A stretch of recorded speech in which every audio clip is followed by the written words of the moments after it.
Oh, George, not the livestock. Don't fret, Lenny. The rabbits are still alive. Yes, welcome in to the Cheap Seat Critics podcast. Ba-da-ba-da. We're all back together again. Welcome. Okay. We are covering today, Oh Brother, Where Art Thou? And I am hosting. Who are you? I'm a character called Sinister Boy, and we're going to go down the line now of who else is here. Hello, everybody. I am a geeky writer. I'm Crimson Maroon. Well, Sinister Boy already given an introduction. I'm Springs. Yes. Do we have any socials we want to give out? Sure. I was just in case, someone is only here for Coen Brother movies, and this is their first time listening to the podcast. Thank you. Welcome. But also returning viewers, thank you. Welcome.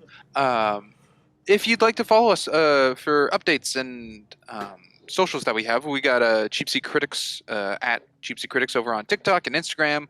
But if you change the end, like the CS, so CRITIX is the Twitter or X nowadays handle, whatever. We're also on Facebook. Over there, we have a group page. On YouTube, if you want to see the visual side, we have PNG tubers and a slideshow we do. And then we're also over on LetterBox. I think that's about it. But yes, we are covering Oh Brother, Where Art Thou? A classic Coen Brothers movie, probably their most commercially successful, or one of their most commercially successful. It's probably the one I've seen the most, and it's one I grew up with before I knew what a Coen Brothers movie was, or the difference between a normal movie and a Coen Brothers movie.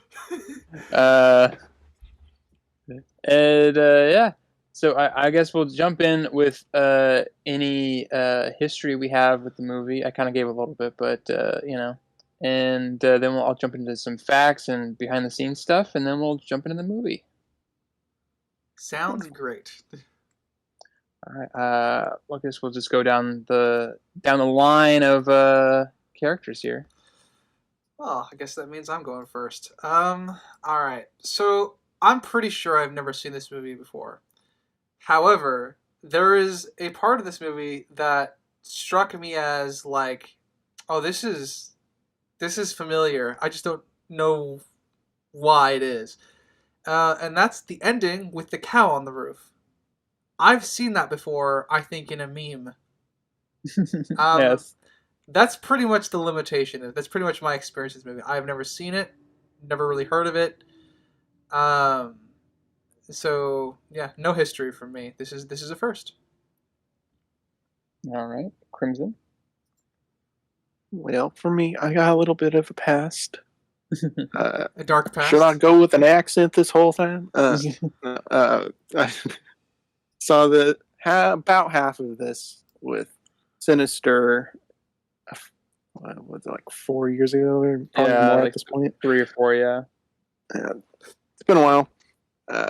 Really wanted me to watch it. I think we also watched Big Lebowski on that same. We watched trip. That same trip, yeah. And whenever we cover that, you'll get my thoughts on that. But we only got about halfway through this one. Watching it for the podcast, I could not remember where we stopped. I think it was around John Goodman's introduction, but I'm pretty sure on that. Yeah, it was. I think either after that or around the. Yeah, that is pretty much my history. Sinister and I have bounced back and forth on our thoughts on what I've seen through these years. Yes. But now I've seen it all. It could all be recontextualized. Wonderful. Yeah. That's about it. All right. Okay. I'm actually gonna break my order here, and I'm gonna have Springs go. I'm gonna go last. Oh, okay. Well, that's fine. This is the first time I've ever seen this film. I knew very little about it, but I knew of its existence. It is the third Coen Brother movie I have seen. And those curious what the other two are is Raising Arizona and The Lady Killers. Lady Killers was Coen Brother? It is. Yep. I have not seen Big Lebowski, which I think is one of their big ones. Fargo. I didn't know True Grit was a Coen Brother movie, or the remake one. And I think essentially you pointed out Oh Brother is the most. You didn't say iconic. You said well versed or It's it's one of the most commercially successful. I think the commercial. other Okay. one is I think No Country for No Old Country for Old Men. Men is the biggest one. Yeah, that one I have not seen I have as seen well. Yeah. I think that's pretty much my history. it. So I'm going last just because I think I probably have the most. Yeah, like I said in the beginning, I grew up on this movie. It's probably me and my dad will go back and forth quoting this movie and just talking about scenes in this movie a lot. So it's very near and dear to me. I love the soundtrack, so I'm a big fan of the soundtrack, and I think it's very. It's one of the things where I think the soundtrack is. It's very contextualized in that, like, you kind of it fits for the film, and you can also watch it, I think, by itself, and you still kind of get not the scenes, but like the air they were going for, because I think that's a big part of it. But yeah, so this was the first one I ever saw when I was probably 7 or 8, maybe, and then I found out that they had a bunch of other movies that are all varying genre and varying story structure and everything. I definitely like a lot of their stuff, but this is probably with the Big Lebowski, probably the one that's most close to me personally. For the word though. All right, Sweet.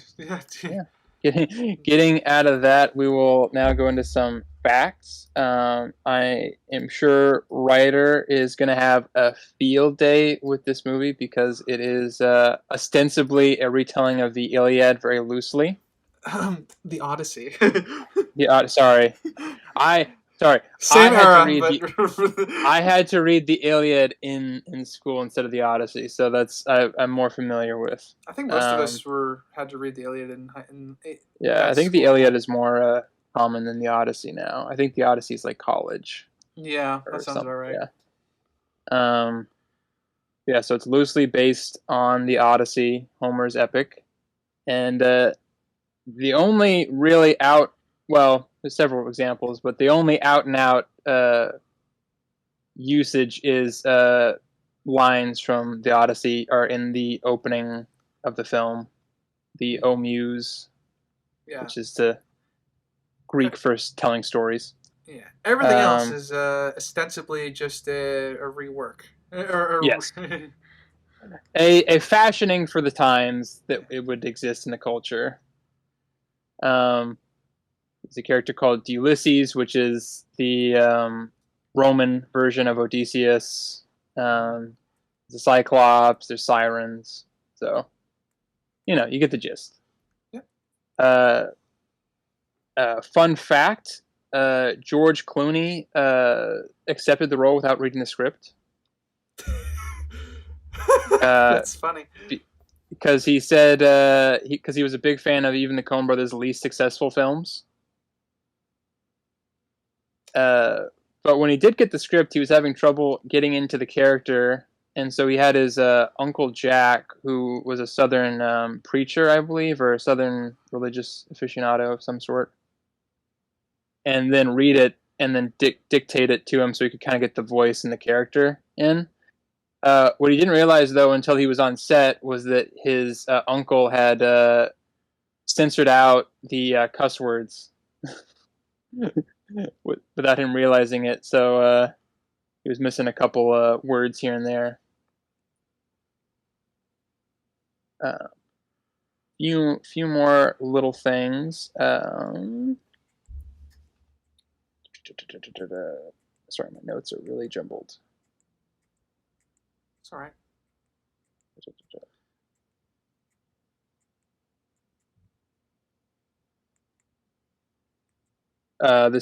There's a couple of musical moments in this. However, all the singing voices except for 2 are done by the actual actors are done by none of the actors. So only 2 of the voices are actually of the actors actually singing. All the rest of them are musicians or otherwise. I figured that wasn't George's voice. Yeah. I was really Yeah. disappointed when I found that out. But Yeah, I admit I didn't think it was his either, especially since he was like, his mouth was hidden by the microphone. yeah, they knew what they were doing. And there's definitely a bunch that we'll get to just by naturally going through this. But one more thing, this was a fun fact that I didn't realize. There's a character named Tommy Johnson in the film who I, for years, thought was a reference or a fill-in for Robert Johnson. Not true. Tommy Johnson was an actual blues musician whose brother believed that he sold his soul to the devil as well to play the guitar. Huh. Oh. All right, interesting. I Yeah. would never have guessed. Sprinks, you had a Reddit thread you wanted to talk about. Oh, well, I found a little thing on if this film's genre classifies into musical, and a Reddit thread, if I can speak, a Reddit thread I found questions it. There's discussion that it is, discussion that it isn't, but then again, some people who say it is put lists of examples to other things and then things that aren't. So it's there's no definitive answer that I can tell. I figure the only people who could answer that are the Coen brothers. So we don't know. Highly We do debatable not know. topic, I guess. Mm-hmm. Yeah, so we want to just jump right in. We're doing the 5-act popcorn structure. We're dividing them by the beginning to the lake baptism to river sirens to Everett's ex-wife introduction, Everett's ex-wife intro to political concert, and political concert to the end. All right. I can go first. I got something to talk about. Lovely. All right, we're jumping in. Boom. All right. So taking it to the beginning, obviously. I did not understand what they were doing on the road. I know they were hitting it. It looked like they were hitting rocks with like hammers, and there were a few shots that made it look particularly funny bad to me, but I didn't understand what they were doing. So for that might just context, be my ignorance. Yeah. Yeah. For context, this is taking place during the Great Depression era, so about I think it's supposed to be set in 1937, but let's just they don't really stick to that very well, so it doesn't matter, But yeah, that was one of my biggest questions: is what year does this movie take place? Yeah, it's supposed to be 1937, I believe, in Mississippi. My guess is 1930. My guess was 1930s. I didn't get an exact year, so. Let's just 1930s, Depression era, America. It's not Canada or Italy or, but you don't.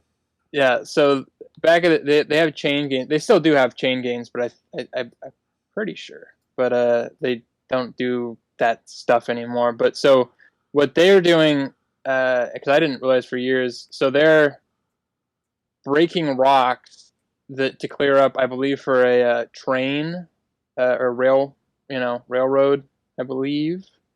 The railroad is just like for a road. Oh, what they're doing is like shredding the equivalent of gravel so that like grass doesn't grow on the railway. Yep. Okay. Exactly. Yeah. Okay, that makes sense to me. To me, with how wide they were on it, it would either be a one-way road or railway. Yeah. That's what I saw out of it. Yeah, I thought it was something like that. I just wanted to throw it out there because even I have a lot of historical ignorance when it comes to some things. So. Yeah. No, it's fine because they don't really say what exactly they're doing. It's just it's just meant to be like hard labor. Yeah. But I love the song they do. Po Lazarus, which is a real chain gang song. Sweet. That's cool. Yeah. I like that attention to detail. They did do their research for this film. They did. It's pretty accurate musically, except for one thing, which I'll get to later. In Uh, regards to them hitting the yeah. rocks, mhm. there was this one guy in that lineup who was so bad at faking hitting rocks. On his backswing, he put like so much power in it, looked like it was going to be a hard hit. Then he held back before even hitting the rock, and then pulled back, Yep. slammed down without hitting the rock. It's I terrible. think there's the because the people that are doing the singing or whatever, I think they're acting. I don't think they're not all of those guys are the yeah, but I think they're in this movie. I can't remember what they're called, but yeah, I think they're probably the ones doing the not so good rock breaking stuff. That's kind of funny. I think I'm not 100% sure on that, so that's not a fact. I can't. As I said, qualify that as a fact. I found that particularly funny bad. That was. It's a little bit, yeah. It's like I think kind of one of the lesser acted well part in the,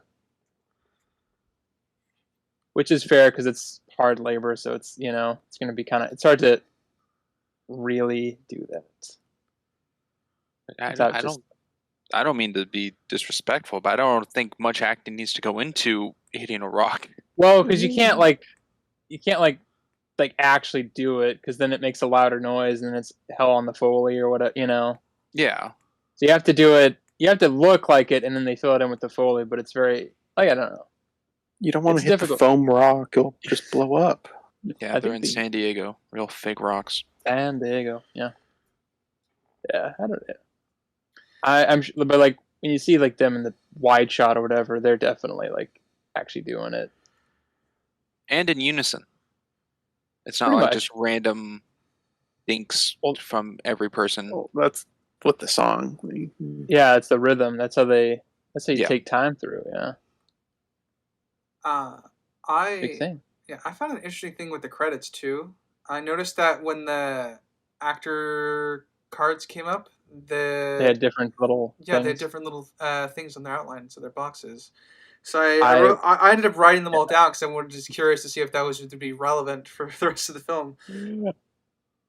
Yeah, I'm not sure. It was random stuff, wasn't it? The objects in the corners. I actually don't think so. I actually think they're relevant to the three main characters, given what we hear from them later on. Like the I think it's not Pete. It's the other one. Dalmar. Dalmar has a cat, a tractor, a mouse, and a spore. And I guessed it was a spore, or a seedling for a plant. And for me, that relates to his story about the farm later, about how he wants to get his farm back. Mm-hmm. So I actually think they seem random, but they're actually loosely tied to the main characters. Like George Clooney, I think has a cross and a cross, a key, like a cake on a plate, and the Star of David or pie. Yeah, there was a pie. And there was a pie. Someone had a cake slice as well. Yeah. Well, some of them they're not individual. Like some of the names are together. Yeah. Like I said, I think the title card changes are loosely related to the main characters, but I don't know enough about the film. It's possible because I mean, Coen Brothers. There's very few things they do on accident. It's all usually pretty purposeful. So I wouldn't suggest otherwise. But unfortunately, I don't know. I didn't find anything about that in my research. All right. Anybody else have anything for this little intro? I do. I had at the end of the film, I went back to it just to check. The first shot starts off black and white before panning into color. Mm-hmm. Yep. I'm going with the bookend approach there. Yes. Yeah. Is there a black and white version of this? No. I know some movies do that. So no, this was another little. This is I think our second movie we have that's been done by Roger Deakins. What was the first one? Blade Runner 2049. Oh. The cinematographer? Roger Deakins. This is his fifth Coen Brothers movie, actually, too. Oh, okay. Well, I definitely say he improves because the cinematography didn't really stand out to me in this. Yeah. Okay. I thought it was fine. Oh, it's fine. I didn't say it was bad. It just didn't stand Oh, out. okay. Blade Runner It wasn't stands like, out. Blade yeah. that's good. Well, Yeah. yeah. This just seemed average. I wasn't like crazy I didn't get that cool either. camera work in it. I got it was it was how the best way trivia the best way to describe this. It wasn't normal, but I could see the quirks of the cinematographer in this without having to like it. Yeah, it didn't come across as normal to me. So I can't really say it was average because it felt unique enough to me, but it was very like subdued. I will say it doesn't have as much of the normal Roger Deakins thing of like every frame is like a portrait or something, like, or you could take a screenshot of it and it would be a painting, or a wallpaper. Spring said it when we were doing 2049. But I've seen a couple of, because I think I've seen at least 3 or 4 of his Coen Brothers cinematography stuff, and I think he does a lot more subdued with that, because I think for him or for them, the story and the characters are very important. So the cinematography, they don't want to get like bogged down in the very cinematography tricks and and big stuff that doesn't really matter for it. So I think he's a little bit more subdued with their stuff, but he's definitely still has moments of where you can it's like, oh yeah, that's Roger Deakins. Is there one you can think of in this? Of like, that's Roger Deakins? Yeah. Yeah, from the wide angle shot of them ducking down in between the ferns and everything. I would pick the pie theft scene. Pie theft scene is also, that's another one. I think the Klan rally later on would also kind of fit. Yeah, that's true. Yeah, maybe that one. I can see that one. The other two just seem pretty standard to me, but I mean all right. Well, I don't think we're gonna convince you on this one. I mean, I guess the non-standard. Just a wide shot of a field and people hopping in and out. I mean, that's not. Yeah, the pie one. I don't think that's very unique to a cinematographer. The reason I picked the pie one is because it's a more of a long-standing shot, and then we can see when, I think it's either Peter Dalmar that leaves the money, and under the rock. It's Dalmar. Yeah, Dalmar leaves like the money under the rock as they're running away. So like in the background, we can see them still running while he is laying the money down. I think that's why I picked up on that one in particular.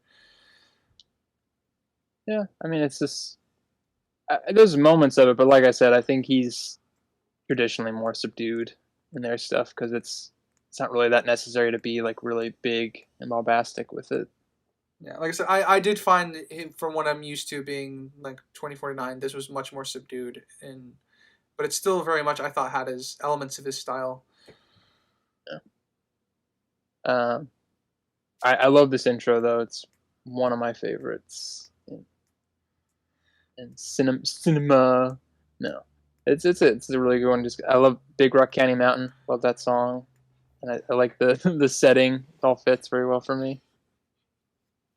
I'll touch on Big Rock Candy Mountain because it's one of my questions. Mm-hmm. Listening to this song and the lyrics, is this what Flapjack is based off of? That's kind of, I mean, the Candy Mountain or the Candy Island or whatever, probably, yeah. Okay. I don't think it's based off of it.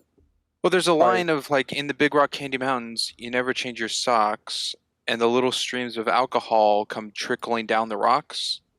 Just remind me that the line like, and soda pop dripping down the rocks. Yeah.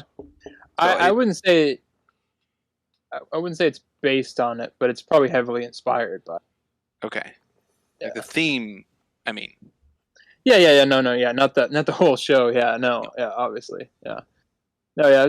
Because I think I can't remember the guy who made that, but he's like I'm sure he's seen this movie or heard that song. It's a fairly popular. It's a well-known song. Yeah, it's a fairly popular song. It's a hobo song. Hobo Ballad. I might have missed it. Do we ever know how they actually get away? No. Or No. I think Okay.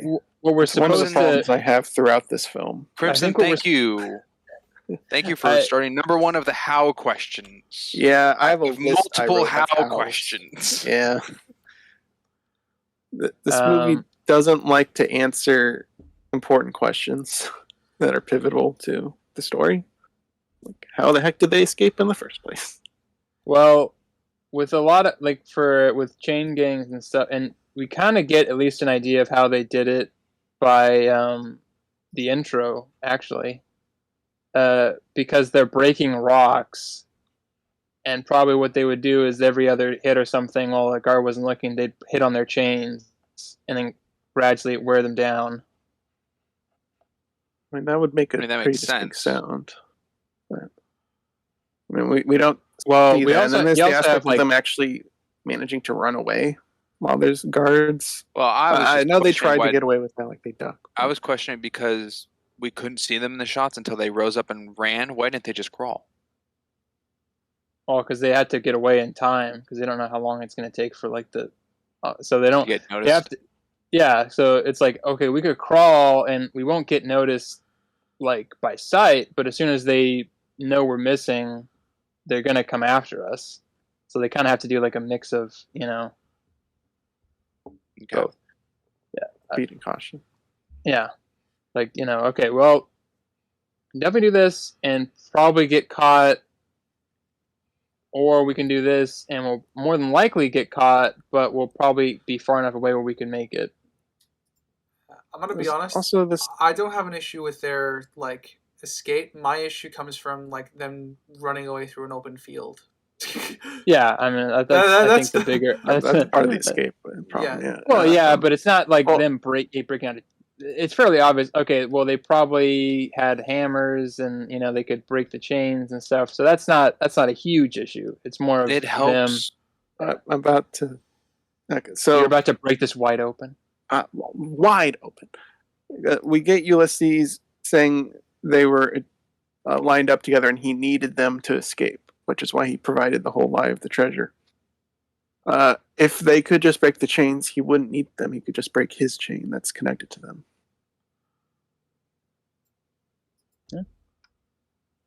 Well, yes, but it would be twice the time. Because if he breaks one chain on his right and then has to do a whole nother one on his left to get their aid, he'd only have to do one while he does the Yeah. other. Because it seems like they were on the end. Yeah, I will. And Yeah. I mean, Well, even then, he would only need two then. well, here's the thing: you need someone to look out. So they break one, like Dalmar, and they break the chains of connecting them. As one of them is looking out all the time. That's what you do.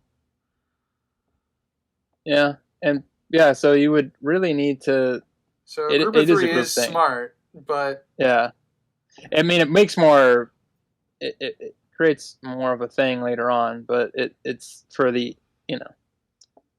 the moment it works out. The real question would be like, why did they stay together after they were? Only After person didn't they have can the- rely on. Oh yeah, that's true. I was just giving a similar thing. It I mean, helps a Ulysses little doesn't need them after.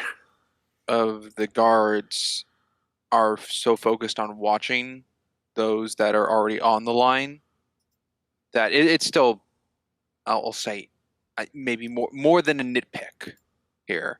Yeah. That they're watching those on the line to not observe what's happening behind them in the fields because it's just field land and there's nothing needing to be looked at, which makes sense. But if they're so observant on the line, they didn't catch these three leave. I mean, I agree. There'd also be yeah. peripheral vision. They'd see the movement in the corner of their eyes in the fields. Yeah. Actually, no. I think they had. No, different guy. Yeah.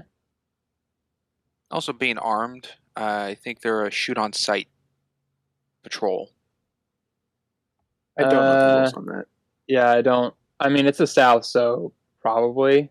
With how much But- barn burning there is, Well, it's I mean, there's It's still odd. valuable labor. Right? That's true. Yeah, I think that's the part where it's kind of like you don't really want to if they're doing it for free basically, and we just have to feed them crappy food or whatever. It's Are we referring to the Yes. use of prison labor? Yes. Yeah, I'm like, Yes. there's got to be a line to be crossed till like just get killed at that point. I mean, the fact that they recapture them later on, that I don't think they probably would have shot them. I mean, probably would have shot at them, but I don't think they would have actually You mean killed Pete? them. Does that matter? Yeah. Recapturing Pete. Well, yeah. I mean, I think it's like, talking about the recapture- original escape. Because at that 'cause point, if they go were to after get them, yeah. seen, I don't think the first action would be shoot them. It would be shoot around them or just chase them down because they're unarmed or have a pickaxe. But you still have a gun, so it would be fairly simple to capture and them again than to waste the labor by killing them. Yeah. At that point. Mm-hmm. Gotcha. But yeah, I'm receipt that maybe the escape doesn't make so much sense, but this is like a weird thing because I know I picked up on it while I was rewatching this movie, the issues and stuff that I glazed over, but I think it's a testament to the movie that you can kind of let it go because the story's so interesting and entertaining. I guess that like the little bits of like how they get away miraculously, the classic movie things of like, oh, well, how many bullets were in the gun, or that kind of thing. I mean, it's definitely a tool that they chose to do, which is they interwove their escape with the opening credits. Yeah. So we're essentially montage is not the right word, but we're being like we're getting flash cuts of like their progress of escape, which I think helps hide the fact of the problem, but it's still there. Fair. Yeah. It's just I do think they made a good editing choice which does kind of, I guess, it doesn't highlight the problem as much as it normally might be. I think in kind of my mind, it's kind of like the fact that we're going on and on about, and it's just fair, of like how do they get off or whatever, and that's I feel like a whole movie would have to be spent on that for that to make. I know they need to say something. I'm not discounting that, but it would be very, very difficult because you have to have so much backstory and all this other stuff. I don't know how they could have done it. I mean, during the opening where they're hitting rocks, they could be in the frame hitting their chains.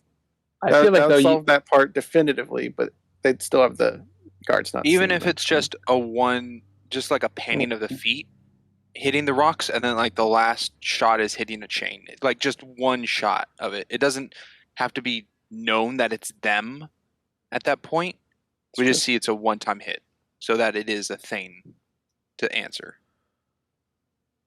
Because for all we know, maybe they had like thermite and they just cut through their chains, or they had. I was talking more about like let's be real for a second. It's not so much them breaking off the chain gang that's the big issue. It's the not getting spotted by the guards, and that's the because we can infer how they did it and everything. And I feel like that's kind of what the intro with the chain, like, okay, they're showing the chains, and they're also showing that they have tools to break rocks, so they could hit the chains. Yeah. So that's fair. I don't, they could. It would be nice if they said something. It would be nice if they showed something or whatever, but it's not the. Yeah, I know what you mean. Yeah, but so I'm like the harder thing would be to. I don't think you could ever. Unless there was like, run away in an open field. there's a bee next to me. I can't see the field next to me because I'm focusing on this bee. Like, that would be Dalmar. Yeah, that would be. It would be a butterfly though. By the guard. Yeah. By the way, if we're going to spend 20 minutes on the first how question, this is going to be a long episode. Well, I kind of knew that the second you brought it up, but it's kind of an important point though, because I mean the rest of the story does hinge on this. Yeah, no, I'm not saying it's not an important point. Yeah, no, I'm just pointing out the time we're dedicating to it. I think is adequate. Yeah, it's just like it's a problem. My thing with it's a problem that I don't really know how you could resolve in just not the movie way of just like letting it be so that the story can go. I think guess if they is my caused a thing. distraction, if there was a way for the patrol to be looking the opposite direction Yeah, somehow. That's fair. Yeah. Yeah, like in Spirit, just have one of them collapse. You know. Yeah. Yeah. Yeah. Or if you're not showing that part of how they did that, you could probably bring it up in dialogue later when they're all listening to Sunshine or eating over dinner when they get to Pete's cousin's house, Pete's brother's house. Pete's cousin's house. Yeah. Okay. Yeah, I think those would be the most opportunistic, like, quick fixes. Is you do it in dialogue there, or instead of you show the prisoners in chains working the line, and instead of showing them running through the field, the first cut of them is when George Clooney's character is just pushing the bush aside, showing their faces while they're looking at a town, because they're still wearing the prison outfits, and from there we could just make a deduction of what happened.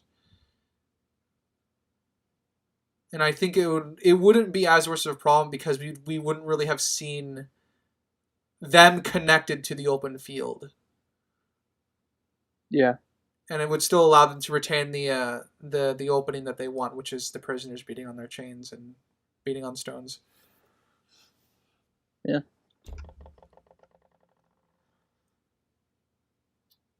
Yeah, I think that's it. That works. Then they get a chicken. Then they get They do steal a chicken. No real chickens were harmed. Some random person's house. Yeah. Hey. Yeah, random kid's got a gun. That's true. No, that's a different. Not that part. Different. Not that part. Different random house. Yeah, the first one. With the When lady. they were hunting the chicken. Yeah. I like that scene. Chasing after the chicken. How do we feel about the boxcar? That one kind of, I guess, put more of the tone in the film for me. Like the chicken chasing was funny, but it wasn't like I still wasn't sure whether the film was going to go the serious direction. Drama. I still wasn't sure if that was just contextual humor or if it was just going to be a drama. And I think this scene is the one that made me realize, oh, this is going to be more funny than it is going to. Well, it's going to be in balance of both. Yeah. Because he's talking to them normally while his other two that are connected with are just struggling to get into the fucking cart behind him. Any of you boys smithies? And we get our introduction to Ulysses Evan McGill's character. Yeah, the charismatic one. Yeah, the fancy talker. One with a brain. Well, partial brain. I think he knows a lot of words. I don't know if he. Listen, I will happily say they all share a brain collectively. Yeah. Which one's the id? Which one's the ego? Which one's the Ed, the double D, and the Eddie? Shrinks, you're definitely Ulysses. I'm Pete. Oh, if we're categorizing people, the prison guard. So. No, you're unfortunately for you. Unfortunately for you, you three go together. So yeah. You're part of the pod. Sure, that's funny. That crossed my mind. Who's a who in this ragtag bunch? I couldn't identify anyone. They're so different in various things that occur in the film. That's true, but Crimson definitely has that middleman mentality. So he's definitely Dalmar, but he's definitely smarter than Dalmar. That's insulting. I'm sorry. I said he's that's why he smarter. specified. There's nothing about him other than that he's a middleman that fits. Which is fitting because he is the one in the middle of the chain. Yeah. That's a little symbolism for you there. I think I'm the guitar player. You are the guitar. You're the guitar player or the prophet guy. You sold your soul to the devil. Yeah, how do you think I got so good at my writing? You're Tommy? Yeah. Tommy Johnson. Yeah, how do you think I got so good at my writing? Yeah. No, if we're picking roles, that's probably who I'd be. Because I'm not in person with you guys often anymore, but occasionally I'll be there, so I could just regroup with you guys. Yeah, you'll find me at the randomest times. Whenever the police are on our tail, you just let out of there. Yeah. I love this. The scene with the blind. The old blind man. Yeah, this is probably one of my favorite scenes in the movie. I know that sounds weird, and I'm gonna get a lot of stuff for that, but I really like the scene a lot. No, it's a lot of wisdom. It's being very shown. it's very archetypal. Yeah, And this is the other Odyssey reference. I mean, he even says, "You shall see a cow on a roof of a cotton house." Yeah. Yeah. I know this is supposed to be one of the.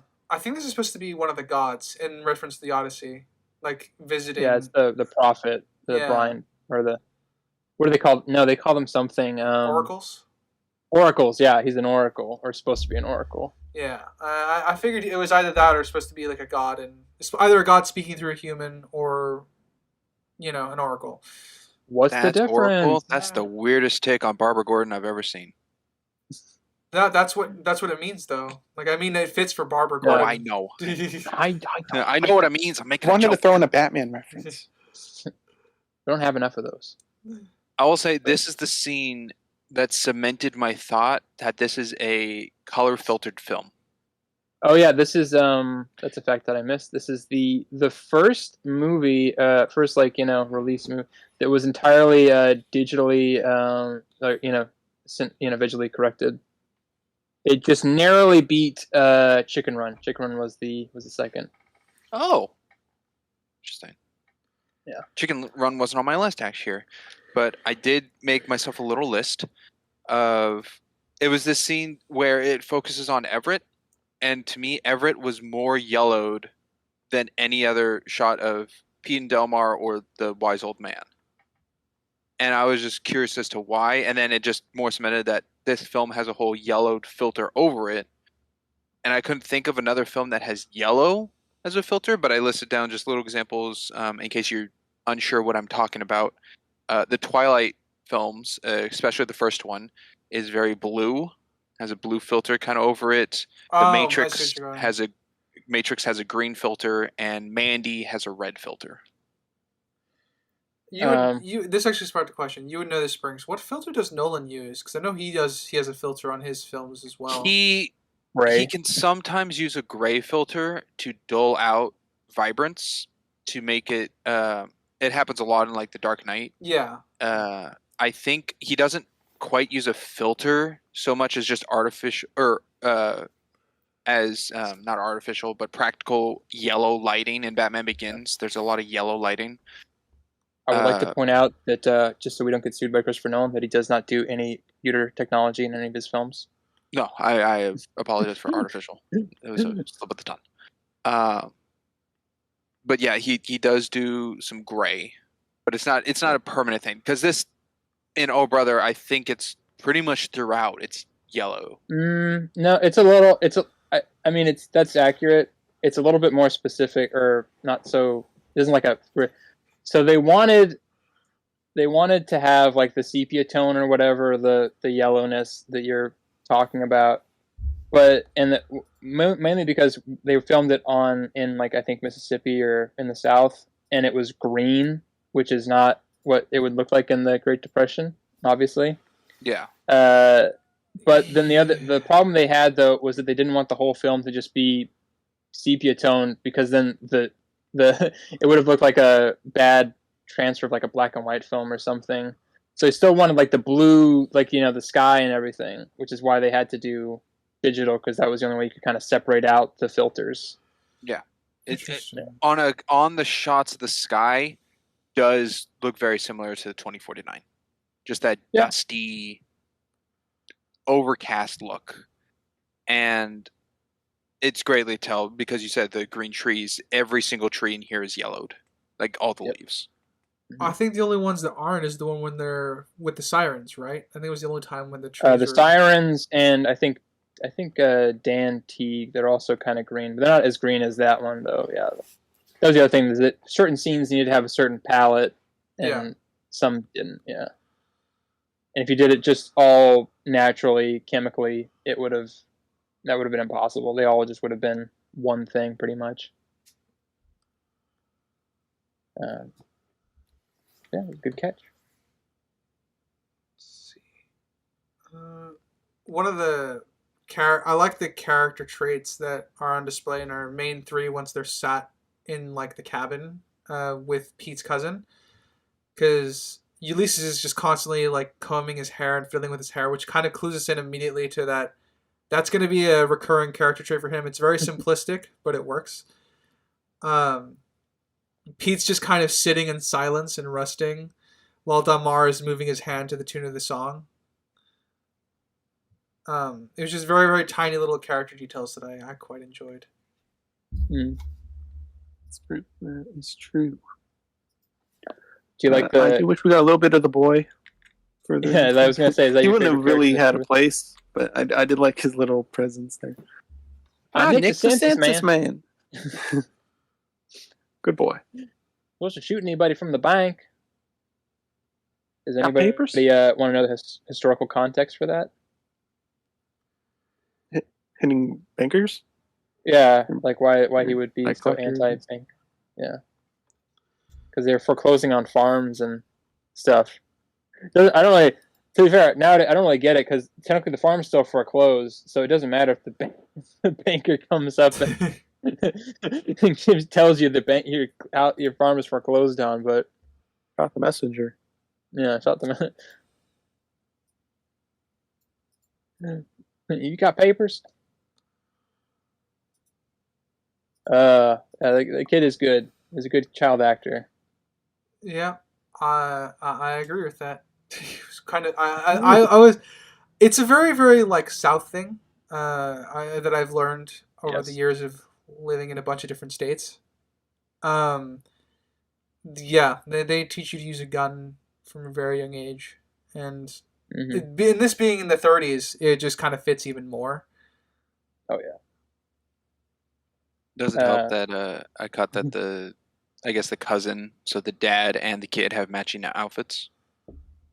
Yeah, they do. They're both wearing overalls with no undershirt. No shirt. Yeah. And then all of our characters get overalls with shirts, typically. Yeah. No. They get suspenders. Ulysses, suspenders, Ulysses gets the overalls, yeah, and then everybody else has suspenders, which is the same outfits they wore for the prison tenant, almost, with the exception of Ulysses doesn't have overalls. He's just got the untucked shirt. Do you like Cousin Wash? He's a Wants character. Chains knocked off. Yeah, he's a character. Yeah, that horse-eating SOB. You horse. I could pick up that he's related to Pete. Yeah, they've got a similar demeanor. Yeah, Well, just that they did a good job with the casting because they look like they could be related. They look like they could be related, and I think the actors they mimicked each other's mannerisms a little bit too, which helped. How long has it been, Cousin Wash? 12, 13 years. Yeah. I do have a bit of a problem. I cannot see this one flying a ship. Yeah, Sorry. That's true. I also can't see this one joining a government in order to protect Transformers. No. I do have a bit of a problem with the next scene. The shootout or the barn burning. Yeah, bullets don't go through the wood, but they go through the metal car. Yeah, they go through the car. Yeah. And I was gonna be very generous. They're trying to capture them. Okay, maybe they're using rubber bullets, and then I see out later that the bullets ripped the car. And there goes that idea. Also, a ghost is holding down the trigger in the Tommy gun. Yeah, because I don't think that's how the bullets would come out of a loaded gun. That's true. They'd shoot right through the magazine clip. Or just we've seen what happens when they use live guns on movie sets. whether or not they know it's real. Yeah, good caveat there. With the exception of the problems with the little bit of film magic in this scene, I like it. I like it a lot. Get a lot of character setups. This kind of starts the part that I don't really care for. was more of a subjective thing.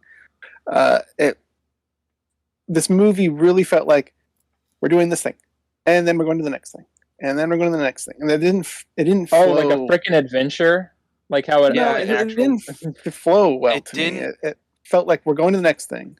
I'm and then kind the of next agreeing thing with that's not connected, Crimson a and then the bit next because thing. they didn't bring up more about the treasure or like goals of where they're going. Well, because at For the most of it, end, it's- I they like say the it George once, guy, but he but they don't- didn't really do anything. the George guy, The cow killer. Oh, babyface. Ulysses. Oh, okay. No, I yeah, was like, Babyface. I was really confused. Yeah, I actually thought that they were going to do something very specific as character, and they did nothing with what I thought they were going to do. Subverting expectations. Yeah, not in a good way. They did it more in the Ryan Johnson way. It was, but yeah, he was probably, to me, felt the most odd, I guess, in that sense. Actually, let's go back to the first point, which was the flow of the film. I think the first half hour, I had that issue. I had less of an issue as more of the peripheral characters were introduced, because then, like, when we were going from one thing to the next during that long musical transition, we were caught up on what all the other characters were doing. So I think that issue for me only was there for the first half hour, because then we're introduced to the governor, then we're introduced to other peripheral characters that we're going to have a lens on and will be relevant to the finale, so that we start following them during the transitions. I had less of an issue following that. Yeah, I remember when I showed Crimson this a couple years ago. I remember that was his big point, and it's also his big point with every Coen Brothers movie I ever showed them, that he says it's all pointless. This, it's all pointless. There's no real rhyme or reason to anything. I don't know. Like, I think this is sending, this is a very specific kind of movie sort of thing. It's kind of like a road movie. I don't know if anybody, probably somebody in the comments or whatever, will be more familiar. There used to be like these duo movies that they do. I think it was like, I don't know if Abbott and Costello did them, but somebody, I'm on the spot, I don't remember. But it's just like a random thing, and it's just like you go from usually one funny thing to the next funny thing, but there is like a loose story, right? I feel like it's kind of like that, but it's a little bit more thankfully structured than that. It's not totally random, but I think it helps if you think of it as beats of the story and not just if you have the end goal in sight the entire time. I think you're going to miss a lot of the nuance and the setup. But if you think about it as like a character, introduction or this kind of thing, it doesn't feel as awkward or as disjointed as it does by the end of it, or as you think it's going to be. So as long as you're like, okay, there's a treasure involved, that's like where the end point is. I know they're never going to go backwards unless they have to. Or it's never going to be like a stumble unless the story calls for the stumble, I guess. Yeah. You said that was more of a subjective thing, right, Crimson? So that wasn't... Yeah, I didn't think it was a glaring issue objectively, because they are somewhat loosely connected for the most part. That's just a personal I don't thing. like Yeah. George Nelson. He doesn't fit in this. We'll get to him at some point. And the sirens, I'll also get to that. The odds of them stumbling across the meeting point with the fiery cross. What are the odds? Yeah, the ghost. That's better. But there's just a lot of things are like, oh, and then that happens. Oh, they just stumbled across that. It also probably Very helps if small you read world. the Iliad or the Odyssey. But Yeah, I mean that's unfortunately that's what the Odyssey is. It is just Yeah. Well, I Odysseus. mean, that's fine. We're not covering the Odyssey. We're covering Oh Brother, Where Art Thou? Yeah, But it's just- which is yeah, which is because- explicitly based off the Odyssey. So Yeah. that's They made their kind of own par for the creative course. choices. I'm not just. It's a good retelling of the Odyssey. It's just unfortunate you don't like the Odyssey. I mean, That's the the keyword is based.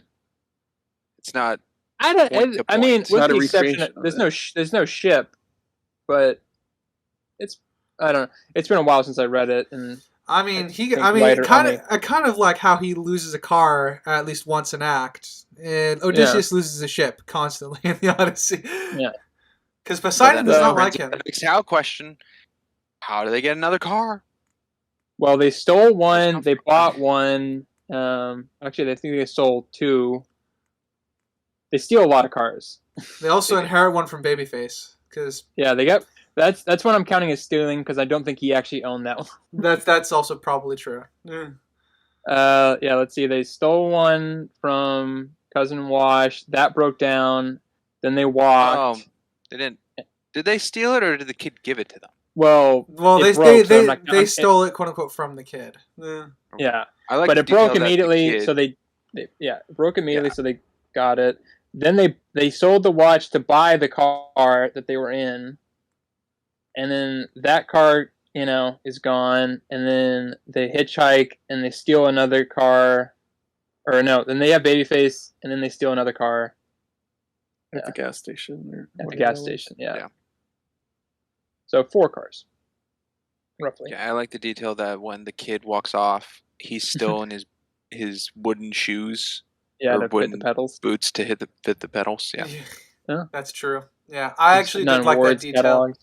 I like that detail Yeah. a little bit because it was it was something simple cinematographer work where we're like, when he's sitting at the dinner table, he has books underneath him to sit up on the table, and then that's how we're reintroduced. That's him driving the car. It was nice. Mhm. A very small Yeah, thing I The like. pan up of the book. Yeah. Ward's catalog. Yeah. Well, I mean, again, it's very. You say Grecian earlier, right? Or is that how you I the did say I proper? did say well. I mean, you could just say it's very Greek, Grecian, or Yeah, yeah. Greco-Romanesque, or Yeah. storytelling, where it's beats in the story that are being given they're kind of like almost like short films moment kind of things or something. Yeah, each Thrown together. since they were all oral stories, and the thing about oral stories is they're all meant to be loosely connected, and well, they're not. They're very rarely like loose. They're loosely connected is what oral stories are, which is what I'm trying to say. Sorry, Yeah. and an oral traditional culture typically has um the idea is like each well in the Odyssey and Iliad it's broken up into books or it's broken up into chapters for our convenience, but initially they're all actually books of their own. All those chapters are supposed to be books of their own because those are meant to be the isolated oral stories that are being told. And the idea of having a recurring character like Odysseus in your oral stories that you're telling, they're not supposed to be connected originally, but people like linear connections. So eventually, over the centuries, those stories got tied together in their loose connections. So this is kind of they're trying They're definitely to nail it mimicking down. this. Yeah, Yeah. they're mimicking. They're the story mimicking. for sure. They're mimicking it, but they're trying to get it down more so than it would be if you were actually reading the Odyssey, I guess. It's a good way to put it. Like, these are connected more than they probably would be if you actually read the Odyssey. It depends on again your version of the Odyssey. Yeah. Depends on your version of the Odyssey, which translation and all that hoopla. But Yeah. Kind of returning back to your point, Crimson. I'm still like running through that in my head if that's a flaw or if that's just a like. I I'm mean, also tackling it now that I've talked about it more. Originally, I was like, yeah, it's mostly subjective, but I do think there's something here a little bit. No, because it's if it's I'll admit if it's a flaw, but I think it's a flaw by design because of what they're sending up. So I think if they were to if they were to take out all the Odyssey stuff, it would probably not have looked like this. I think the Odyssey part is what kind of makes it the way it is, more so than just them, it being a disjointed story. is I think the way to because I think the Odyssey plays a bigger role in the structure of this than it would otherwise, if that makes any sense. I think if they were to tell the story without the Odyssey parts, I don't think it would flow in the same way. And though to be fair to Crimson, the 3 films I've shown him are the loosest Coen Brothers movies out there, so I'm sure that's probably not selling him very much on this point. But Well, if we're saying it's so heavily inspired by the structure of the Odyssey, then I think it would be better without it. Because you guys were saying that the sirens were part of the Odyssey, right? And yeah, I don't think that's a necessary part of this film. I thought it was a dream, and then it wasn't. it was all a dream. I You used thought to it was read a dream? magazine. Dude, it did not feel real. That whole thing with them did not feel real. I think that's a subjective problem. They just stumble upon these singing women that like have this glow to them. I mean, I'm not going to give you. I'm not instantly- going to. Yeah, I'm like ready to go with them. I'm not going to deny that it's not convenient, but I'm not going to say it's. I don't think it's an objective problem. We'll dive more into it once. Yeah. That part. Well, I think the 3 of us, at this rate, you're not going to be here by the time we get there. We shall see. All right, I'm gonna speed ahead a little bit to You want to direct it on after the after the barn burning. I don't think we really finished tackling that, but just to get some progress here, so we get a little bit closer. I like I like when he's trying to fix the car and it's 2 weeks from here, 2 weeks from there. and we What about also my Dapper Watch your Dan? language, young fella. and we also got his obsession with his hair gel or his hair product. Dapper Dan. That's not a real hair. Yeah, it was not a real hair gel at the time, I believe. I didn't think so, but it's It's real now. Yeah, it's real now, but it's not. Yeah, not in the movie. I think FOP was real though. That's for the recap though. Yeah, I think so.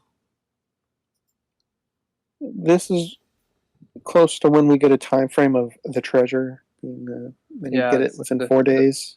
Yeah. And at the time, I didn't know why the constraint, but obviously now, at the end of the film, you find out why there's a time constraint. Well, Which he I also says it think- in that scene though. It's going to be at the bottom of a lake. Yeah, was there more on that? There was a newspaper That was they throw in the burning. fire later on. Yeah, Yeah, that talks about the that's flooding. That's where I learned about the flooding. I'm like, oh, that's gonna be convenient later, and I didn't know how convenient it was. I didn't realize it was gonna be like the big apex of the story of like the hand of God coming down or whatever. But I did recognize that. I'm like, oh, that's a setup. When they threw the newspaper in the fire. Yeah, so they don't. I'll give you. I They didn't don't read the newspaper. outright say that it's going to get flooded or whatever, but they do offhandedly mention like reference to it. I guess. I thought that, and the funny thing is, I thought the time constraint was more towards stopping the wedding. Well, it's I mean, that's that another weird. is. Okay. Yeah, I That's think what we it just found happens that out both later. are. Yeah, it just happens that both are kind of the Um, same. Yeah, Yeah, happening at a similar time. yeah, That's true. That can be a little bit of a convenience thing. yeah. And then they got the go for Everett. When they're eating. Yeah, go for Everett. Why don't we use that as a quote? He said that like 5 times. Well, he also Next said. time. Polite. He also said. Oh, damn it! Forgot the quote. What is it in reference to? It was the barn thing. He repeated it like 4 times. We're in a bit of situation. Oh yeah, we're in a tight Damn, spot. Damn, we're in a tight Damn. spot. I hate fire. We're in a tight spot. Yeah, he said that's a catchphrase.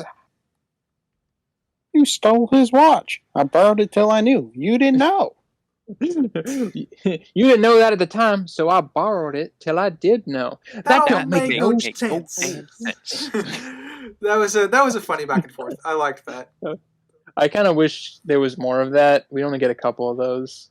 Yeah. I feel like it would have been better if we had a couple more. But Actually, being at this part, I'll touch on a thing I noticed that I really enjoyed of this little part. They don't blink. The close-ups of Pete and Delmar and Everett, they don't blink up to the point where the argument gets to them stopping the argument and then falling into the knowledge, like all these people are walking through the forest where Everett blinks. Okay, for a second I thought you were going to say for the whole movie they don't blink except in this one scene. No. I was going to be really confused. No, I went back after watching it. I'm like, this, what's happening? Why do I, what about this do I like? And I went back and watched it, and they just don't blink while they're doing it all. They're that tense of an argument. Well, even before the argument, just Everett talking about the pocket watch, and Delmar keeps offering the gopher. Oh, for Everett? So why do you like the fact they don't blink? I think I'm a little confused on that.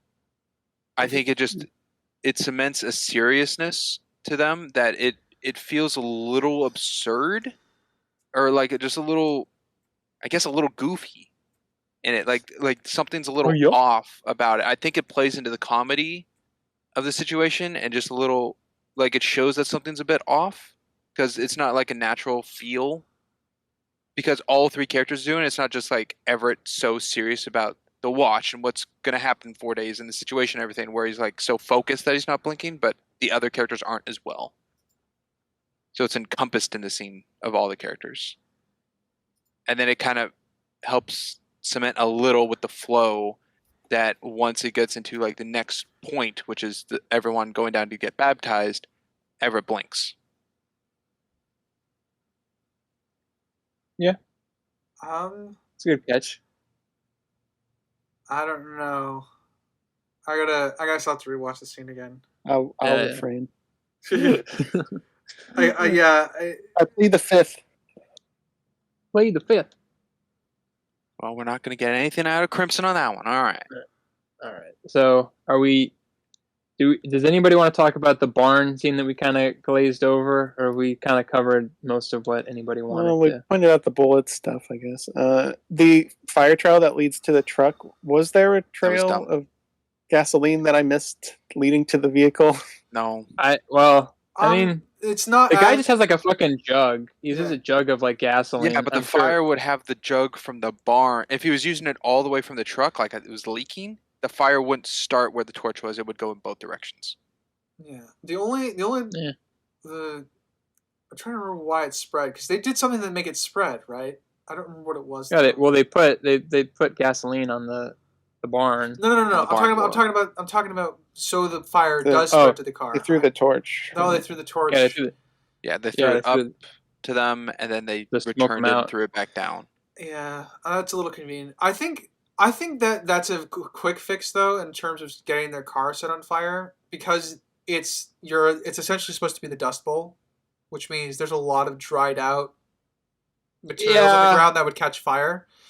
But I would agree. Yeah, I mean, it was a straight line. I agree. It's absolutely a straight line. I think it's an easy fix, though. That if they, instead of doing a straight line, they did a bunch of jagged cross stuff. Like, because it would have spread, catch fire. It would have spread regardless of it. It's just the clean that it's just the fact that it's a clean, straight thing. That's the big problem. Being Sinister, you're a fan of the film that we have not covered yet. Maybe someday. But the main sheriff, or the man tracking them down, I did like the reflective of the fire in his glasses to kind of indicate like this evilness towards him. But the black glasses not being able to see his eyes really reminded me of Judge Doom. Yeah. That's Who Framed Roger Rabbit. That he wore the glasses so you couldn't see his toon eyes. Mm-hmm. Yeah, no, that's a similar thing. Yeah, I think the different reason, but we never see his eyes, right? No, in fact, well, and those are like blinder glasses, which is supposed to show that he's symbolism, supposed to show that he's very focused on the one singular goal and he doesn't care about anything else that gets in his way. We don't have a radio. We ain't got it.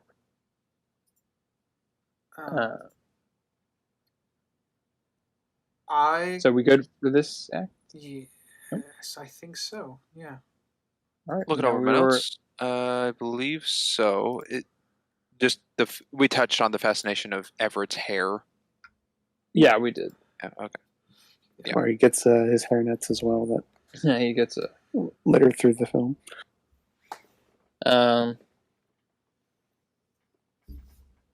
All right, now we'll move on to the lake baptism, which ends at the river Sirens. I'll be. Dalmar's been saved.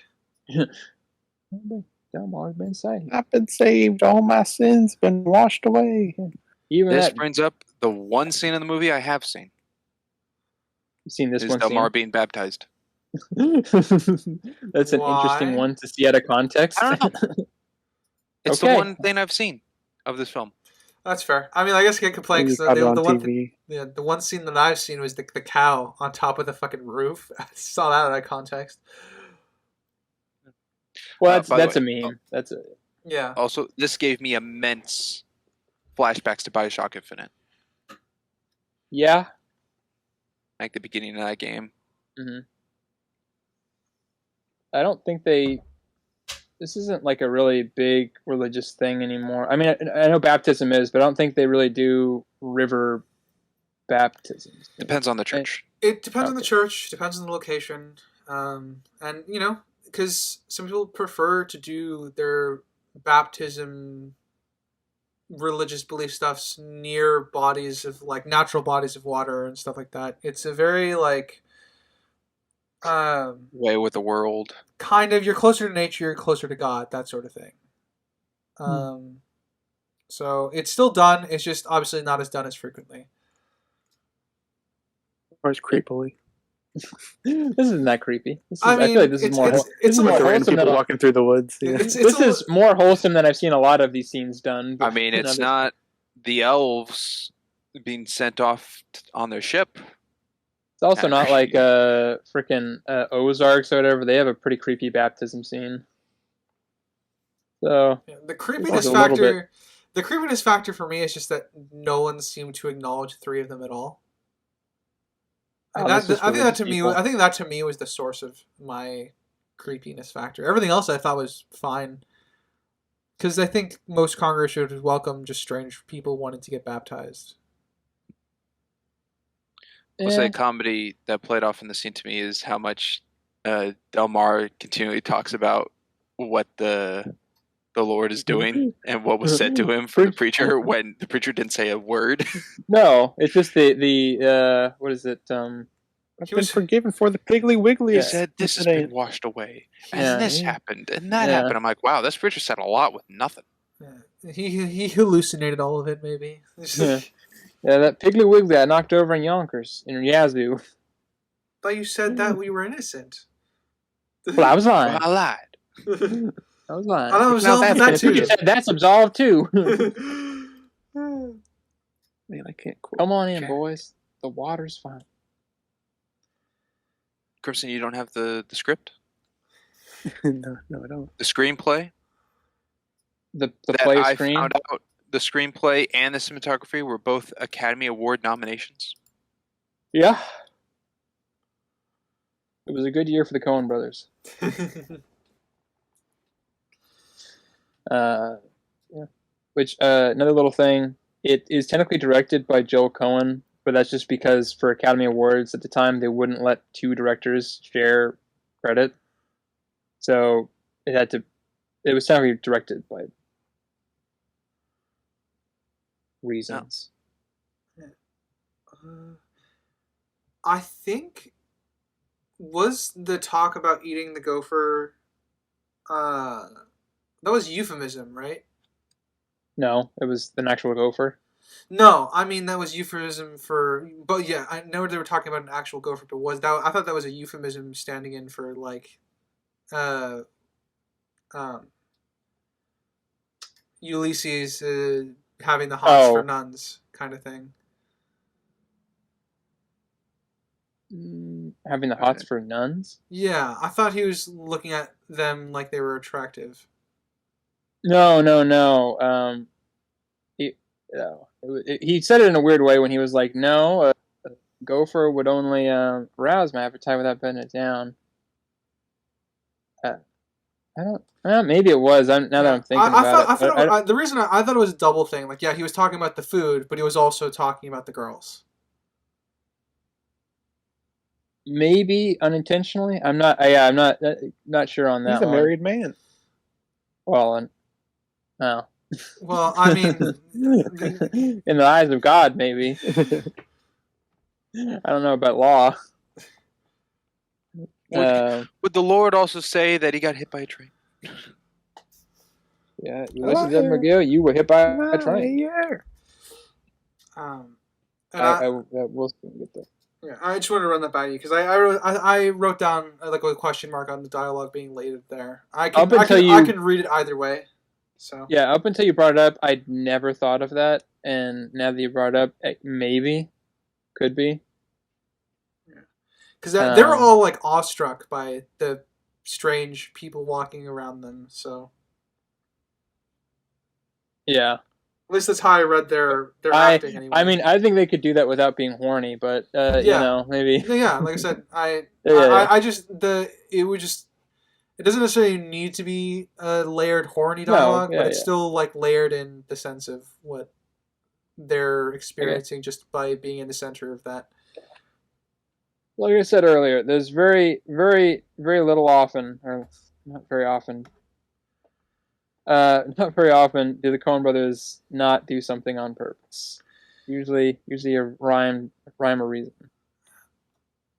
I think my favorite exchange is coming up next, or one of my favorite exchanges, which is the religion versus law kind of discussion that happens. One of the things that I think this movie actually does very well, it handles its philosophical subjects with a sardonic humor tone, but it doesn't diminish them like in its entirety, which I think is what a lot of media tends to do. It tends to prop up one particular philosophy over the other without, I guess, forbearing all the flaws that are within it. Because even Ulysses by the end also has reason to question like the I guess the 100% not scientific aspect of it, but like the realistic aspect of it. The logic aspect. The logic aspect of it. Which is I think the movie handles it very well. And this is I think one of the first scenes where I really felt that balance and tone. Like, yeah, they're poking fun at the fact that it doesn't absolve them from the law. But, you know, then they meet Tommy, who says he made a deal with the devil. And then, you know, they crack a joke about that. Because, you know, and here Dalmar and Pete have been saved. You know? Yeah. It's, because I think, you know, and again, with the whole religious and spiritual side of things is, you know, this is kind of at a time when it seemed like there was really, for an organized religion standpoint, that there was no God, because you have the Great Depression, you have the Dust Bowl, you know, and all that stuff going on. So it really looks like you're abandoned by a God of some sort. And so there's all these questions that are now being brought up that you didn't really have to think about before, I guess. I think it handles it pretty well in it. There's like the cynical end, which is Ulysses, and then Delmar and Pete are kind of on the more... Pete probably kind of more middle ground, and then Delmar on the more positive side. Yeah.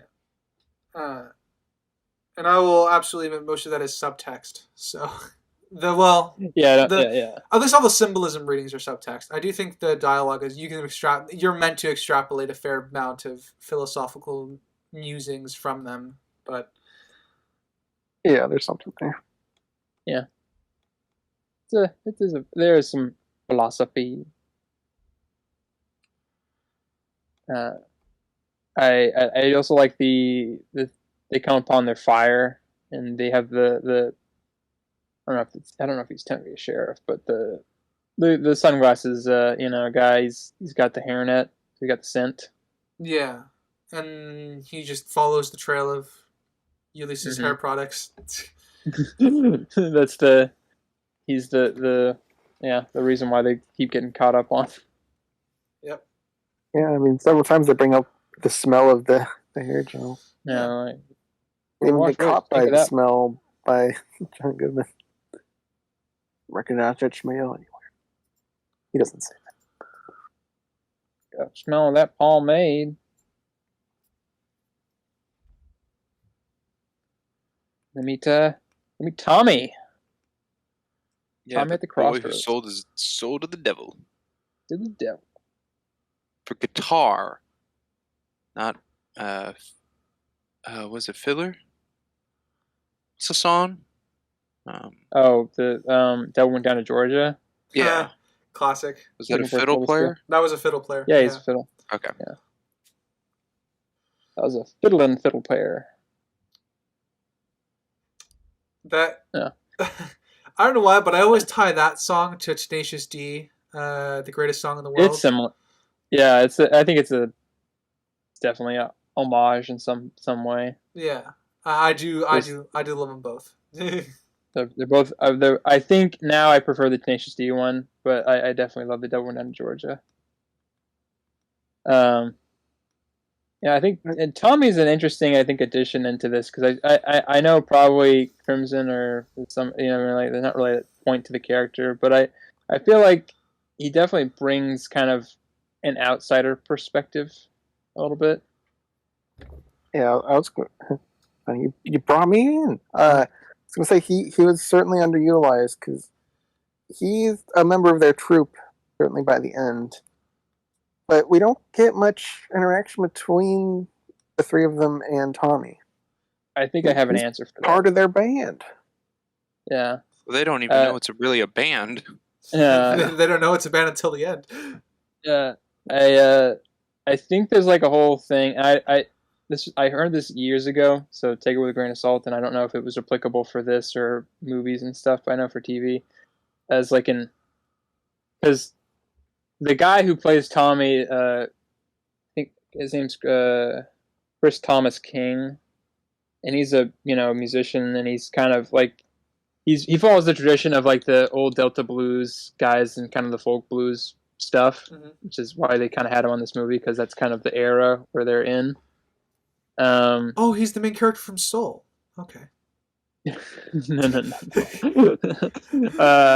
But so I think because he's a musician, I think there was probably some union stuff because I remember like you could have somebody like sing and and everything, and they'd still be part of like the musicians union or whatever. Mm-hmm.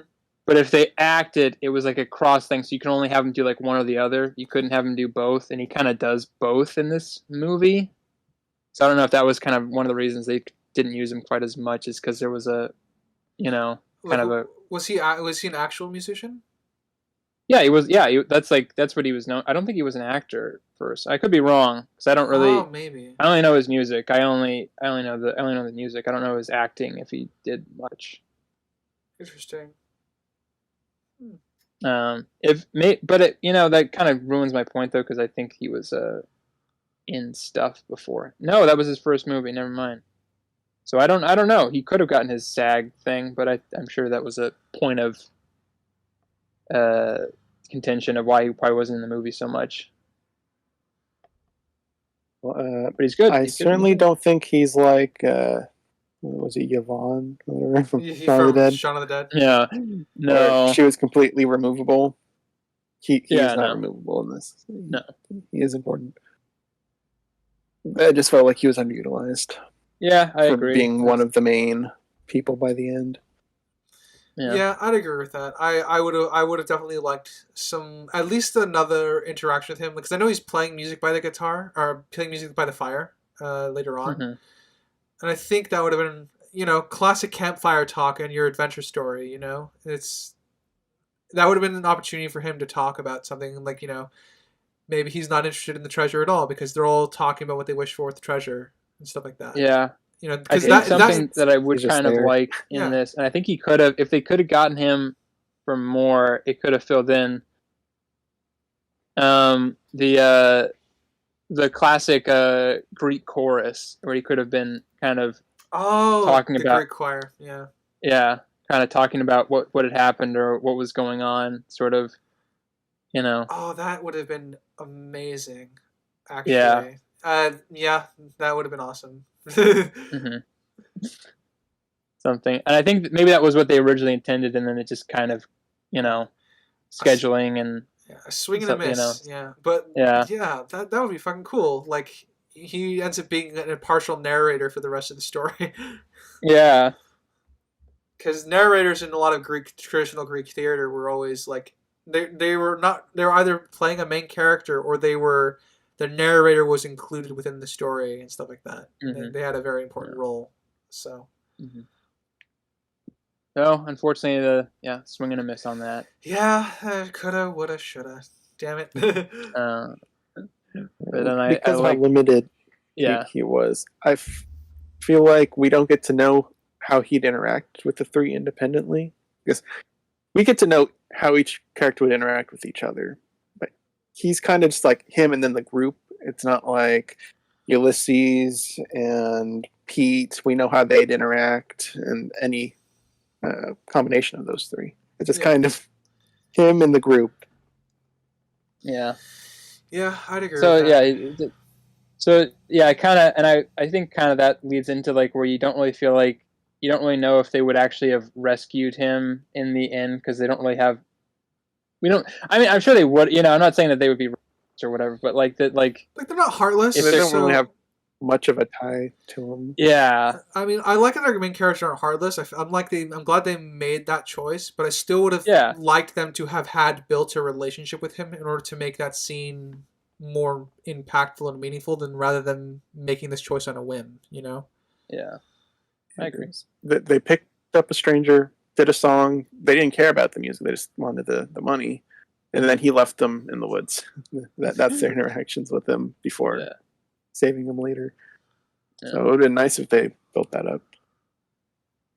I guess I would be interested. Maybe I'll look into that for the recap if like the original script is pretty close to, or if they had to change it, you know, for any reason.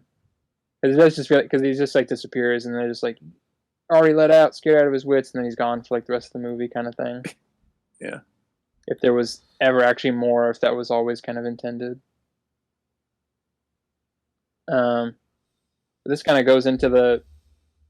Actually, you know what? I'm gonna Springs. Do you have anything to talk about in this act? I feel like you didn't give you much of a chance in the first. So No, it's fine. I just let you guys go on about Tommy. I found it kind of interesting that a blind man is operating a radio station by himself. I love it. It doesn't make any sense, but I love it. No, I think it's just a character to fit in the Odyssey. Yeah. Like a connection. I don't know which character this is. Oh, that's true. There is a blind man in the Odyssey. I don't remember their name though. Isn't it? Yeah. It's been forever. Well, there's got to be two if there's one for the Well, railroad blind wise man. Well, that's the Oracle. I know there's a monster that gets blinded, but I don't think this is supposed to be them. No. Well, that's the Cyclops that gets blinded, right? Well, that's John Goodman. Yeah, everyone agrees that Sean Goodman is probably the Cyclops. I think, given Yeah, the one eye. I think even if you do like scene selection on the DVD, he's the Cyclops. Let's see. All right, give me a second. I'm gonna look that up. You'll Okay. you'll keep going. I'm just saying. This is also Stephen Root, which I immediately recognized him from Get Out. Yeah, he's also blind in that one. Yeah. Blind I twice. think that's why it connected to me so far, and it made me slightly question: is he blind in real life? No. He's not. No. He's just played two blind people, or at least Yeah, two blind people, to my knowledge. He's a great character actor. Yeah, it shows me that he's been here a long time if he knows where everything is. Oh yeah. Yeah. Like he knows It's all the his buttons business. and operating and. You know what? Though I feel like I'd rather have a blind like record producer than a deaf record producer. You know, I would agree. You sound great. You can't hear us. I know, but it's started. You haven't started yet. Yeah. Oh, okay. I felt the vibrations. This is probably tied for my favorite scene, actually. Stephen Root is just very, very funny in this. Yeah, you boys do Negro songs? Yeah, it also kind of helps in that he identifies them wrong because he's blind.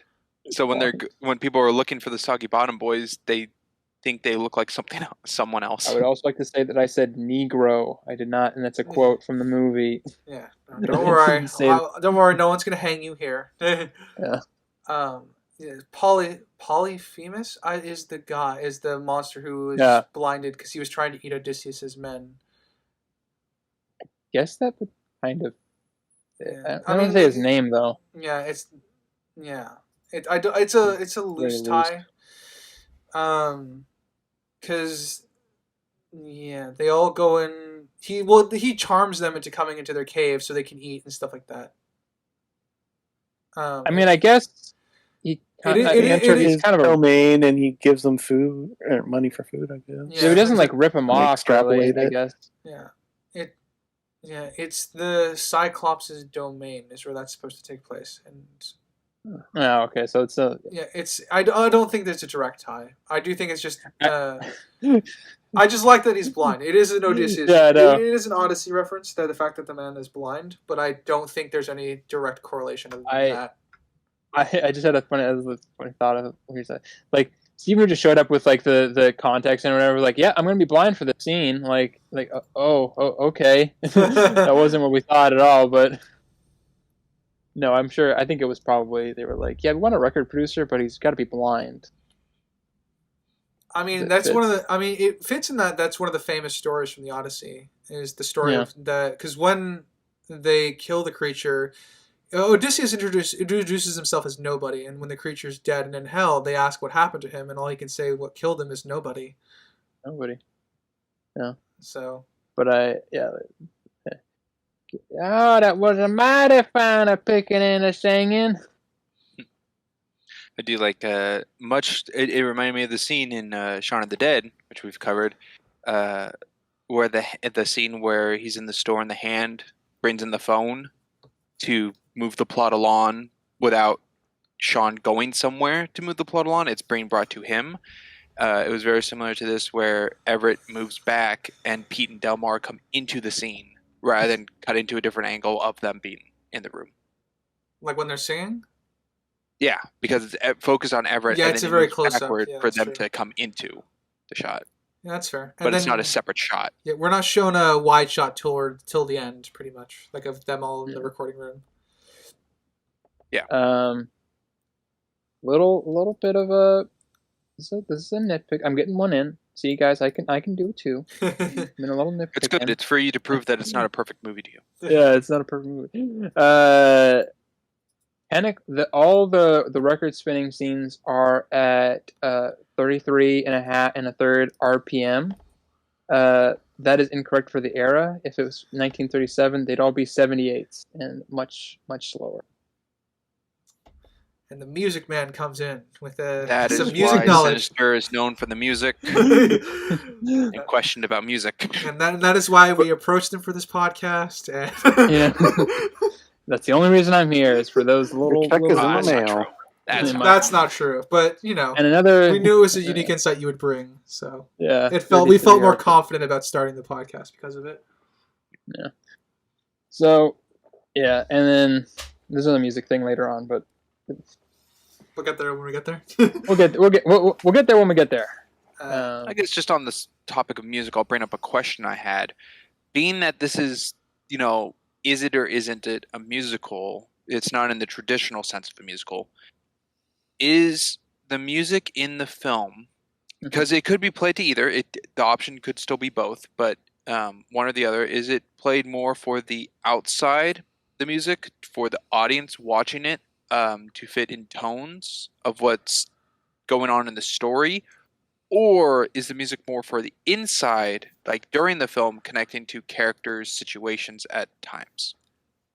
I think it's a solid mix of both because I think could be definitely construed as both, where it is like more of the transition music pieces are more for the audience, even though they match the tone. But I'm not the music man. I'm the writer man. So I don't like I the way I've always like imagined or kind of because there's it's very hard sometimes to separate if a movie has like music in it or like musical moments or or is it a musical. It's always kind of a hard thing, and that's why we have Reddit pages and groups and lots of things like, is it a musical, is it not a musical, what makes it a musical. And I've kind of always separated them by, I feel like if it's a musical, the music and the story are kind of together in one. You have characters singing their story or their chain of events or whatever. And then if it's just a movie that happens to have music, the music is usually the character or is a character kind of in with the music. Sort of like how Gotham is a character in Batman and that kind of thing, of just like a thing.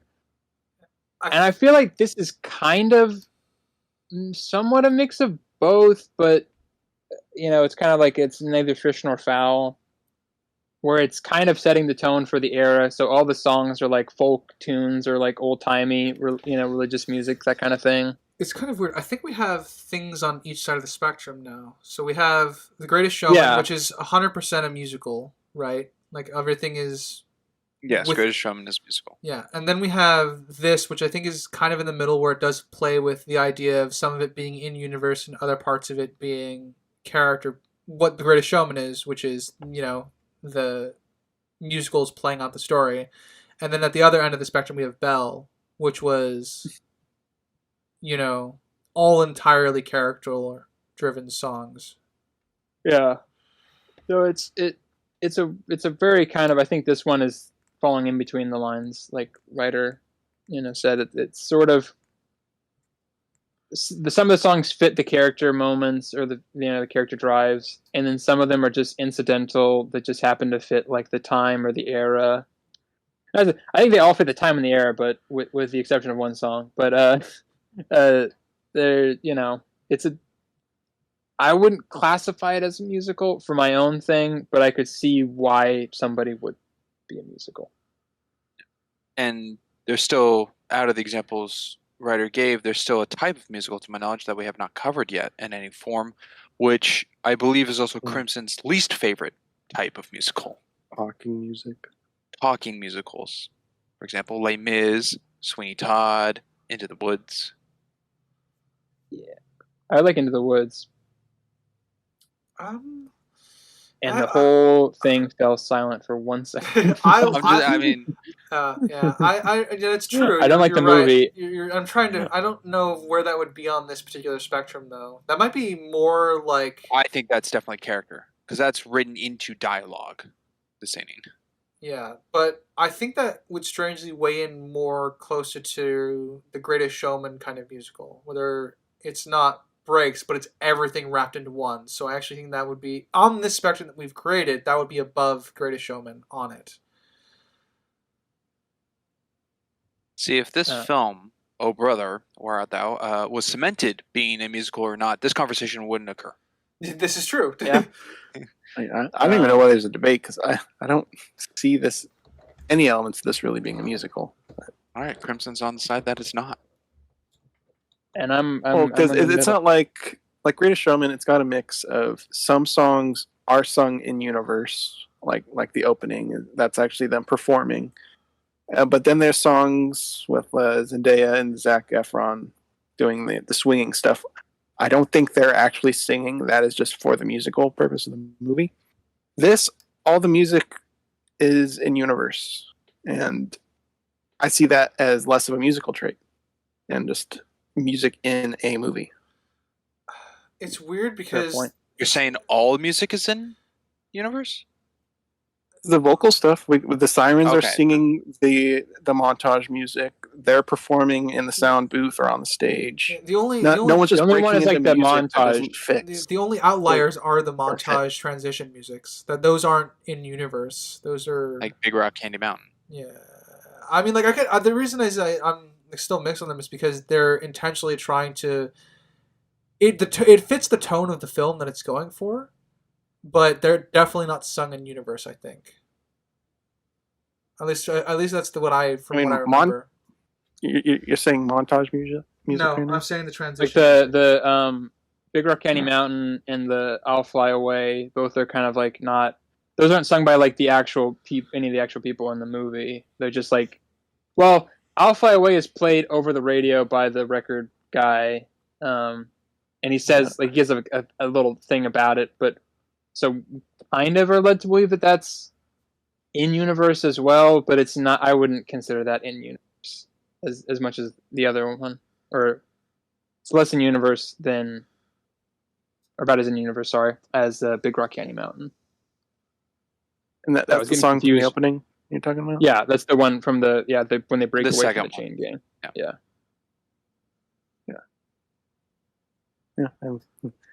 I think still stands with what I was going for. I will say though another music thing, but not about the music that I like, is that they I cannot say 100% certain because it's been a while since I've seen one, but I think the record lathe that they're using is somewhat similar to one that would have been used around the same time. In the Perfect. Man of Constant Sorrow. Studio. Yeah, I don't think it. I'm not 100% sure on that though. So I know there's only one of those that are from like that era that are still actually, and it would be weird if this movie happened to have one like 20 years before the last one was repaired or something. That would be kind of weird, but so don't quote me on that one, but I think it's accurate. I think I have a quick note just before we leave the song area. Record list. We meet the governor on the way out. I don't have anything. Happy O'Daniel. Yeah, I don't really have many notes to say other than that it's important because he's now going to be a main character during the transition scenes for the continuing on in the story. So we're going to be following him as well when we're not following our main characters. Mm-hmm. It's also pretty easy to identify their wealth by their figure. Oh, his son or his grandson. Oh my god. I think just the set of 4 of them. They're all very big men. Well, yeah, but I mean, they're well fed. Yeah. Yeah, his grandson or whatever is just. Yeah, this kind of goes into actually something I want to bring up that I think they do fairly well in the film, because the idea is that they're modernizing the Odyssey, and that's why they have a lot more. That's why there's a lot of Christian overtones instead of Grecian pantheon overtones. I do think they cover the 7 deadly sins in this film to go along with that. And gluttony obviously would be an obvious choice for our mayor group here. Yeah. And a bit for John Goodman. And a bit for Cyclops, yeah. Oh, John Goodman. Give John Goodman a break. He's skinny now. No, I mean, he said it himself. Even a larger state, I can eat even more. I can eat even more. Yeah, he definitely gave off the most gluttony to me, which is why I bring it up now, because there's a little bit here that I didn't notice. No, Happy O'Daniel's son is like, yeah. No, I think they're both. They're not mutually exclusive. They're not mutually exclusive. Like I said, I'm referring to all the 7 deadly sins being showcased throughout this film in a very, very specific way. Yeah, Ulysses is pride. That's the 7 deadly sin, right? Pride. Yeah, pride. Yeah. Okay. You're right. Yeah. No, you say 7 deadly sins, and I'm thinking the 7 ways the murders occurred in 7. No, well, that's close, but I mean, it helps me tally. Because I don't know. I feel like there's the envy. Cyclops would be wrath. All right, there's envy, anger, lust, gluttony, pride, sloth, and avarice. Actually, you know what? The governor might be sloth. Yeah, I think he's sloth more than gluttony, because I think John Goodman's character covers gluttony pretty well. Avarice, I would obviously pick for Homer Stokes. Yeah. Lust is Pete. Yes. Who would be Envy? Um, I don't really feel like they. Ulysses envies his wife. Yeah, Moving what did on. you Yeah, but he put also has a Everett lot at? of I don't know. pride. no, I don't. Yeah. Well, to be fair, I also didn't really assign characters to them before. Yeah, you're just saying that they're all represented in. Yeah, I think is but accurate. I think we can try to assign characters if we want.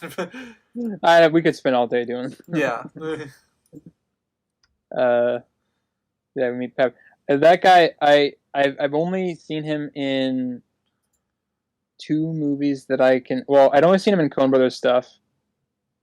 And then I watched Dog Day Afternoon, and he's the negotiator in that movie. And it was really weird to see him younger because I've only ever seen him old. Sinister, I missed the part. Who are you talking Happy O'Daniel. Happy Happy O'Daniel, O'Daniel. okay. I just called him the governor in my notes, but yes. Yeah. I thought I preempted it, but I'm not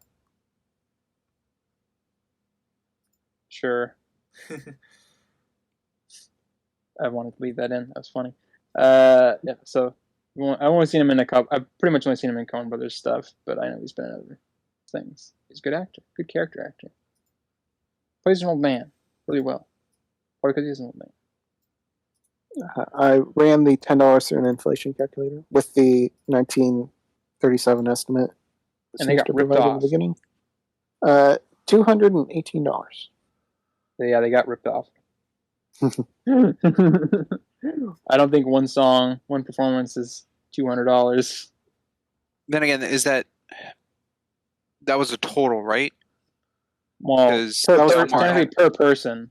it was person. $10 per person. Okay. Well, yes, and they were like, oh, well, Aloysius and we'll have to sign extras for them. So only 4 of us can write. So they got $60 technically. Okay, I'm like, I don't remember seeing Pete holding money. Which actually it probably got if that 20 split 4 ways would have been 5, so they got an extra 5 each or 2 5s each. Whatever. Yeah, so they got like 25 or $20 something. $15, $20. Do you want to I have calculate an that? interesting question. That Yes. for me, I think it's a purpose in the. I mean, a purpose for the film because it does appear again. But a butterfly find flies by in front of Dalmar and Pete when they're at the car when the governor goes into the building. Is that a real butterfly or is that like a Forrest Gump feather situation? I thought you were going to say, is that like a Forrest Gump butterfly? Isn't there a butterfly in Delmar's finger at one point? Yeah, It comes that's back real. later. That's real, though. Pretty sure. I don't think that one was. Yeah, I don't. The one on his finger? I'm pretty sure that wasn't real. You wanna bet $500 on it? I'm do just you have a way bringing to it up prove it? because I'm not the No, biggest. but- I'm not the big knowledgeable person on the Odyssey, so I didn't know if the butterfly signifies anything with Delmar. I'm pretty sure the butterfly in that scene you're talking about is not real. The one on his finger and face later on, I'd have to watch it again. If you mean you're referring to the one when they're outside the building celebrating they got money? Yes, a butterfly goes by, and then it reoccurs again. Okay. Yeah, I see. Butterflies typically help symbolize coming of age. From what I remember, but I don't know if that has any place in the Odyssey itself. There might be. Like I said, it's been a long time since I've read it, so. Okay. Yeah. Just the fact that unfortunately, I will just label that as a don't know right now. Ask me again in a few years whenever I get to reread the book.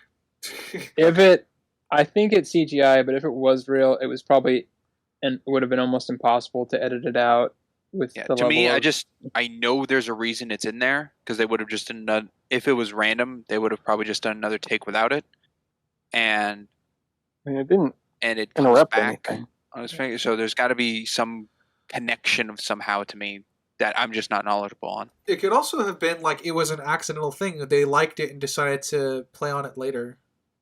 Yeah, that's possible too. So Unknown as of right now. Yep. Okay. And then I'll just go into another topic Yeah. thing, which another thing I think is a reason for some reason.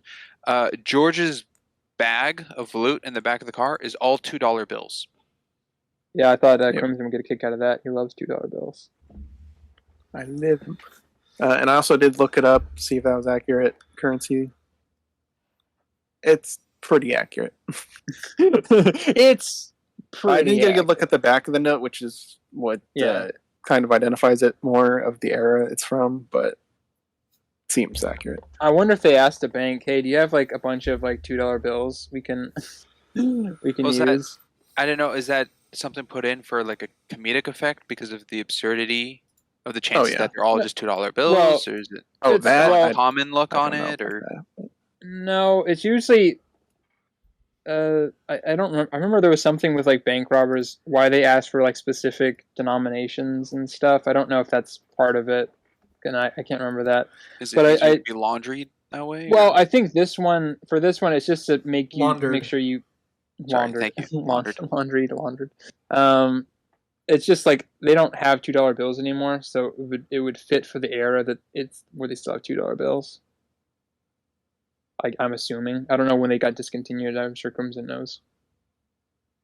I do not. Sorry. I did at one point. That is gone. You did at one point, yeah. Did not retain it. Oh, they were discontinued. Oh, apparently they still make them. And Crimson, before you even ask me, no, I don't know who's on the $2 bill. They actually He's the big president. They print $2 bills upon request whenever you go to a bank. Yeah, they're not an active. Yeah. Yeah. They print money. They print money. Yeah. They will give you $2 bills upon request. Yeah. Oh. Yeah, they will give they will typically they will give you a $2 bill at the bank if you ask. That doesn't really detract from what I'm trying to say. Thank you for that information there. It's usually upon request. If they have $2 bills at the bank and you ask for it, they will provide it. Gotcha. But it's not something every bank will have. Yeah. Okay. I got slightly confused, like a money press at a bank. Yeah, they don't. No. Yeah, there's no mints at a bank typically. Yeah, they have it's to really wait weird if they have to wait against the National Reserve.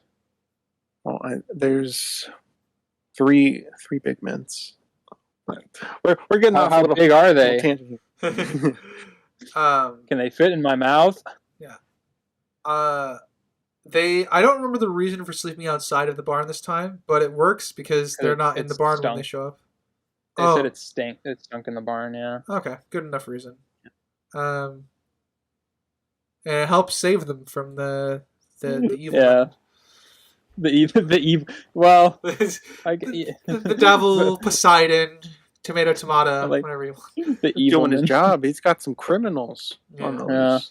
Yeah, I agree. I agree he's doing his job. It's just the lawman. I will say, I love the Coen brothers' attention to detail, but I do wish we kind of knew what Pete did, because we kind of only know what Dalmar and Ulysses did. We don't really never know what Pete did to go to be on the chain gang and everything. Mm-hmm. That wasn't a super long sentence. Yeah, he had like 2 weeks left. Well, we don't know how long. He said he'd be 84 in 50 years, so he's 34 right now. 87. Was that 87? Yeah. I think he said his sentence would stop in 87. Yeah, he was like, so he'd be 37 now. Yeah. So what would carry a sentence less than probably 20 years? Well, probably robbery or something, because it seems like I guess that's a good assumption, just because of the hard times and everything that most people will be trying to rob stuff. Yeah, that'd be fair. Yeah, petty thievery or something. Which would probably, back in the South in the 30s, would probably get you a pretty sizable sentence in comparison to now. But yeah, so I guess it's easy. You can look at context clues, but I would have liked it if they just at one point was like, this is a lot like that, I don't know. This job that you pulled, right? That got you. Yeah, that car I stole back in Yonkers or whatever or something. Yeah. Or I got in a fight with some guy or whatever, and Yeah.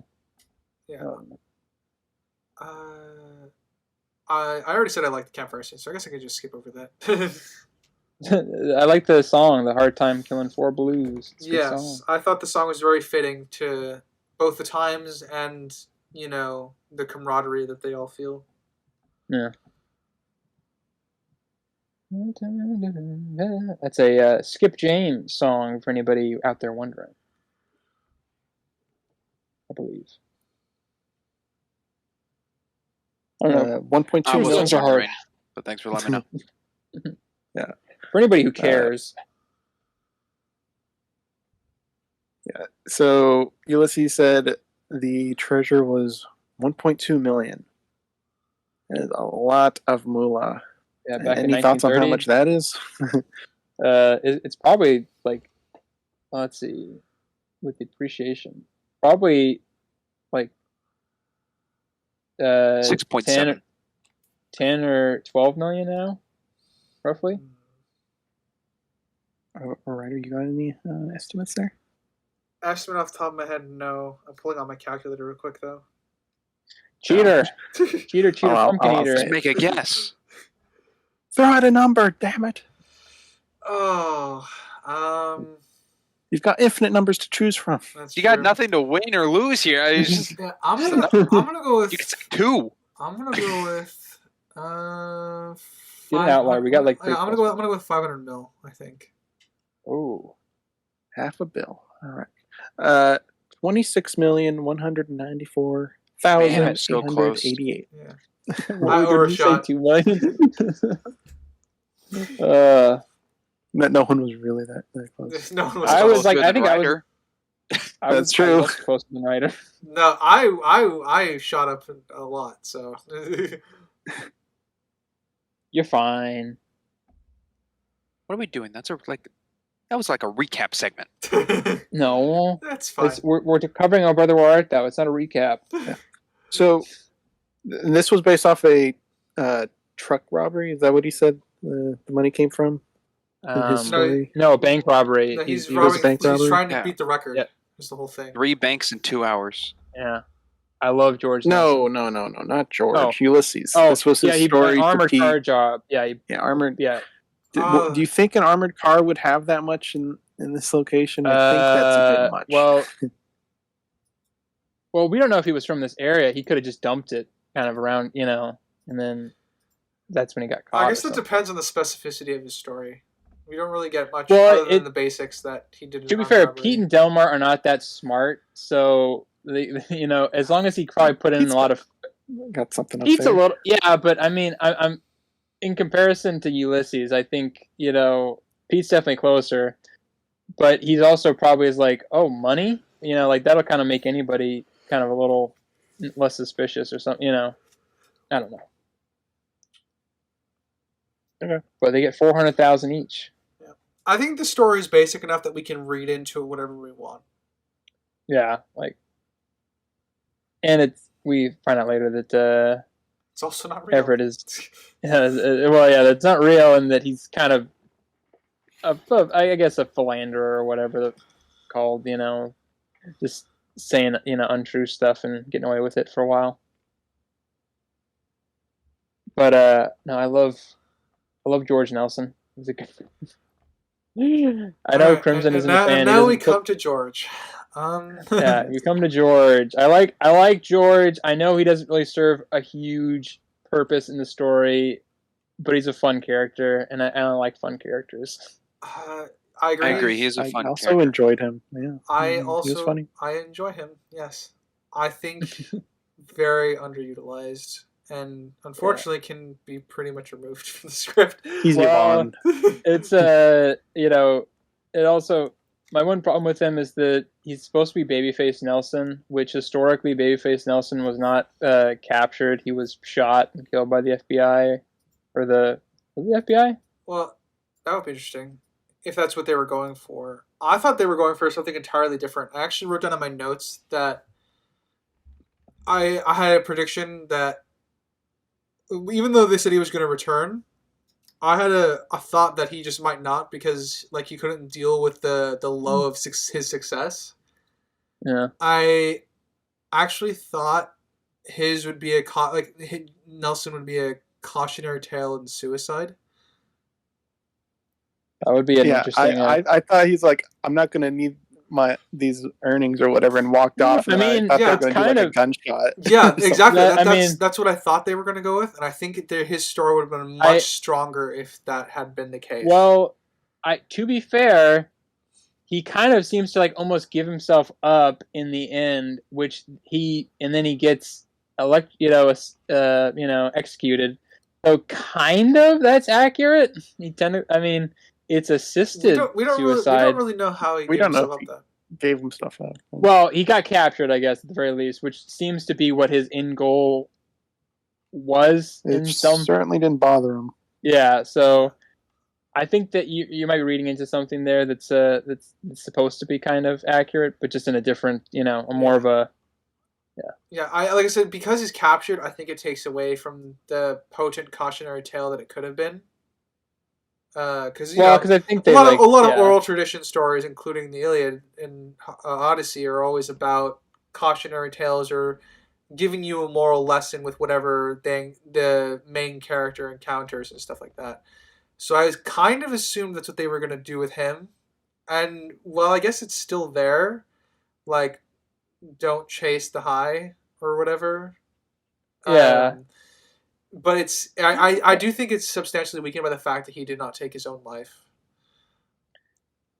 Yeah, well, I don't know. I think he's sort of just like a kind of a fun little character sort of thing. But you're not, because I think you can just read into it of like you probably don't want to be George Nelson.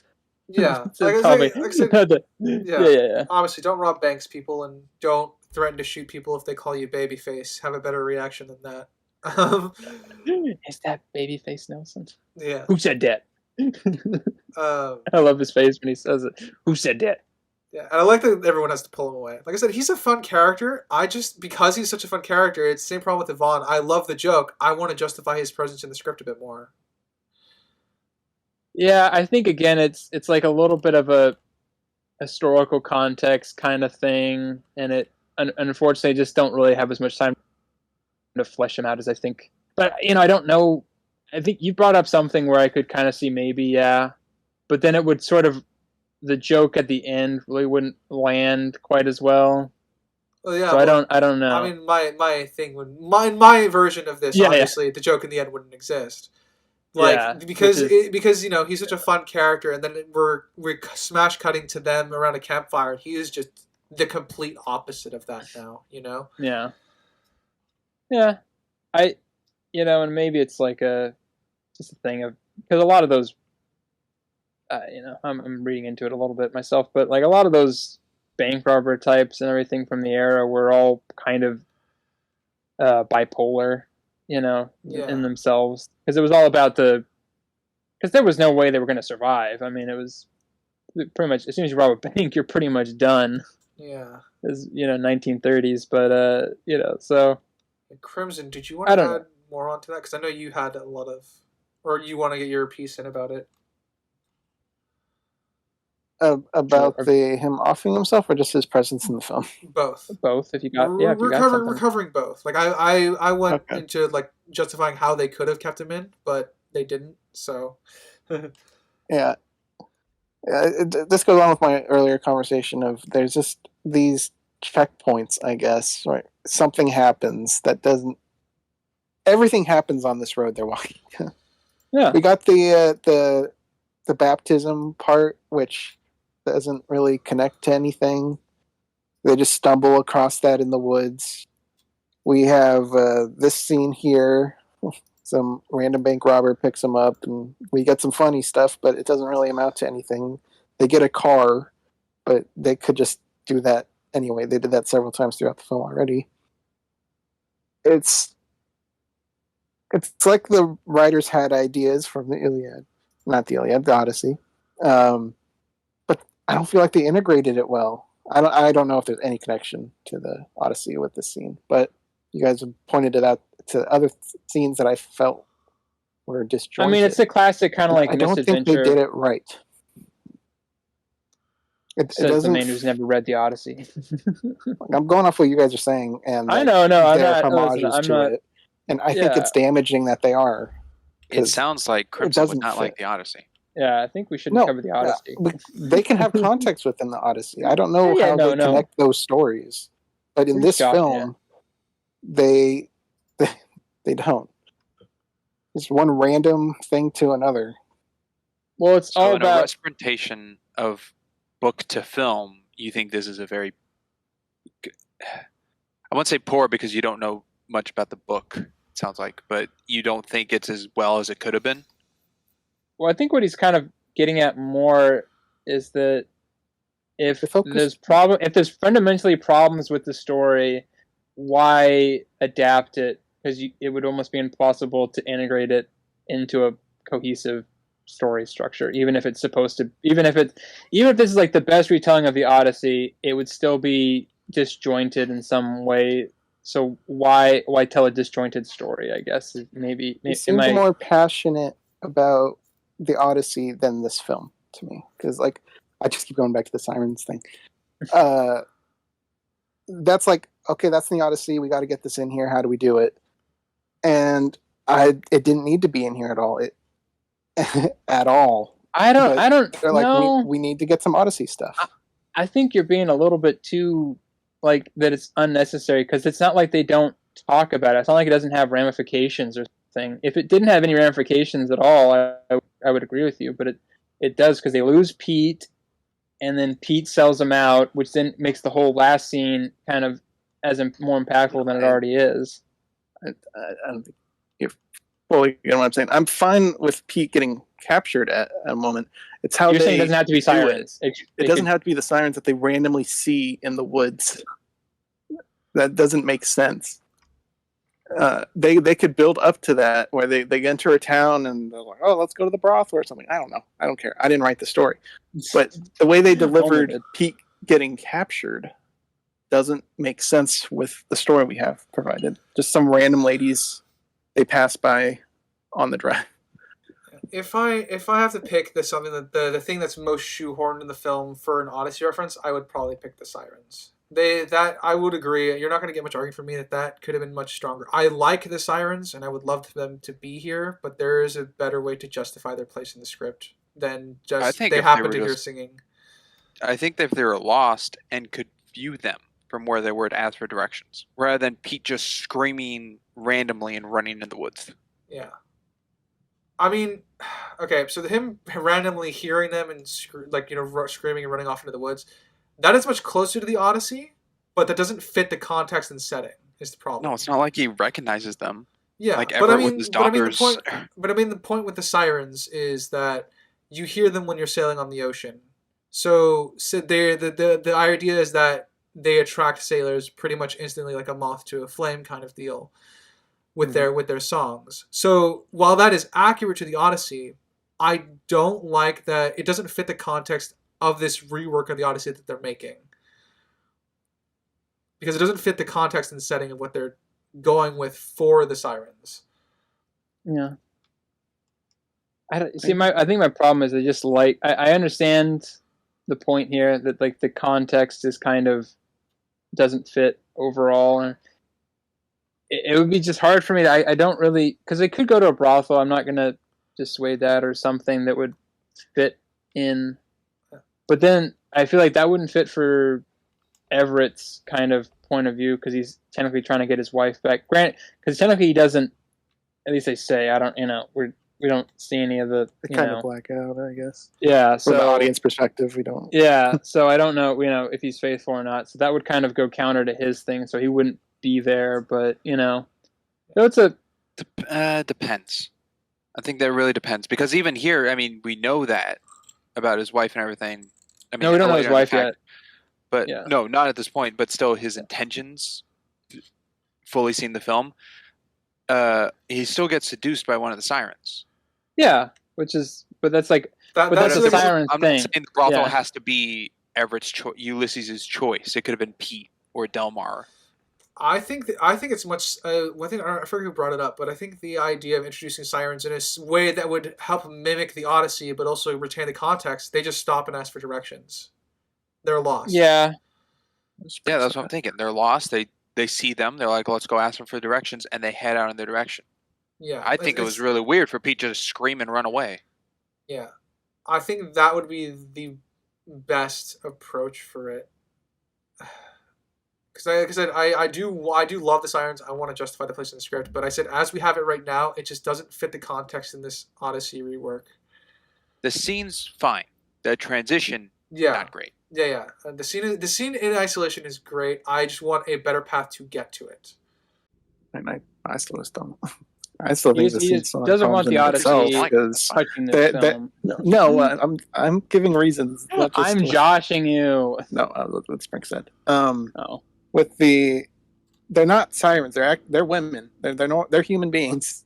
We're going with the context of the Odyssey, but they are still. Yeah, just but these women. are also guys And who haven't seen a woman in like a couple I'm years. fine with them being probably. hornballs. I'm saying the women don't act like normal people. It felt, like I said earlier, unnatural. They had this like glowing aura around them. You got their hands all over them. No. Well, okay, To me- that part they do. I don't think the the only glowing thing part. that could have helped is if we knew the sirens were working for the law, Yeah, would it and have, that this was a trap. Would it have, I don't think they're no, working no. for the law. I think, yeah. Would it have helped if it was revealed that they like turned them in? Well, they No, did. I think so. Yeah. So, They yeah, turned I know. yeah. That's a reveal later down the line. But I mean, like, if we directly see them turn them in, is what I'm saying. Would that strengthen the, I guess, their presence in it? Because what? Well, I mean, would it be kind of why falls onto why the. would they do that? It falls to the very why would they beginning when we're seduce talking someone about that's how they trying to escaped capture them? by hitting the chain. Oh, were you saying we them did, as like, one independents thing or? needed. Sorry, I was talking. Your question was directed at me. Who was asking questions? Springs, what were you saying? I was saying it could be fine, like when they go to whip Pete, if we either see the sirens walking away or just like a money transaction of just like a hand giving money, so we know that he helped or worked in a trap of some sense. It doesn't have to be a full dialogue conversation or Pete being like, "You worked for them," like a whole talk. Much like the beginning we talked about, if it just showed one little hit of the chain to show that they were working on escaping by hitting the chain. The very reason I think it can't be a trap is because if they know they're there, first off, how would they know? And then, two, are these sirens, are they independent or are they actual people? I've always read as they were independent. Because it's too much of a coincidence. So how would they know that they were coming in the first place? They were just doing their laundry. I'm not going to argue it's not coincidental. I think they can both be wanting to turn them in for the bounty and just happen to come across them. I think both can happen. It's a stretch. I will allow that. It's a stretch, but I think both things can exist in the same scene. I would prefer it if it was less of a coincidence, but I feel like I can allow it in the situation. But they thought it was a good idea to unanimously just continually sing about them and the devil to these guys.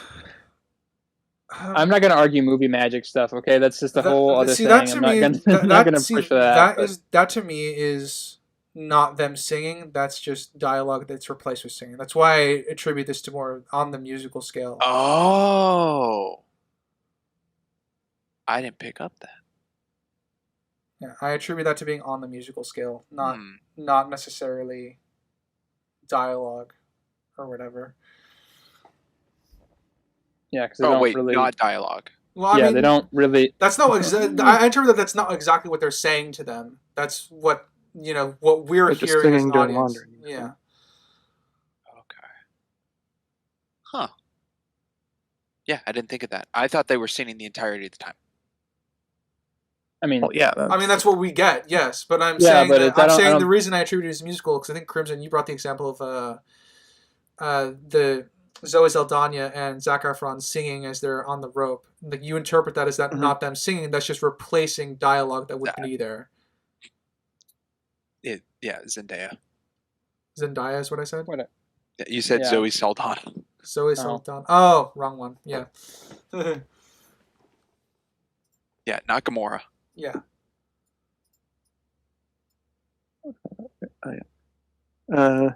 Okay, we spent a lot of time on this. Well, it's not even in this freaking act either. Oh, it's at the end. It's yeah. We're just gonna skim past it when we get there. I like the montage of them hitchhiking around. That's another. I love that Campfire song. sales and Yeah. sales. All right. Sorry. Do you have the soggy bottom boy for a man of constant sorrow? All right, man. We got a shipment yesterday. Can't keep it on our shelf. I like the pie theft scene. With the rock. I brought it up at the beginning, but I like it because it's very like. I like that it's very like Daryl was the one that leaves the money. Like, you know, it shows that again they're not, you know, our main Dalmar. characters aren't, you know, inherently Yeah. evil or anything. They're just doing what they need to survive, but they're also not trying to steal it either. Even though they did steal it, they're trying to leave something behind, you know. Yeah. True, Trying to but be then nice. they did commit Grand Theft Auto. It's true, but like I Well- said, they're trying to, you know, typically leave something for what Well- they can do. And I think it's within the context because probably lady living on pie. She's not the most well off, but a guy who owns his own car is probably pretty well off and can probably buy another car. I think a lady can definitely bake another pie easier than get another car per se, but Especially with a very generous tip to Dalmar left. yeah, $2. We don't know what type of bill was that. A $2 bill? I think it was a $2 bill. That's a lot of money. He left more than one bill. No, he left one. It was just one. It was Yeah, just it was one. one bill. Yeah. We just don't know the denomination of the bill. Denom. If we're going with it's $2, then he just gave her $43 for one pie. Yeah, it's just. So very I think he generous just left of him. $1. I think it's $1, but it's hard to tell. It's really in the Yeah, shadows. you can't really tell what it is, but even if it's a $1 bill, $22 pie. Very generous of him. You have all the denominations the dumb up right one. now. So He's Huh? he's the dumb one leaving fucking money for him. Jesus yeah, Christ. it's fine. No, they're bonding. It's a good little scene. Eating pie, burning newspapers. We went over it, but important information that you should read and not miss like I did. Well, and then they also burn. They don't even read that like they're a huge hit. You know, making Oh, that's music true. and stuff. Yeah, they didn't notice that either. So Yeah. it sets up stuff for the audience for sure. Yeah. But and I do like the little scene where like the prison thing comes along and they have to hide their faces and stuff. Well, like they're all sticking their thumbs out and like, hey, you willing Yeah. to pick us up? And they see what it actually is, and they all hide. That was pretty funny. I did get used by that. I think they were a little blind with how fast Well, they oh, should yeah, have I'm not identified it. But Yeah. Another police force error we have to follow. Yeah. Or, you know, trick of the camera to reveal to us it is much of the characters. I do have Pretty another much. how question. Yep. How did How? they escape the bank robbery? Yep. That Well, they one, had a that one car. is just They editing. into cut the away music. from it. Third bank he robbed. They cut away, so I'm sure everyone's fine. That's what it is. Well, the cops that were chasing him got caught in that stampede of They hit cows. a cow. Well, they hit a cow and they got caught in the with the rest of the. So I'm assuming they gave him a certain amount of time, and then he was only in there for what, like 2 minutes, and then they drove off. And they Also, also very calm crowd. True. up until he Yeah. fired a shot at the very end. He fired his gun outside. I'm sure they were. Well, also there's a lot of bank robberies at the time, so I'm sure they probably wasn't their first rodeo. It was definitely like, oh, here we go again. It's freak of Yeah, the week. okay. They gave him one bag too. It's like, oh, here's your bag. See you around. He comes in every week. That would be kind of funny. Yeah, that was on my somehow list. Springs. I've got four things on there. The escape and them getting which we covered. The escape after the car chase. How they broke out Pete. We don't even get to see how they did Yeah. Oh yeah, they're just that. in and out with that. Yeah. Yeah, and how they managed to knock out the ghost without anybody noticing. It was loud. Yeah, a lot of hells. Maybe just enjoy the frickin' movie or something. I don't know. Jesus Christ. No, I'm joking. I mean, why did tried to lay it on. there's a scene where a strand of hair moves, very inconsistent, really threw me out of the movie. It's yikes. That's such a smart. Are they even trying? That's such a fart smelling critique right there. I'm sure Fucking people eat that stupid. up all the time. I'm sure. Yeah. This was objectively the worst thing they could have done. I'll say, okay, I'll go to something nice though. Then about Oh, the siren please, scene. Thank you. The intoxicated one was Everett. Yeah, he's a lightweight. Loosen him up to be seduced. Yeah, Being that he's a married man. I did enjoy that. Like they had to, like he was the one that was drinking because otherwise he was the one that would have been most on guard. Yeah. Counterpoint: why'd they target him? Well, because Is he wearing a ring? No, because they would have lost that in prison. Yeah. I don't know. Well, he was the only one who was going like talking. Everybody, the other two were just. Oh. That's true. It was So a means it to shut was- him up. Yeah, they probably one shut him up, and then also He also he tips his hand pretty well when he tries to introduce them. You know, like he's the ringleader of Yeah. the group. I mean, it wouldn't be too much of a stretch for them to have guessed that. yeah, because literally he's the only one who's trying to talk, and they were just like, okay, well, let's stop that right now. And Yeah. that was their alcohol, right? Yeah, that was their alcohol. Yeah. That they The brought sirens alcohol, to not clean the laundry.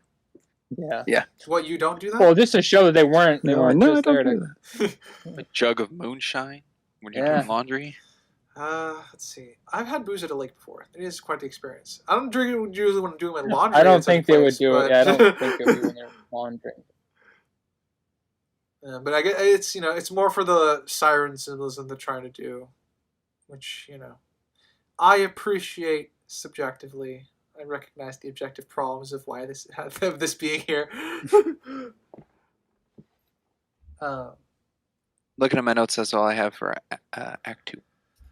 All right, are we ready? I guess my last thing for the end. There's not much CG in this, but the cows getting shot didn't look great. That's weird. True. That's weird because they actually had to convince PETA that they didn't actually shoot the cow when this came out. Really? Yeah, Wow. Well, that just kind of goes back to like the era. when violent movies were coming out. It's like those aren't violent now. Yeah, In the I thought it looked time. pretty good. I mean, there's like a split second it didn't look very good, but I thought for the most part the CG in this movie is pretty good. I think the cow at the end is worse CGI than when he's getting shot, though. If I had to take my swing at the least successful CGI cow, I would say the last one. I'll say both those cows look better than the one in Twister. I guess my last notes. For, Wow, really hard one to beat. Yeah. I guess my last notes for this are revolving around. I think this is where I noticed that they're keeping us apprised of all the side characters because we were reintroduced to the hair product guy from the beginning, and he's talking with a woman who's also there to buy hair products. No, that's a different guy. Well, no, it's It the was? One, it's That the was one. the same guy. From the. I thought you were talking about The merchant guy. Okay, I thought you were talking about the fop guy or whatever. Yeah, sorry. No. It's the same merchant guy. So I thought it was weird that they start keeping us surprised. Like this is where including they're just gonna keep us surprised of side characters, and we're introduced to the governor again very soon and stuff like that. So that's kind of where I think I was eased into it here, just before they run into the sirens. My notes on the sirens themselves are pretty much related to the Odyssey, which we already went over in detail. So, and boy, howdy, are those clothes see-through? and it's like, yeah, it's like, my notes are like Pete just hears singing over the engine and goes to the river to meet the sirens, I guess. And then I went, I mean, I absolutely understand, but why? Why is it seemed, yeah, so that's pretty much what my notes said. That's all I got for this act. All right, we good? Yep, we good. All right, going on from the river sirens to Everett's ex-wife's introduction. And we've already covered most of the sirens. Is there anything we didn't cover? Oh my god, they Why? turned Pete into a frog. Why There are we go. Pete's clothes like that? Just cool effect, I guess. To Or make the it look joke. like he got turned into a frog? No, I think it just happened to work out that way. Certainly for the joke. It's just a cool. Well, it's part It's- of the joke, and I guess it just looks cool. I don't know. I doubt the sirens laid that out. No. I No mean, way. the It would've been idea folded if it was the sirens, and it would be a wadded mess if it was Pete. the idea is that I don't mind them having stripped him because they would have searched for weapons and stuff before they took him captive. But it's it's very neatly ordered the way everything was left. Does it also kind of point out they could only take one? Well, yeah, because they're 3 women, and it probably would have. They probably would have taken. They probably could have gotten all 3 of them, but they might have woken up before they could have, actually accomplished it. So So they we don't really probably- know how they moved Pete. If they put him in a wagon or if they dragged him on the ground. They Yeah, probably I I mean, assume they assumed they would have to drag him back to the road to whatever transport they used, so that would have been difficult enough. if they had, if they had transport. Yeah, I think it points out that they were either A, scared to bring them back to a shelter, like to their residence, or B, they don't have a residence nearby to bring No, them to. because this is kind of like a hauler or something. I'm sure, like a situation or something where they kind of have like a community or what have you kind of thing. So I'm sure there was probably an area. It's probably just not close by or something. But yeah, I don't know. It's probably they knew they could probably only get one of them, and I'm sure they all had bounties or They just went for the Oh, no. surefire method of getting the one rather Yeah. than risking anything about going back for others. yeah. So That is if this whole story of the sirens working with the law. well, they That's a go- whole they- other they- story they- not shown. They turn him in. Next Yeah, time we for the- see because- Pete, he's with the police officers. The assumption is He is. obviously that they turned him in. That's, yeah. again, assumption. We don't know that story. We He could have can- woken up, ran from them, ran into the law, and the sirens had nothing to do Yeah, with because them. that makes more sense. Yeah, you're right. Could I be. They're should've tracking him down with the pomade. Okay, there's this thing called an inference when it comes to storytelling. That's what this is. Alright. You can infer that this is what happened. You don't need to be shown it. You don't need to see anything related to it. I think it would strengthen the sirens a bit, but we don't need to see them to do that in order to make this inference. Yeah, because even Pete's cousin was going to turn him in for the bounty, so we know there's a bounty. Yes. To make the inference, no, not at all. Agreed with Ryder on that. But for a cemented story, there's nothing. Well, he also says later on that they did that. So Oh, Pete brings up that the sirens did turn him in? Yes, Is that a line I missed? he says then explicitly they turned him in. they they Okay. brought me And out. it was Yeah. a line I missed. Okay, good. Glad we had that. in the I back did pocket. not have anything connecting the sirens to the law. You could ask, All right. how would they know about the bounty? Because no one else seems to know about it. Well, no, because his cousin does. Because his cousin was. His cousin Turn him turned in. him in. Yeah, Well, I mean, so that there was is a from the bounty. immediate area. But Well, I'm saying throughout yeah. the film, not really. We don't see any papers or anything, we but don't hear the radio station going on I- about it, or I would like it. Like I said, like Ryder said, I would like it if they said something, but it's a decent inference that anything with law enforcement, there's going to be a bounty. I mean, yeah. As we've seen, the news of the Soggy Or- Bottom Boys hit the papers before the bounty. Or at the very least, the They're not going to wanted put the poster. bounty in the newspaper. It's not how it works. Criminals at large. It works for I feel like that would be FBI. in the paper. Okay, what paper? Tell me specifics. Whatever the paper they got. Okay, give me a 1937 paper that has all the criminals listed in there, and I'll What buy year it. did they take down bounty boards? I don't. Who fucking knows? But it would have, like I just said, they're not as organized as they are today.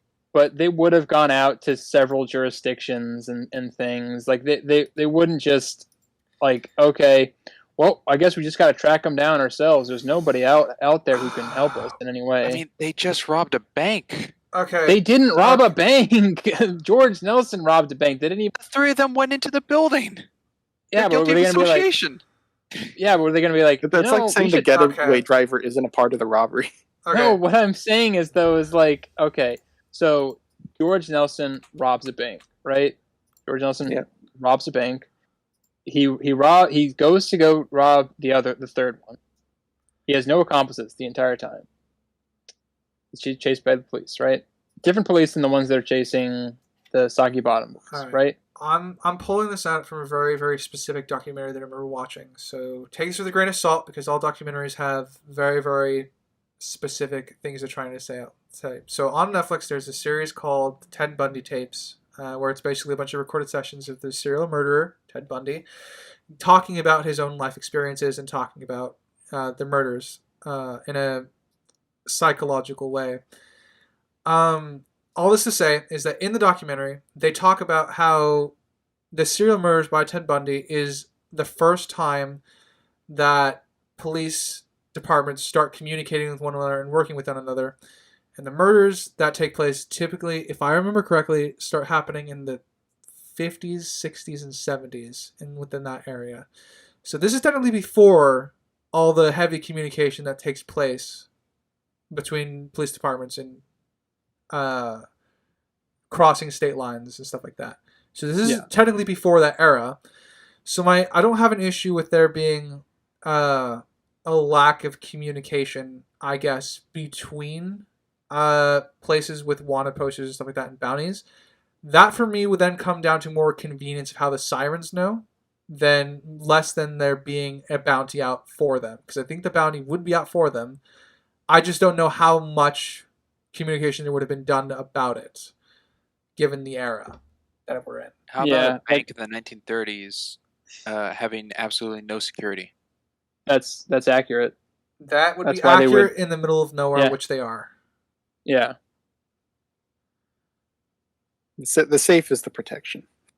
Yeah. Pretty much, yeah. Okay. It was kind of once a lot of this happened that they stopped not having security, and they didn't really have just local banks anymore. Yeah. It's like once big banks. we start getting to the Reconstruction era in the 40s, or the late 30s, early 40s, that's when things like that start to change rapidly. So it's very, very on the nose, or very, very on the border of crossing the line of being too fantastical, but it rides that line, I think, fairly well for what time period it's in. But to finish my point of what I was saying. Sorry, so we have, go on. you hear cops going. He goes over the third one. The fact that I don't think the people that are chasing the Soggy Bottom boys are going to question, George Nelson was robbing banks, and he was out that way. Maybe we should ask about. I don't think they're going to put two and two together on that one. So it's going to be.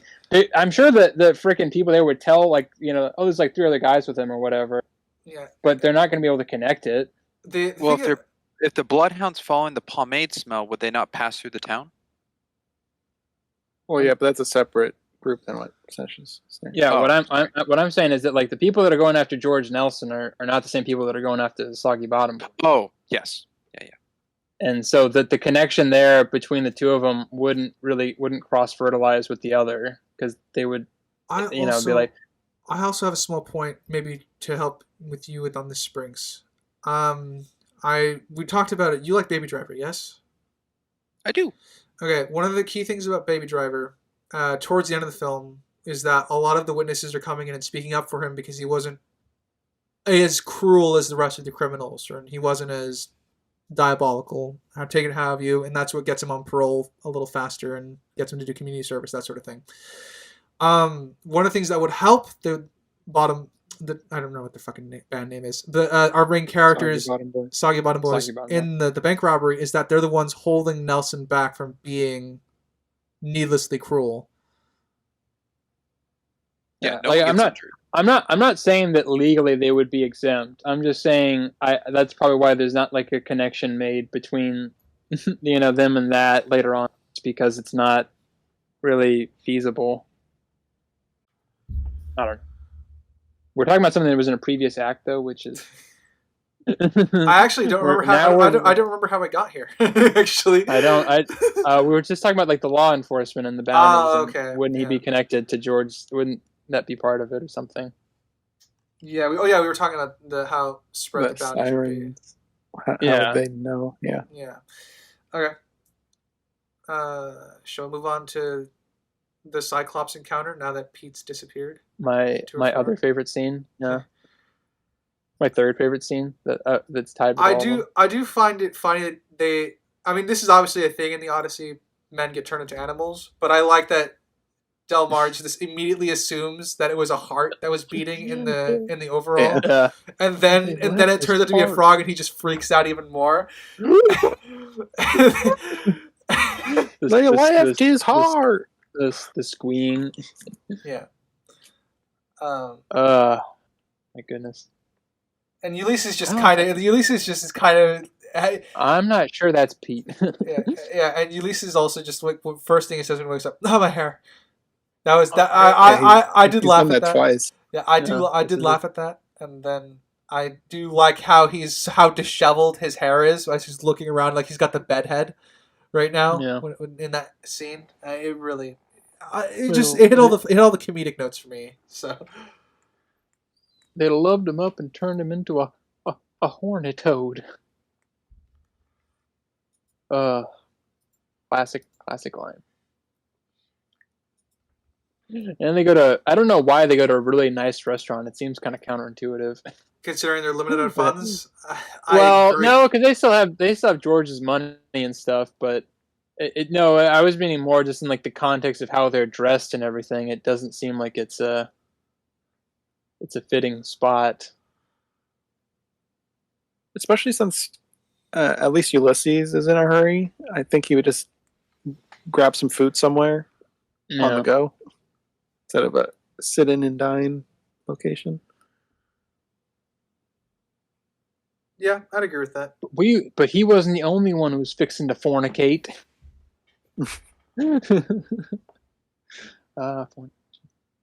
Would he know that word? Would Dalmar know fornicate? Yeah, that would have been like I think that would have been kind of at the time sort of the layman's term for sex. Okay. Fornication. It's in the Bible, I think, right? I haven't. Not a question for me. Yeah. Again, book I've read several times. It's been a while. Yeah, I don't know. So I don't. Yeah, I feel like there might. Maybe I'm. But whatever. We got Big Dan Teague. John Goodman. Never. I don't know a single bad John Goodman role. That's Well, a great okay. question. What's a bad? The Connors.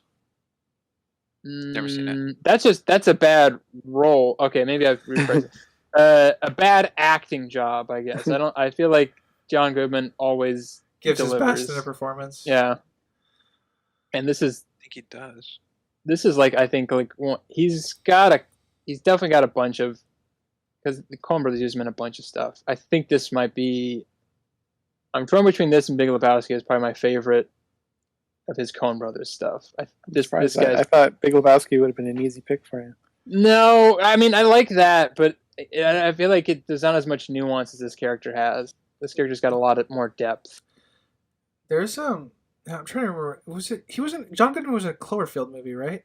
Yeah, he was in Cloverfield 10 Lane. Cloverfield Yeah. Lane. Yeah. The reason I'm thinking of that is because his role in that reminded me a bit of his role in this. Like his size just adds so much to the intimidation factor. Oh god, yeah, he's a big man. The charisma he pulls off before robbing them in this gave me very much. No, he does like his. No, I know. I'm Chuckleton agreeing with you. kind of approach. I Gave just me very imagine the much scene. Fred Flintstone. No, okay. Well, I disagree with that one, but It's one of his best roles. What, Fred Flintstone? Yeah, in the Flintstones movie. He's great. It's such a wonderful cast. I'll concede that I'm sure his performance is great. I don't think the movie is that good though. I'll give him that. I think his role is probably really good, or his acting is really good. But I don't know. Can't comment on that. It's been a while since I saw the movie. But no, Big Dan T. Yeah, I'll throw out an error I caught. That the While lip he was syncing doesn't match sitting up. down talking to Ulysses about his occupation. There was an over-shoulder shot of him Yep. looking at Ulysses, and his mouth did not match what he was saying at all. You know There's, what there's you know a what I couple times that happens in this film. you know what happened when I saw that? You laughed. No, I immediately knew that you were gonna bring that up. It seems like a I was like, Crimson. oh, Crimson's gonna bring that up. Yeah. That's not gonna get past Eagle Eye. Yeah, that happens a couple times. in I'm this the film. eagle eye one. No, well, anybody You're who growing brings up more and something- more into one. Yeah, you are slowly becoming. You're getting stuff that Sprinks misses. But then I Springs wouldn't gets call stuff that myself you, an eagle eye, but yeah, I think you have a pretty close watch on movies most of the time. Maybe to the point that you miss dialogue and certain story stuff, but you Yeah. know, yeah, You get all the visual stuff though. yeah, yeah, I need to go back and watch Mr. and Mrs. Smith. Yeah, I think you did watch the actual movie. But no, freaking, he just oozes charisma in this. Both like all this, the two scenes where he talks, really, he oozes like charisma. I wasn't sure what was haining until I saw him starting to stretch Yeah. up towards the branch. I'm like, oh, okay, Yeah. this is the turn. I was because they're kind of enthralled. They're easily swayed and enthralled by the idea of making quick and easy money. Obviously, Yeah. so it's yeah. I'm sorry, John I'm just Goodman has watching done a the scene good in the performance. Yeah. I'm just watching the scene in the background, and so I'm just laughing because it's so funny. This is my dad's favorite scene. It's the one he always talks about. Which one is that? Where he beats the shit out of Oh. them with the tree branch. With the stick. And then kill Yeah. Pete. He just it's Because he just does Everett it so just seemed- casually. yeah. Yeah, He just does it to Dalmar, like proving a point. He goes, "Okay, continue," and he comes at him I'm with a stick. confused. yeah. What's the big deal, Big Dan? It's all about the money, boys.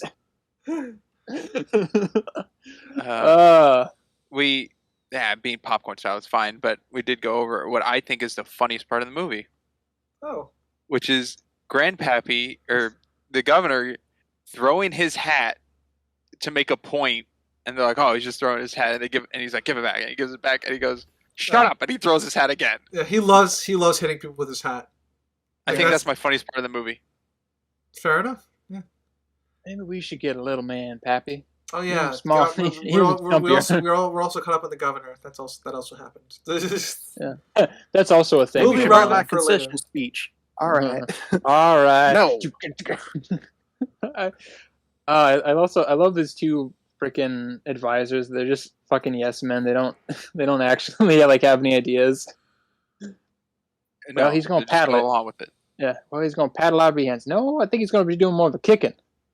No, he's gonna paddle it real hard. No, I believe he's gonna be doing the kicking. Get another freaking. Are we in the? Yeah, we're there. The whipping scene. I remember that scared me as a kid. What about the brutal killing of the frog? We're not going to talk about. Yeah, well, He I was gonna skip past that because of animal cruelty, writer. But I guess we have to talk about the frog. We already killing. saw a cow Give your get shot warts. and hit by a car. Ain't nothing but a damn toad. um, That's not a toad. Hey, Such an emotional performance from Dalmar. You just felt his life end right there. Well, he can get a word out. he was really devastated, which I think is funny. And Yeah. also, because we cut from that to us to inform us, oh, he's still alive. yeah. Yeah, Well, another weird, interesting transitional use of the Lightning. Porky Pig circle. It's got a name. I can't remember what it is. yeah. I don't know what it's. Yeah, it does have a name. But I think it brought it back into not back into the comedy after a tragic like that. yeah. Him being Well, whipped. No. The after Pete the Frog getting squished and Delmar just trying to Yeah, get a word out, and then yeah, it the goes fact- into that transition. Oh, to yeah. make it a little more lighthearted, not Yeah. so. To brace yourself for the smash cut of Pete getting whipped. That freaking guy who's just yelling at him. I don't know who that guy is, but man, I guess he was born to play that role because he just fits it perfectly. That fat face. Very southern 30s man. Wall. That's gonna get cut out. God damn it. No, it's not. It's a Southern What? man law. What are you talking about? I know, but I said he was fat. So yeah, like wrong all with fat? all What? southern So? people are fat. I don't know. At least I didn't say the other thing. What Yeah. Sinister meant to say is the character's fat. The characterization of a 1930s evil southern gentleman would be fat. Yes. I do like that we get the fire reflecting off of the devil's glasses, quote unquote. Yeah. With all the devil symbolism, he's the sheriff, but also the devil. Yeah. So whatever, those go hand in hand. He's the sheriff and the devil. I think That's another thing. I could definitely I use think his it would have been a badge little cool, but it didn't play off when he met Tommy.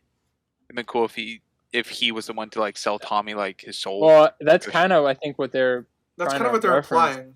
Yeah, Yeah, like he made a 'cause he deal with said- the devil, and Tommy talks about the man had a big dog, and the Or sheriff yeah, walks around with a big mean dog. hound. Yeah. and a so the- hollow voice. Big, Yeah. and he does have a big hollow voice. So, yeah, That guy, the guy who plays him, that's the colonel or whatever from Malcolm in the Middle. Oh, Yeah, isn't that cool? With he doesn't have a hand. Yeah. Or is he missing both hands? I don't remember. Anyway, sorry, you were going to say something, Ryder. No, I was just gonna say like it's definitely heavily implied that this is the same devil that Tommy was talking about, Or that they're one and the same. or that they're one and the same. Yeah. Yeah, like there's like the real devil, and this guy is kind of like the devil incarnate or something, or in comparison. However you want to read it. Let's see where. I think we're probably. Do you have anything you want to touch on specifically in this Crimson? Because I know you're kind of stretching for time a little bit before we have to get to your rating. In the act or just the movie? In the act, or the movie, whichever yeah! Out of the blue, Whichever's Crimson's on a time fastest. constraint. Yeah.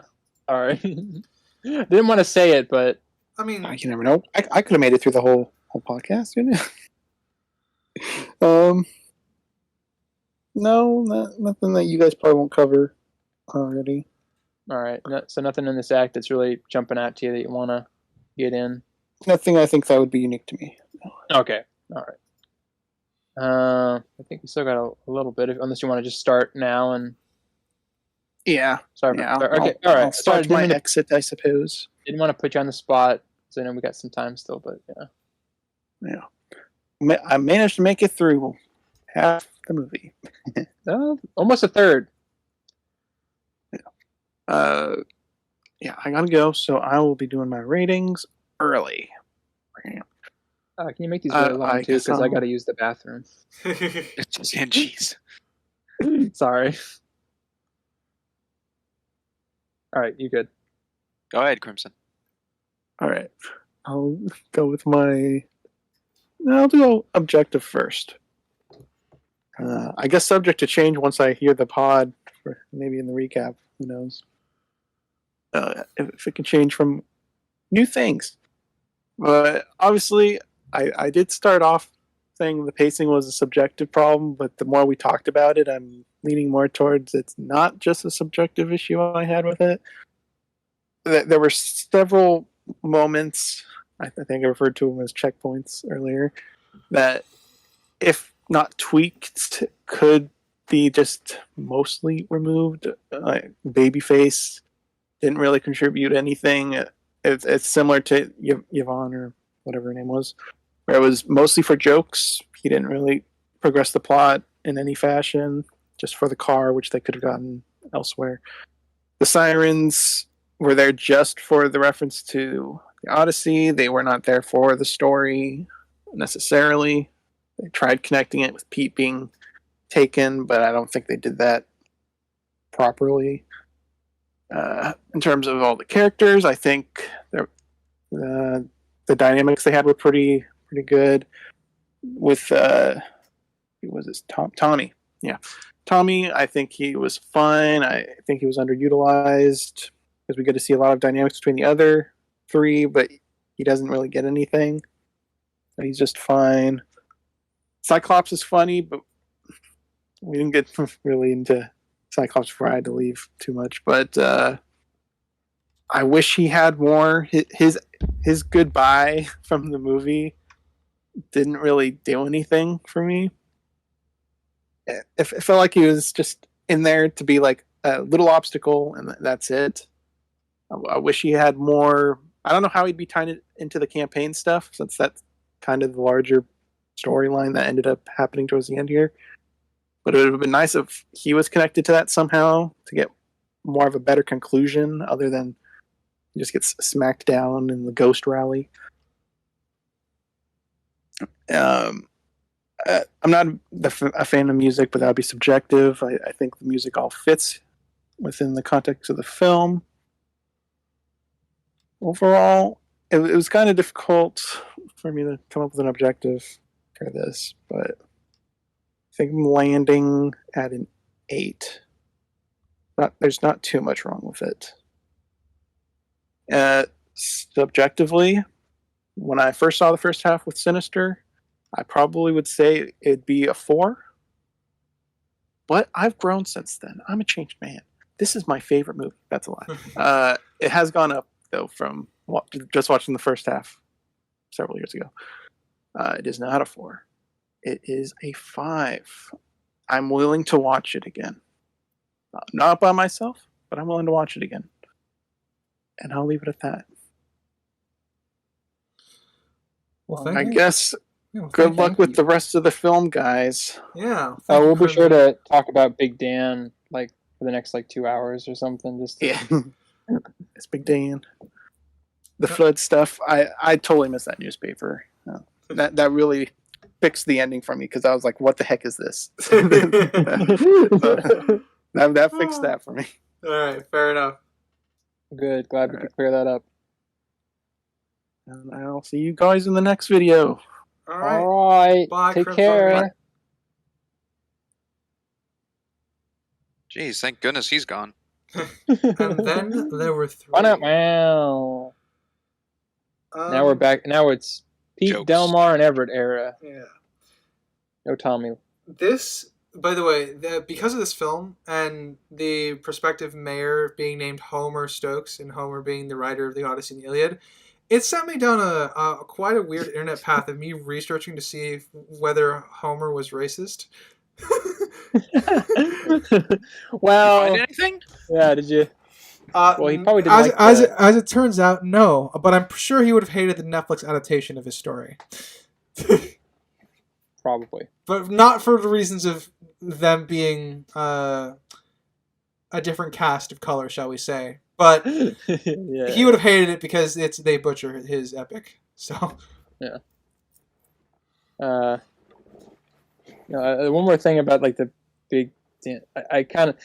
I like that he sort of breaks down, or he seemingly breaks down what Everett and kind of Dalmar were doing, or he talked about takes the money out of his pocket, that was the show cards, and then he wanted to see what was left in the, and then he kind of unfortunately finds out. Well, I guess, yeah, unfortunately for the frog, but fortunately for them that it wasn't. He wasted his time basically. He only got a couple bucks off of him. mm-hmm. So you can kind of tell he's done this before, and he kind of knows the type, which I guess he goes into it is his know your customer. He was definitely casing them, Yeah, that's why he was slow about talking to them and everything. So it wasn't until he was certain he could get away with it, and they were just dumb enough to let him get away with it. Yeah, I think I'm a pretty good judge of character, Big Dan. No doubt, friend, no doubt. Fucking John Goodman.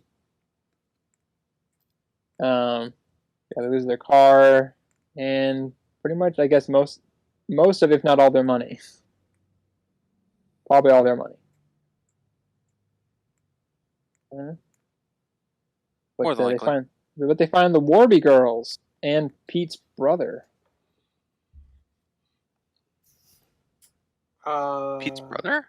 That's what they say. They're like, "Did Pete have a brother?" Oh, yeah. When they're driving, right. Yeah. Okay. Yeah. You confused me for a solid minute there, but yes. I was like, I'm sure that's going to go over their heads, but I'll say it anyways.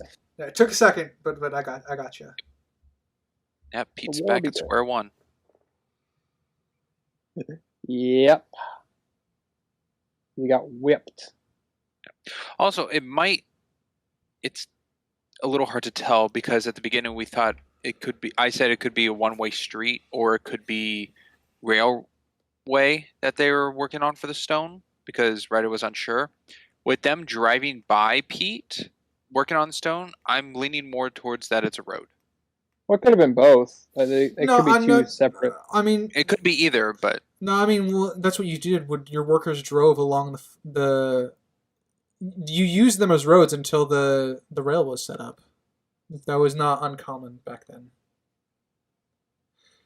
Plus, the reason for that is because there's no traffic. Because they're not designated as roads on maps or anything. They're designated as railways. But if you know there's one being built, that's an easier way to get to where you're going. true. Yeah, those weren't. I don't think really railways were kind of the only thing that was the fastest way to get in between like big cities and stuff at the time because they didn't have the highway wasn't invented till like the 40s or 50s, right? By wasn't it was it FDR or was it Yeah, Eisenhower? that would be FDR, New Deal. So Yeah, late New 30s, Deal. early 40s.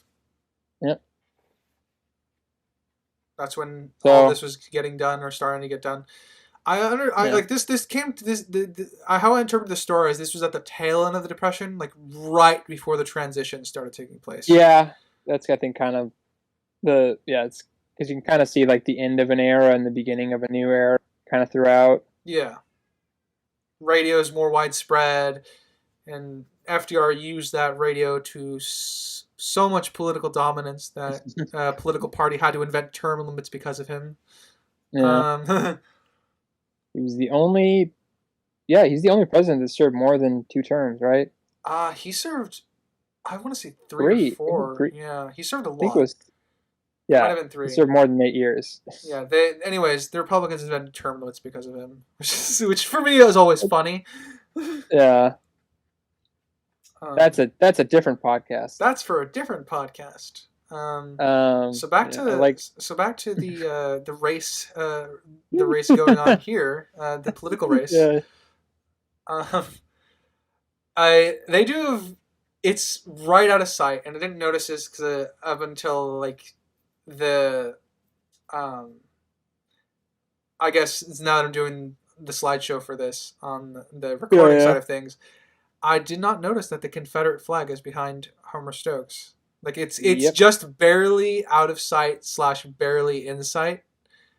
So like he and the scene hide it very well, but it's still there, which I think is nice setup and cue for us to what he actually is later on in the film. Yeah, what his real beliefs are. Yeah. And I do like that they have him as the reform candidate, which is very funny. Yep. I mean, unfortunately, that's what it was like.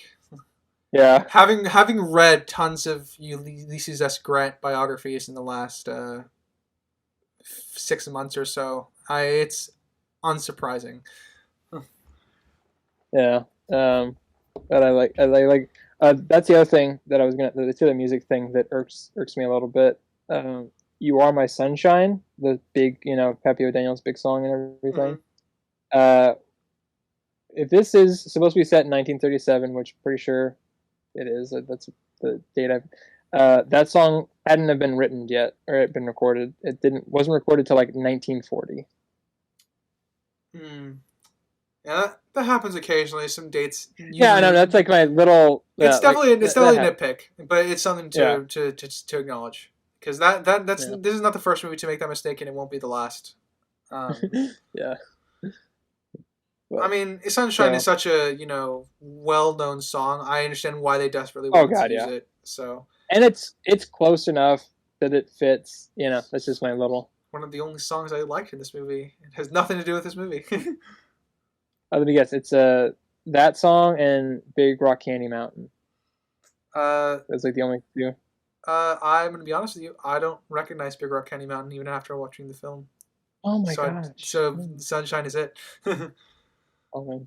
Okay. Coming from Ryder, not surprising. All right. Yeah. That you hurt me in my heart a little bit. Yeah. Okay. Look, I'll live. I'm looking at the script. I missed some of the audio cues. All right. Sinister, I recognized it. Don't worry, I'm here. I know Big Rock Candy Mountain. Yeah. I mean, It was used in a bunch of student films. Yeah. Yeah. I'm sure it was. Yeah. And that's probably why I blocked it out. Yeah. But yeah, I mean, like, I guess Yeah, I'll talk about it now. Like, the reason I have a lot of personal attachment to Sunshine is because I actually wrote a short story involving the song in a more tragic way, and that story still sits with me every now and again. So, Ryder talking about his babies. Yep. All of his babies. I find it funny that the daughters ask if the dad has a maiden name. that is actually pretty hilarious. I also like. I think it helps put the intelligence of his daughters. Or the naivete, I guess. Well, Maybe a little bit nicer. Let's I not. mean, they're young. Yeah, that's encourage children to ask questions constantly. All right, that's not True, but they know what a maiden name is. Yeah. Well, yeah, they don't have context for anything. It's all like from their mom, so they're just like repeating stuff. It's Yeah, that's what happens. I do like. I was about to call him Homer, but Ulysses' reaction. Ulysses' reaction to wondering, like, learned that he got hit by a train. The whole scene with his daughters is really entertaining. He's trying to get a word in. He's just happy to see them and listen to them talk. Tries to get another word in, that sort of thing. It's very, very much like he's a suitor. It's the dad experience. Yeah. Another reference. Got 7 daughters. Looks like Ulysses. Or Odysseus, sorry, is the Greek version. Yeah, Ulysses is the Latin version, so you're not wrong. Yeah, it's the Roman. If you were Greek, it's the wrong version, but if you're Latin, it's the correct version, I guess, depending on both ruled which side you're on. Both ruled the Mediterranean for quite some time. I'm not too worried about people mixing those two together. Yeah. As long as you're getting it's like mixing up Jupiter and Zeus. Oh God, I hope I got that right. Yes, you're right. Yeah. Yeah, so Mars is Aries. Yeah. Yeah, so it's like mixing up Jupiter and Zeus. You're fine as long as you're getting the correct one. You're naming the correct one. There's a few little context differences between them, but yeah, mostly they're the same. Yeah, I mean Pluto's a dog, so get a real. Yeah, he's not the Lord of Death, or is he? Da-da-da-da. I heard he's a cowardly dog, but have they done that, Disney? Maybe. Probably. It's been 100 years now. House of Mouse may have played it off or something. Probably in like a Halloween special. Yeah. And then Mission Incredible finally shows up.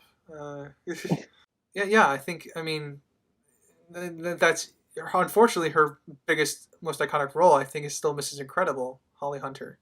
So it's either that or like the piano. I was thinking where she was from, but I think the only other one that I know her from is a movie I try to forget that she's in. Is that Batman v Superman? That would be correct. Yeah. There's one good scene in that entire film.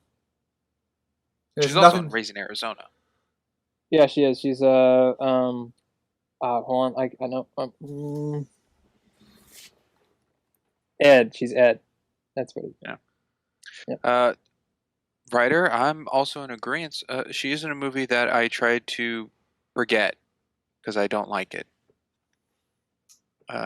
Which is not Batman v Superman, actually. For what movie? It's a movie called Always. Oh, is that the Robin Williams movie? It's a romance movie, and it's gonna blow people away because it's a Spielberg movie composed with John Williams as well. Oh, and I think it's my least favorite Spielberg movie. Sorry, it's one of his worst ones. If you want to know more about it, we'll have to Oh, cover it someday. oh God. Yeah. I think I know what movie you're talking about, Springs, and the only reason I know is because people in my family actually like that movie, and I Oh cannot no. stand them when they watch that movie. Yeah. It's Richard Dreyfuss, Holly Hunter, and John Goodman. Yep, maybe John Goodman. That's 3 movies he's been in that I know of with Holly Hunter. The other one being Raising. Wait, John And Goodman this was one. in Raising Arizona? Yeah, I forget. it I was haven't one of the seen Raising convicts that Arizona in a breaks long out. time. Oh, yeah. Okay. Yeah. All right, we've just been talking about Holly Hunter. What did we think of her in this movie? Actually, wait, no, we're not there yet. We got the Warby gals. Is there anything else we want to touch on with them before we jump in, or The are we Warby good? No, Gals? I'm his That's daughters. his daughters that are the singing. They're like in the highway. I think we already touched on him. Yeah, I don't think I have much to say on them other than that. Like, I understand why he's desperate to get back to them. Yeah, Adds he's more a to his suitor. character. He's a bona suitor. fide. With my notes, I got nothing else for this act. All right, so now we head to the Woolworths with I don't think they ever say her name. I don't think they need Mrs. to. McGill? Yeah, Mrs. I mean, McGill. Mrs. Not right Warby, now. technically. Yeah. Oh, no.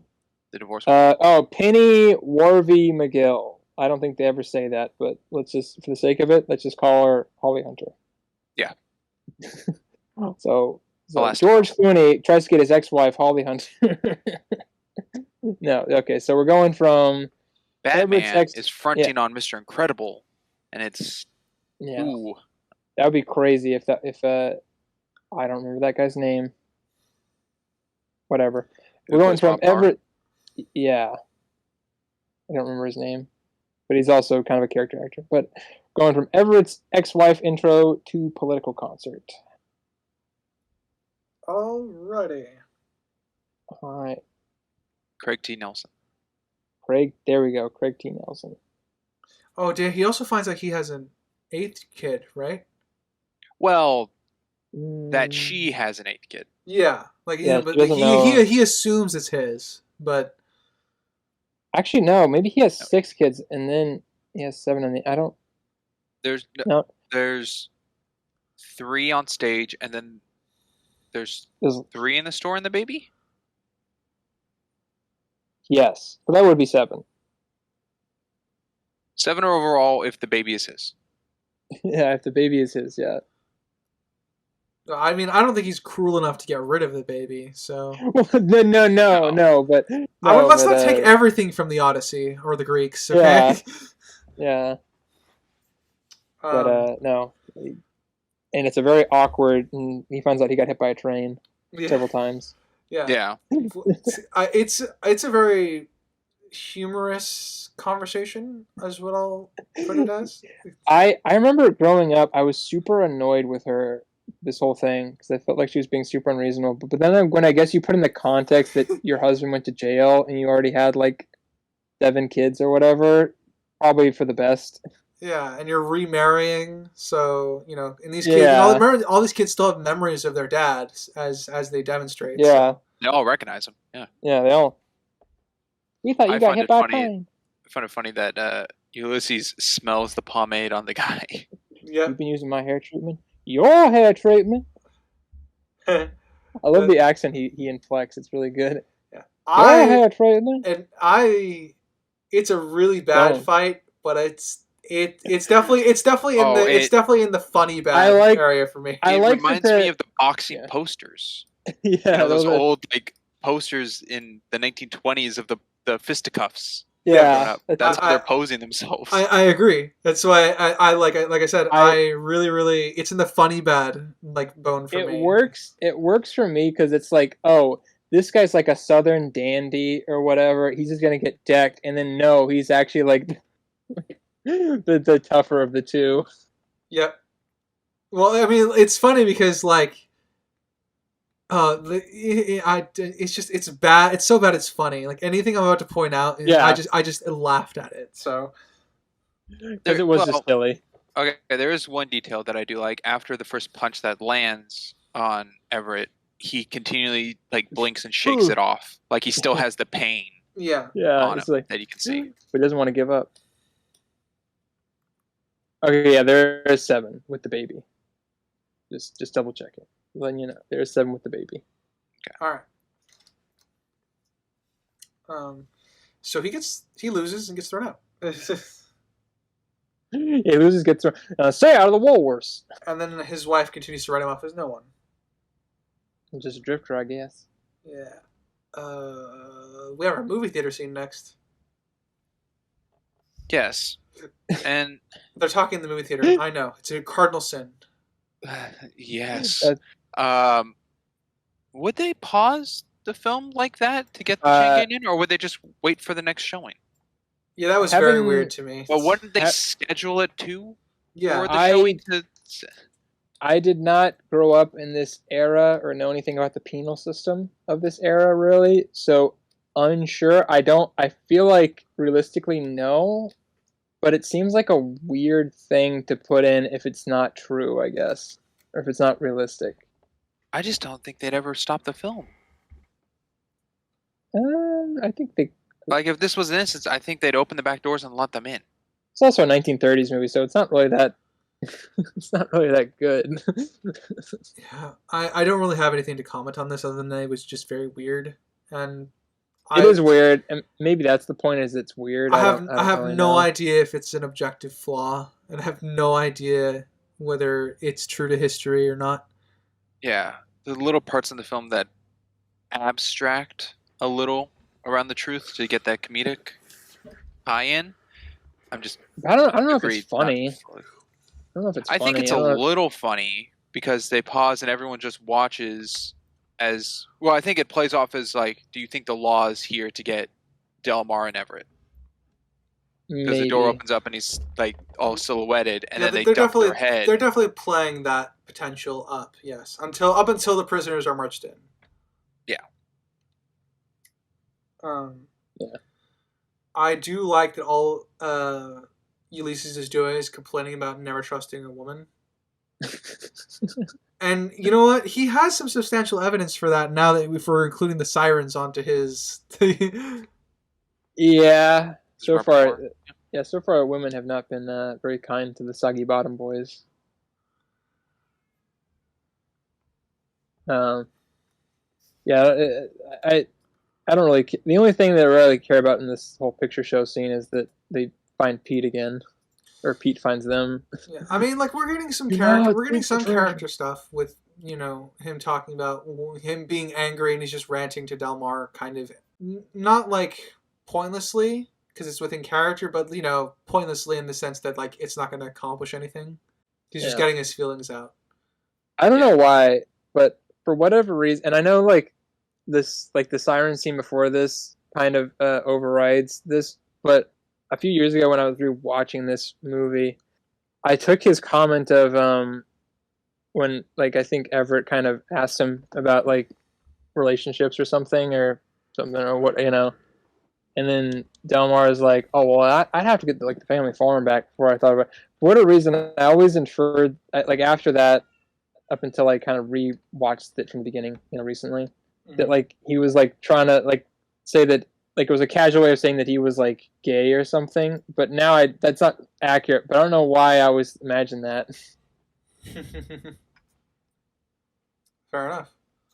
Yeah, I don't. It would be a cool little character thing that just out of the blue, but I feel like the whole siren thing kind of overrides that sentiment because he does seem to be very interested in that. He could just be bi. I mean, that's true. I'd be fine either way. Which would also be a very Greek thing. Yeah, so.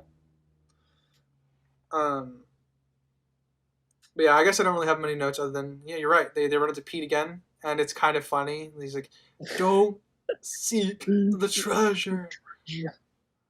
It's very good. Yeah, they run into Pete and quiet down, watch the picture. At least someone spoke out about it. That's true. Yeah. Actually, here's a question. Sorry, you finish, Springs. You finish. I was gonna say it is convenience though that Pete is right behind them in earshot of the two lines that take up the seats. Yeah, So he's not, like, it's on a convenient far that he got end or- seated there. Yeah, that he got seated there. I agree with that. It's an okay convenient though. It's cause It's it not works for the story. horrible. It's just It's convenient. I'm not gonna say it's Yeah. not. It's convenient. I mean, it's already convenient that they show up to the picture show. It's more convenient, I think, for Everett and Dalmar to go to the show and be there than for the chain gang to go see a picture show. Yeah, I can agree with that.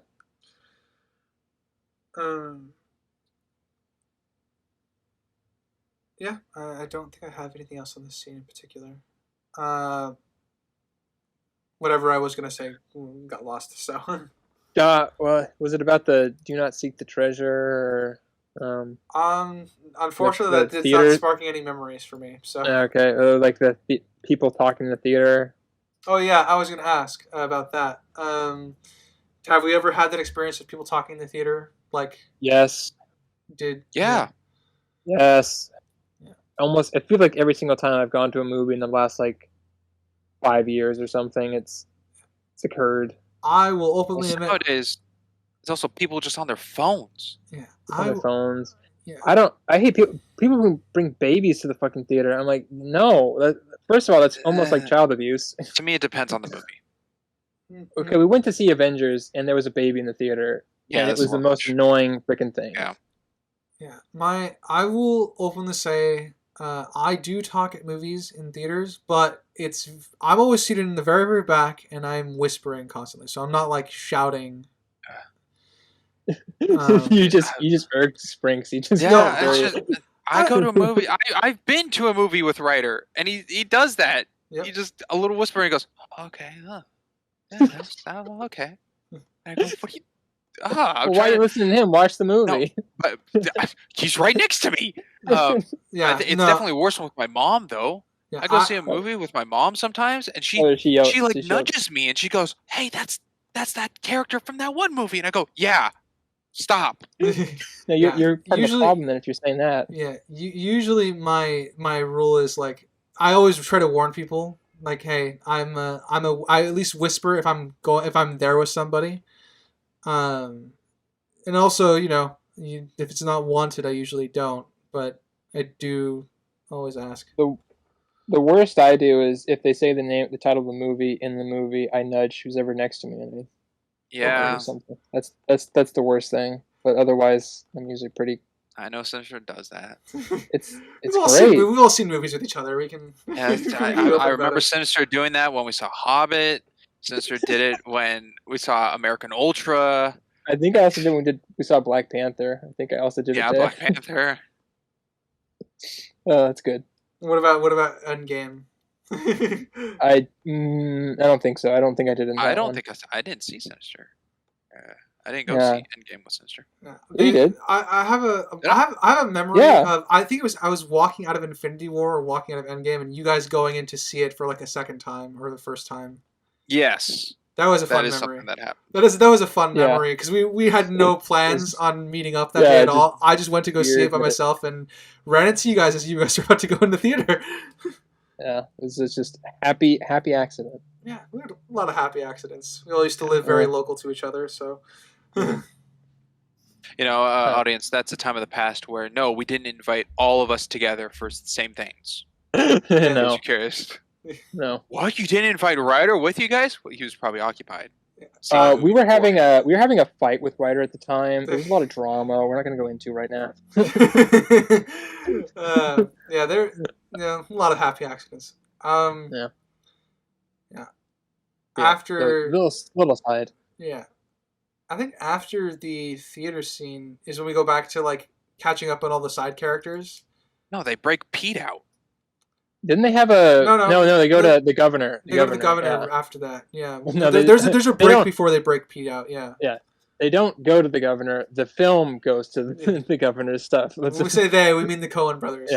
Yeah, Coen, the brothers Coen go to the governor, and I think it's one of the funniest scenes that they have because it's just really wacky.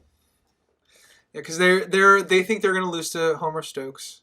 I keep wanting to say Stokes or Stakes, but it's Stokes, right? It's Stokes. You can just say Homer. Yeah, you can just say Homer because No, that's I'm more making the natural for you. distinction. No, that could be the author. I'm making the distinction because I have to. But yeah, no, they're talking about how they're going to lose the race to Homer Stokes. Is this where they develop the plan of stealing away the, I guess the campaign manager from Stokes?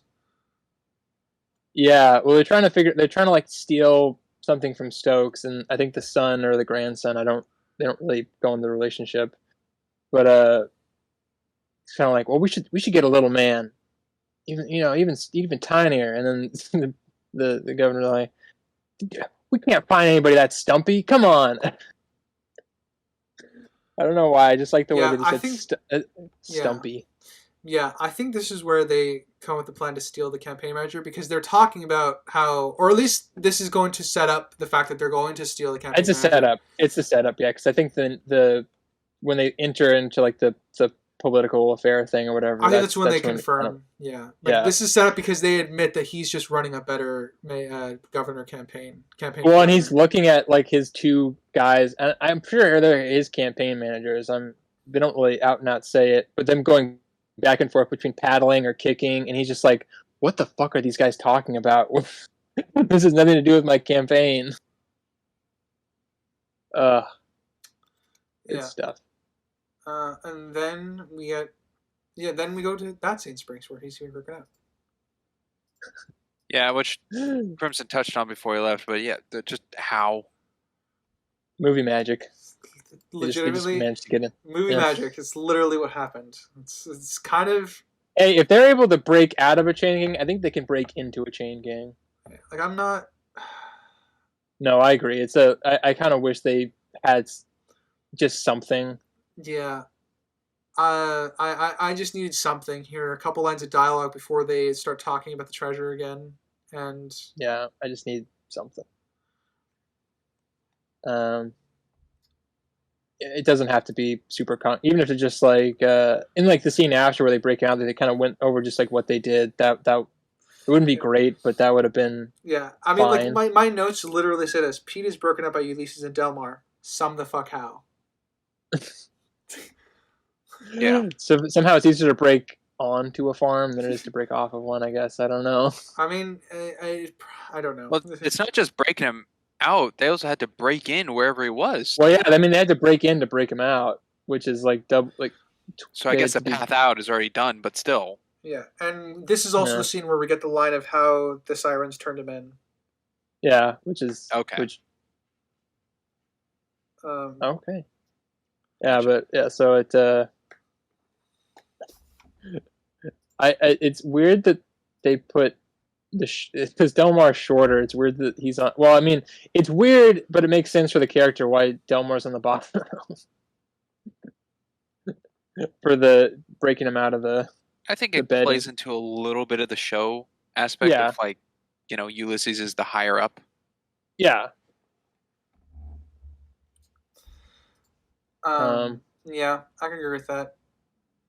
And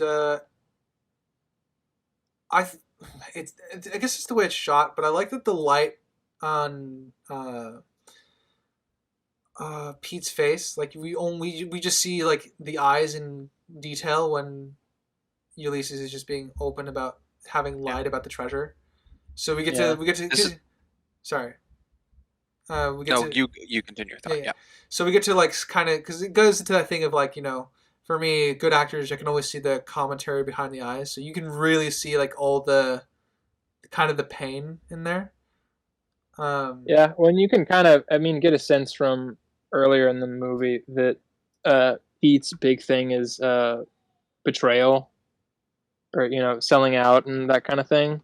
Because with his cousin, he's like, never trust a hog wallet, and then he's kind of like he feels just terrible that he basically did the exact same thing to them in his mind, and then immediately 180s once he finds out that it wasn't true at all. Yeah, the complete 180 of yeah, like 80 years old. Yep. I was going to touch on how this is one of the only scenes though that isn't yellow tinted, and it's more blue. Yeah. Breakout in the night. With the night. Yeah, I can agree with that. I mean, the Because flowers. even beforehand, I mean, the flowers with and night leaves scene. still hanging down are all yellowish, but they are. Yeah, I but mean, it's it's not all like just color corrected. beforehand with night scenes. You'd always have a fire, and the campfire helped give the yellow and look more natural to be there, yeah. rather than just going a back and forth of with and without. Don't worry, there'll be a lot of fires soon. Yeah, Hell ghostly fire, presence. that is. Is that what we're going to refer to it as? Oh, No. I in my notes I put down, "Oh no," in all caps, ghosts. Fair enough. Yeah, ghosts. Yeah, what I wrote in my notes is I feel my Union heritage calling. Oh no. Oh no. So they obviously break out into I mean, I'm gonna actually, I'm gonna jump ahead a little bit since we're kind of popcorning. Wait, is the rally Go for included in it. this act? Yeah. Yeah, that's at the end. Yeah, no, okay. The rally is pretty much the last thing of this act. John Goodman's here again in the amongst the ghosts, as we're going to call them. I like that. Well, I like his when he leaves in like the previous scene. He's like, "That's the last you see of Big Dan T." And then, they see him again. Then he dies. Yeah. and then, Yeah. hey, spoilers. Yeah. For the audience. Okay, sorry, we don't know if he does die. For the audience, for those of you who actually watch our podcasts and don't watch the films for any reason, we're referring to a KK rally. KKK rally. Yeah, it's not a KK. Yeah, sorry.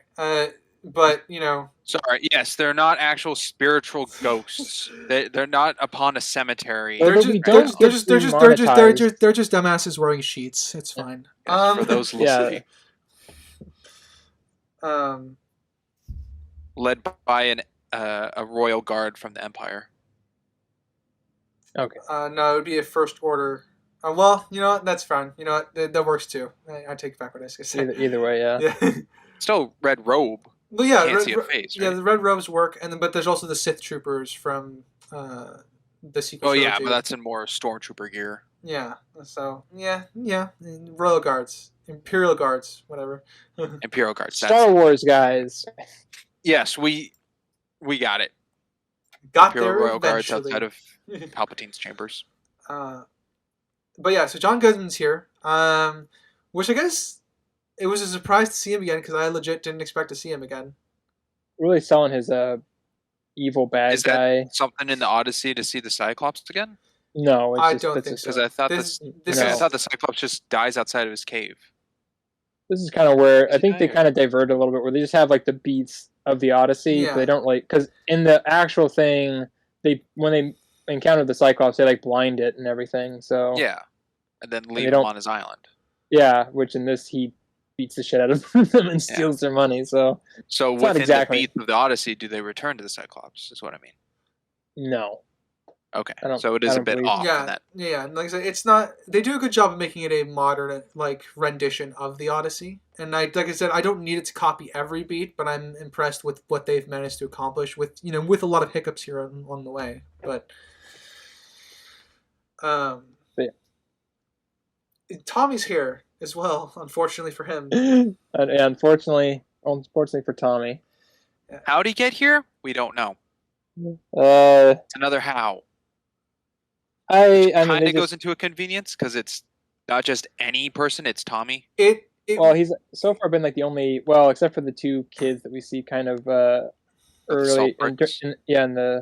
like he's the only kind of black person that's not already in jail or like on the Oh, prison thing. Sorry, I confused myself. Not salt lick Just bricks. ice- It was ice ice. cubes. Ice, Yeah. yeah. Yeah. I think No, I was gonna correct you, but I was like, I don't remember if I thought it was Yeah. the right thing then. No, it was ice. they're carrying ice. Yeah. Yeah. Yeah, I don't know if whether I should label Tommy as a convenience because he's been gone for so long in the story that there is enough time for this to just have happened. So I don't know if I can label No, it as it's- convenience. It's It's just a convenience that it happened to be Tommy. yeah. It seems that's kind of where I'm at. Like it's not a convenience that it. I mean, I think it's convenience because it plays into the characters.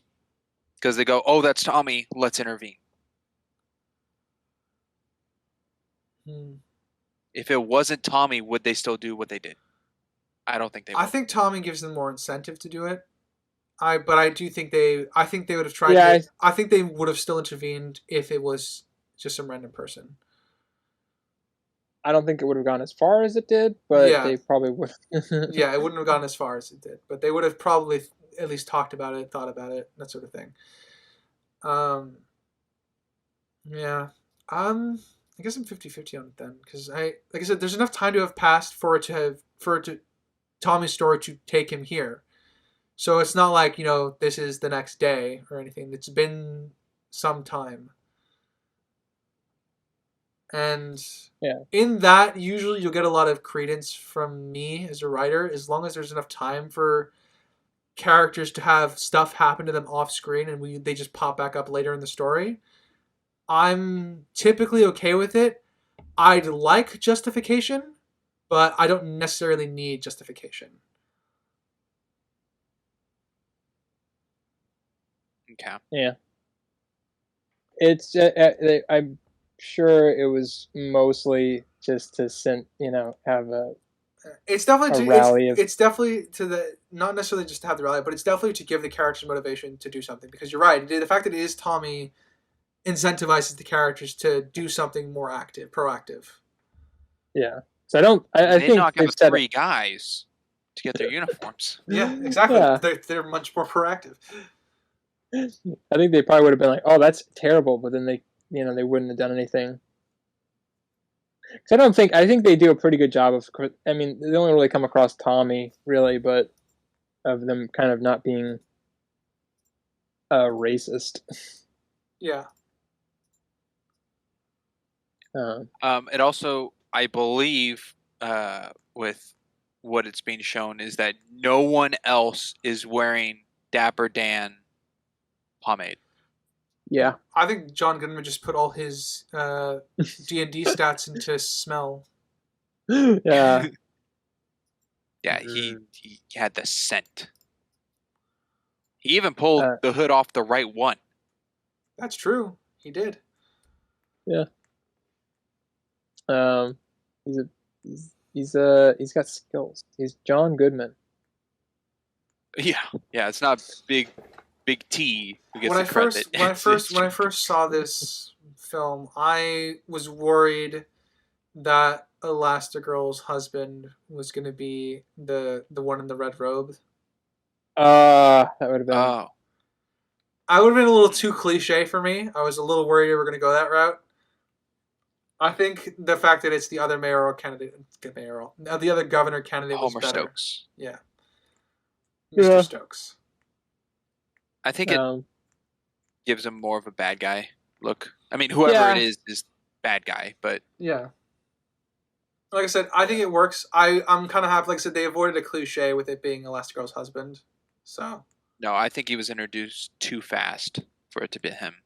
I don't think that would have paid. I think it would have been funny if they wanted to go with the comedical approach. If it was the blind guy from the radio station. That would have also been for the comedy approach. Yeah, that would have worked because he's been gone from the story for a while, but he was introduced early on. Yeah, like all the little hints about the flood situation. Like it's not just it is out of the blue, but still, it's not just someone like it's not a random character. They didn't add someone new, so. Mm-hmm. Yeah, it's a character we've seen all along. And unfortunately, I had a question more aimed for Crimson, which I guess I'll bring up later. But I guess going to ask the two of you: are either of you two knowledgeable about the Dark Anthology games, like Until Dawn, Man of Medan? That was something else I was hoping we could get to with Until Dawn Crimson here. Is the weird one with the Wendigo, right? Yes. No. Well, yeah. Yeah, okay. And then there's Man of Medan, which is the ghost ship. Little Hope. If you're familiar with those, games, yeah. The only one I'm really familiar with is Until Dawn, unfortunately. Okay. Yeah, Man of Medan is like a choice-based game that's like a horror thing. So they're all similar in vein and genre. Yeah, Until Dawn. Yeah. I don't think is a part of the Dark Anthology because No, it's the separate. curator is the guy who plays the devil in Constantine. Peter Stormare? His Yeah. name? He's the curator versus the guy who's the curator for all the other games. But they play a theme song for him, which sounds like, oh dear. And I thought that's what the guy in the red cloak was doing. Yeah. Well, yeah. It's the It's same very song. similar. It's it's an the old same song? spiritual. Yeah. Oh, That's what I was. I think when we were watching the movie, me and Crimson years ago, it came. Or no, I was referencing it or something because I knew it from this movie and I was saying it and he was like, how did you know that song? And I'm like, oh, it's in this movie. He's like, I played it for him. He's like, oh, I hate that version. I like this better. okay. That's why it was Yeah. a Crimson question because I know he likes those games. Yeah, so that we unknowingly knew the same song from two entirely different places. But it's funny because I like I've heard this one so many times. I like this one better. Okay. I think I need to hear them side by side to depict more. I mean, I think at the end of the day, they're two entirely different. Versions, really. Yeah. Accomplishing two different goals. This one's kind of a little bit more of a. This one's more for the country, old-timey feel. The other one's more for like a horror tone set. Yeah. Anywho. But it is one of my favorite little throwaway lines, and it's kind of in the scene of the color guard's colored. Yeah. That's funny. John Goodman gets fucking smashed by a cross. That was funny to me. I love good though comments. they do kind of reference the blinding of the Cyclops though. Yes, they Where absolutely they throw do. with the throwing of the and he grabs it with both hands. He got his comeuppance. That will be the last we'll see of Big Dan T. Yeah. Yes. Evil, no good man. Evil. I guess I go into another part. Where'd they get the beards and facial hair? No fucking idea. Yeah, no idea. I think that was like a vaudeville thing. So it's possible that they just had them at the theater. Oh, they yeah, didn't just they're have like. they're at a theater. They might just have props Yeah. lying around. But they entered the theater with the beards on, which means they got them before they entered. No, they don't. They don't enter the theater with the beards. They on. enter the stage. They enter the stage with the beards on. They Yeah. They enter through the back, one of the theater's back doors though. So there's definitely room for them to have gotten it. But it's a little weird that they just appears on them. I would have preferred like them. Really? Just a shot of them walking to the back and grabbing him. Yeah, that's what happens. Yeah. Okay, the way I mean, I have the scene up now. I think it could be another room, but I thought they were coming from outside. Well, they were outside looking on to the thing, but then they go in through the back door. Yeah, like there's definitely stuff they can grab backstage. But oh wait, no, okay, I got it up. No, he comes. No, they come in question from outside. The door they come into, is that a backstage room? Because to me, it looks like it's outside. All right, you were saying something, Sinister? I was giving credit to Sprinks' point of that they do come in from the outside with the beards on. Oh, then yeah, that's a problem. They just have them. Yeah, they just have them. They already have them on. Oh, okay. Well, I mean, like I said, if they were just coming onto stage with them, I wouldn't be bothered because they could have gone and grabbed them backstage. But if they just walk in from outside with them on, yeah, that's a bit of a problem. Well, it's one of those things in those comedic. I know multiple films do this little trope or whatever when they're like, "Man, we need a disguise," and then the camera just pans to like a barrel full of stuff or a costume shop. It's like they could have just done that. Well, I'm sure because I feel like they probably had a scene and then they cut it or something, or they probably because it answered the question, but it took away like it slowed down the pace or whatever. I don't know. It's a possibility. I don't. Well, I mean, that still damages the film with what we have. Well, no, I'm not saying that. I'm just saying there's probably a reason why it's not included. Yeah, probably like them cleaning the soot off their face and clothes I find that fine. They could have just found a little barrel of water for wash up or something. That I'm okay with passing. But the beards of where they come, I mean, that's not just common thing you find on the ground. Yeah, it was probably, like I said, best case scenario, they filmed something, it didn't really work in the structure of the film or something, and they didn't have the ability to reshoot anything, and they were just like, okay, well, let's just have them show up with the beards, and it won't be great, but it'll still make some amount of sense. But honestly, though, they don't even need to wear the beards anyways because it doesn't matter. Like, nobody's really there. It's a very weird thing. It makes it funny, but I think it's okay because no one knows what the Soggy Bottom Boys look like because the depiction was given wrong from the the guy at the station because he's blind. Yeah, I thought they were black, yeah. But anyone in the crowd who could have been a part of the rally they just came from or any of their adventures so far could recognize them. Which is kind of initially what happened. Am I remembering the record guy wrong? Because I thought he said he didn't want to record black people, but he wanted to record their music. No, he said we don't do Negro songs. Everybody wants like the old timey stuff. Yeah, the type of music. Oh, okay. He was saying. But when they were talking about where can we find the Soggy Bottom Boys, I think he depicted them as a group of like dark men. fellas. Yeah, color guys. Well, probably because they introduced themselves and then they changed their tune immediately, so he assumed that probably the first one was correct or it was the truth, even though both were technically, well, the second was the lie and the first one was... The first one was the lie. However Everett put it, yeah. Yeah. But the governor's here, they walk out of the car, they talk about stealing away their campaign manager. Yeah.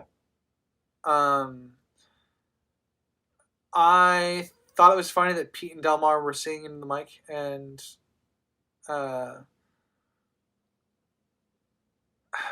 alas, the girl is just oblivious. Her husband's oblivious to another convenience. She's in the front row. Well, no, that's not surprising. The campaign manager would get a front row seat because remember, this is supposed to be a Stokes party. Okay. Yeah. Well, if that's the case, why wasn't she at the rally and she was in a store getting groceries or whatever? No. That was a what? The Homer Stokes thing is a separate. That's not his whole political party. That's a separate thing. Okay. Yeah, she wouldn't. Yeah, she's. I don't. To the best of my knowledge, I don't think his campaign manager aligns in the same beliefs as him. From what we can see. From what we can see, I think that's just mostly a Homer Stokes thing. Even though he is running as like the candidate, I think it's mostly just him. And I guess from what we can see from the audience participation later on, I don't think they're all that interested in it. So, up for debate, I guess, but I don't think she's involved with all that stuff. Husband unclear, but I'm pretty sure she's not. If we're talking about the same thing, I don't know. Maybe you were bringing up a different point. No, Ryder just brought up that she's a part of she's the campaign manager. No, she's not. Right? No, she's not. No, she's with not. the campaign manager. Yeah, she's the fiance of the fiance of the campaign manager. Gotcha. Yeah, so that's why she would have good seats because she's okay. Slight confusion. Yeah, no, that's all Why good. was he at the store with her then during Stokes' rally outside? Oh, okay. Well, they're less than a block away. I don't think that would be much of an issue. Yeah, it was probably like, hey, we need to go get some stuff. And he was like, all right, well, this is like pretty much in the bag, you know. And I feel like there was a scene that showed him in the background for like a split second or something, like sitting in the back. But he might have been there, and he does show up to the store late too. So yeah, that could have been the rally just finishing up. Yeah. Okay. I can align. I thought you were, when you mentioned a rally, I thought you were talking about the KKK rally, and I'm like, no, I don't know why she would be there.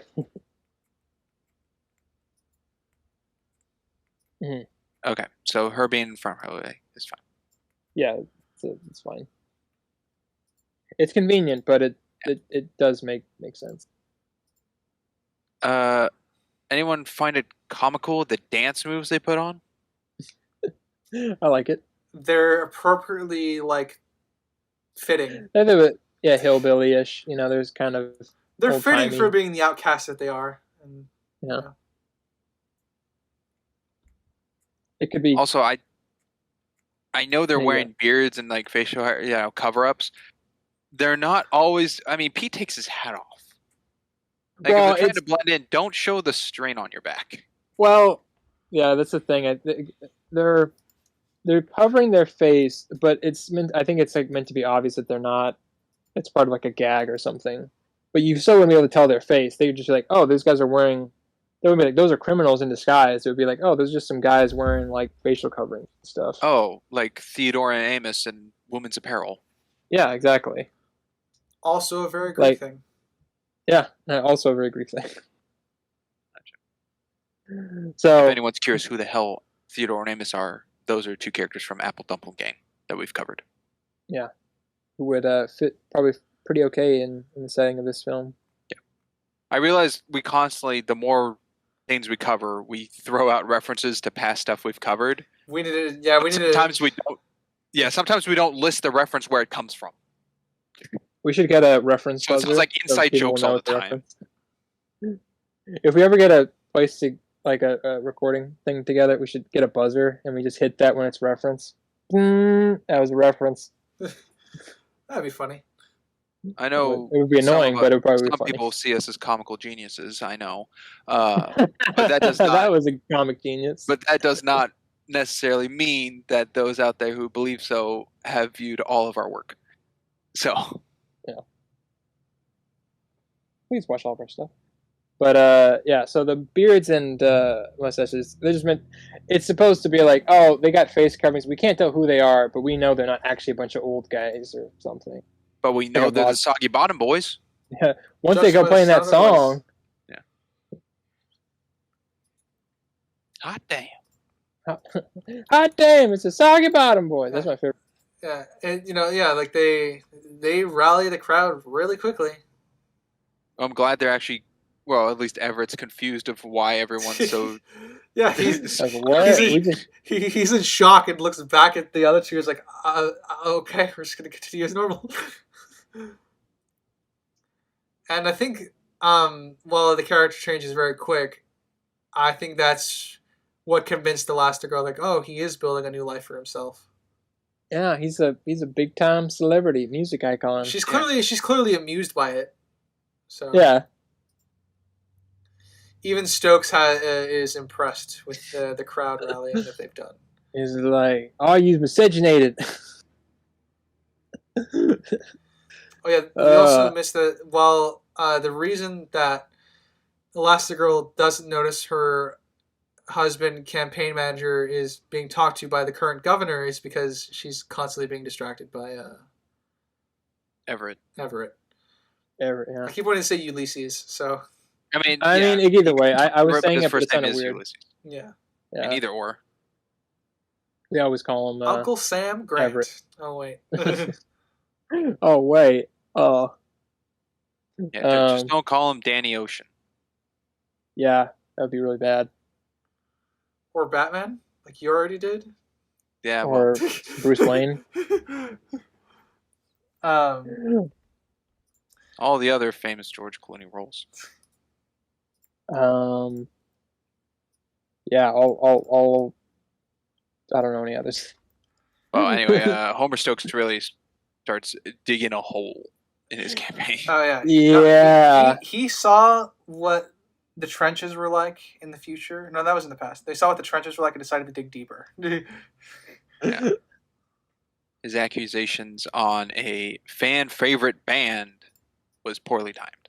Yeah. Yes. Especially since this is live. This is supposed to be a campaign announcement or a campaign rally from him, so. Yeah. Give me the microphone. Give me the microphone. These boys is not white. Yeah. She tried, his campaign manager really tried to help him, dropping the knowledge that they were escapees. But and it made it even worse. It made it even worse. it's Yeah. a little comedic then that the Stephen Root's character, the blind guy at the news station, thought they were colored folk because he didn't know any better, and then Homer Stokes has glasses on and still doesn't call them what they are.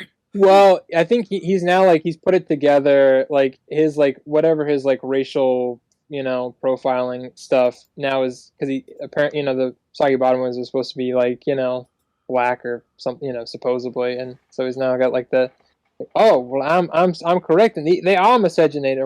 I don't even I think it just plays a little parallel of oh yeah comedy. Yeah. It's a very funny scene because he's just and the governor not reading the room at all. The current governor, being the great political animal that he is, recognizes an opportunity here and broadcasts. Yeah. Well, he doesn't, but he gets his he steals the campaign light back, is what he does. Yeah. In glorious fashion by pardoning everybody. Yeah. And singing along with them and dancing to their tunes. Yeah. And because he's the governor, read the room. Because he's the governor, everyone recognizes him. Go ahead, Sinister.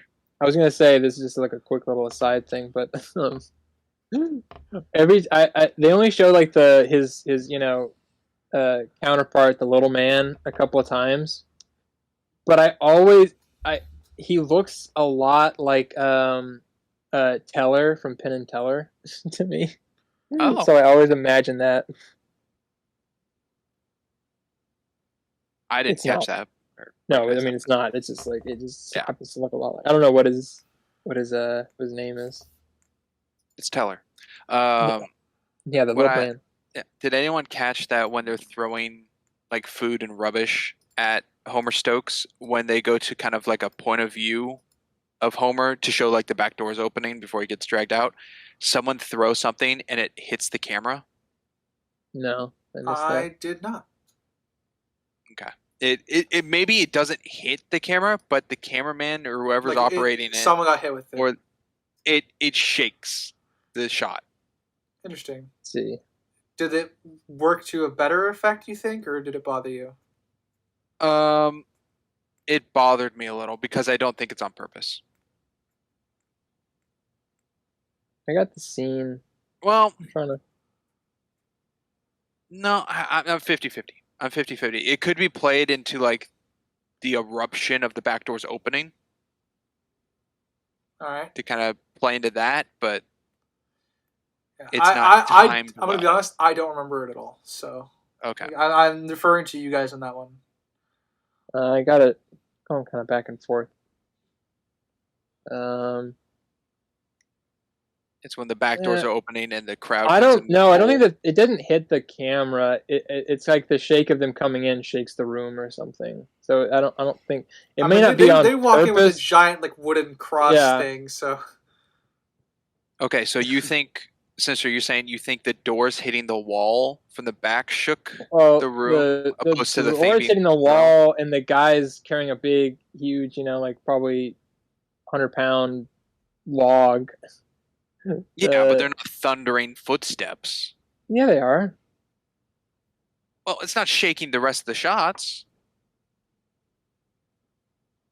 And it's not shaking continuously. Like it hits a little and then stops before it cuts.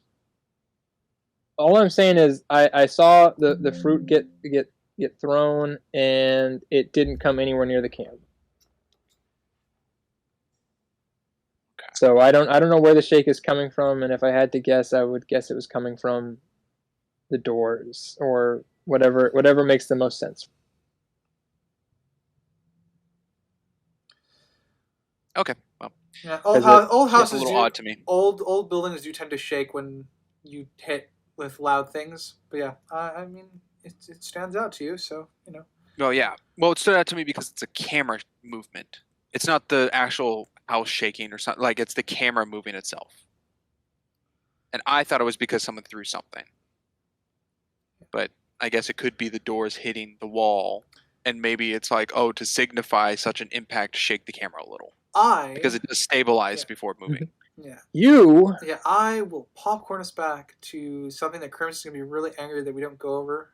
How they ended up at the KK rally. The KKK rally. Fuck, there's 3 of them in there. All right. And they just were walking around and they stumbled upon it. They didn't walking around. They were fighting and pretty much rolled into it. Yeah. Oh, they stumbled across the sirens, kinda. Kinda. I mean, Pete's screaming. Yeah, like I said, it's one of those things where we can definitely justify this. The sirens thing could be justified, but not with what we have currently in the film. Because like I said, I'm all for the constant references to the Odyssey, but the homage needs to be better in that case. And for here, this is just I don't know what to do to introduce this. I mean, yeah, it's just like a thing where the siren thing can be tweaked. This one, I don't know what I would tweak to get them here. They would have to have like something where they knew Tommy was going to be there, or something like that would be the only way I think you could fall in. Like, and you in that point you wouldn't be falling into it. It would just be. So I don't know how you'd go from like them breaking him out and having the truth to then that moment. Also, it would be very difficult. Actually, sorry. I was just gonna say, with how close they were to it and how much fire was present at the rally, the forest would have not been thick enough to block all light for the shots when they were on the road. What are you talking about? Not in frame, so obviously it's invisible. Yeah. to the characters. Yeah, I just want to touch on how close they were to it.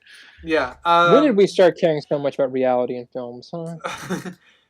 When Crimson keeps eagle-eyeing things. Yeah.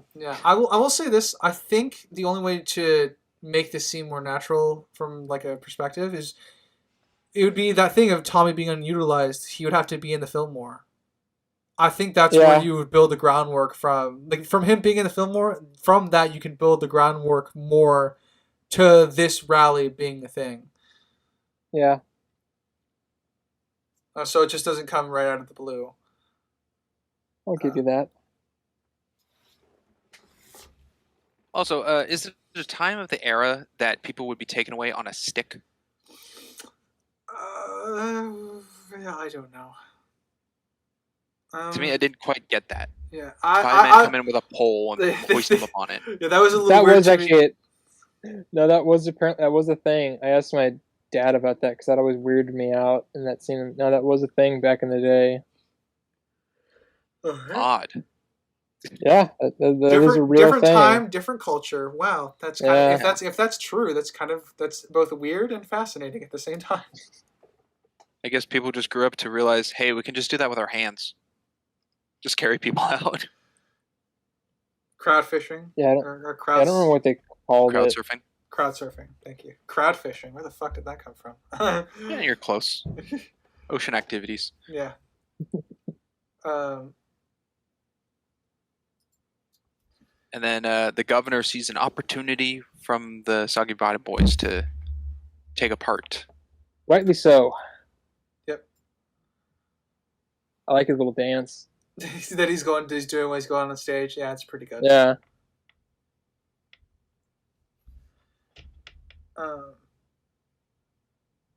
Let's see. I guess my favorite scene, favorite moment in that was him constantly looking back at them, like to make sure, as he's giving his speech, he's like, "You're past it, right?" Yes, Governor, of course. You can't sing the song, right? Yeah.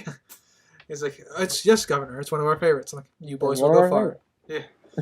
I do like that. Like, so the governor's not completely stupid. He's at least verifying a little bit. Yeah. You're like, okay, we gotta make one thing first.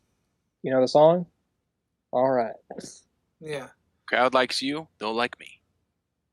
Yep. And they get pardoned, and then I think I like the sunshine here because it's kind of a reference to the opening when they're at Pete's cousin's house. Mm. Yeah, it's a brought back. It's a nice callback. It's a callback. Yeah, it's a callback scene. Wow, what a reference there, Sinister. Channel chasers, everybody. Channel chasers. Yeah, crazy. I believe that's all I have, though, for this act until the final one. All right, so we'll be heading from we did skip over my announcing it, but we went from Everett's ex-wife intro to political concert. Now we're at the political concert to the end. Um, Well, that is if Ryder had anything else of this act to give. I do not. Okay. I did look it up. That it refers to this slang term called "run out of town in a rail," and so that's why they brought him out of town. Huh. So that was a rail? Yeah. Oh. That's It's even Yeah. heavier. Again, it just falls into the caps. That's really fascinatingly weird because we're so far removed from that culture that that America used to be. Yeah, I mean, we used to tar and feather people, so. Yep, I That's true. know that too. Not that long ago, I might add. Yeah.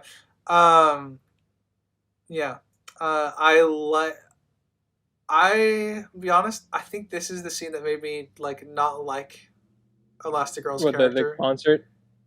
No, like Oh no, right they get the afterward, ring. yeah. Oh yeah, that's so annoying. Yeah, I know. It's like it's a very, very specific thing, but it's so closely tied to the fact that they're now together right after the concert. It's a very, very fast moving ship that we're on here. And I definitely am missing some interlocked scenes to get to this point. I can't wait for the recap because if you followed us through all episodes of the podcast to this point, you should know that Ryder and Crimson have a good, not argumental pieces, but good fittings when it comes to romance in things we've covered. Long back and forth. Yeah, so curious to know what Crimson's point on this is. He'd probably, for once, I think we're probably going to be in agreement. You're fucking annoyed by Holly Hunter. They're going to be Holly Hunter in the scene, and there is 3 scenes in this. She's attracted to fame. Yeah. Well, Like I there's said, a limit to it because she's being very unreasonable. she's Oh, yeah, she being counts very to 3. unreasonable, and she goes to. I'm fine with that. Counting to 3 is a character Yeah. trait. I'm fine with that being Yeah, a that's thing fine. because Yeah. Ulysses But clearly counting to recognizes. 3 and being that stubborn over the matter? Yeah, I'm fine with that because I can attribute that to a character trait. Ulysses gets, and Ulysses understands it. He throws his hat on the ground out of frustration because he, having been married to her for a long time, knows what that means. Yeah. Which I'm fine with. We don't need to see all their history together or whatever. But we're it's a very we were I didn't want you back 10 minutes ago and now I want you back. We're definitely missing something there. There's also something about this that plays into the cinematography part of it, which works in the sense of what they're trying to get across, but to me it really stood out because it was a little odd. I think mostly for the unbelievable 180 of the romance situation, but when they exit the concert, the only 2 people in focus is Ulysses and his wife. Yeah, but Everyone else is blurry. Everyone else is blurry, but they're walking out with them, right? Yeah. Yes, but Dalmar and Pete behind, they're blurred. And I think that's to just give the focal point. It's these 2 are now together. It's obviously the intention is for them to we're not focusing on these 2 because they're repaired, I guess. Yeah, or anyone else for that matter, but Yeah. because every other character is blurred. But that could just play into background. I don't really think they're that blurred though, because you can still make them out pretty well. I mean, like I said, we You can can, recognize that but- they're there, but the intention obviously is to focus us on these 2 characters. Yeah, I mean, yeah. Yeah. Obviously. There is a significant quality difference between them. And then Nelson shows back up. I'm George Nelson. Also, nice that it's played in the background. You can see the mob with the torches while Holly Hunter is uh, ranting. having a conversation. Yeah, that's true. I do like that. So again, that is the story coming into frame rather than the camera going to it. Yeah. Yeah. I can agree with that. And then they call him Cow Killer. He's got Cow Killer. 2 observers on either side of him. Oh wait, Crimson's not here. I'm sure the FBI guys. For those of you who don't know, we watch Fringe occasionally as a group of friends. Yes. When the time comes for us to cover that on the pod, you'll get far more information. But yeah, so Nelson's really excited to finally die. And he's going to be Probably more so remembered than as anybody else ever. He's going to be more. He's going to be the legendary. He's going to be known as the legendary cow tipper, I guess. Cow killer Cow or murderer.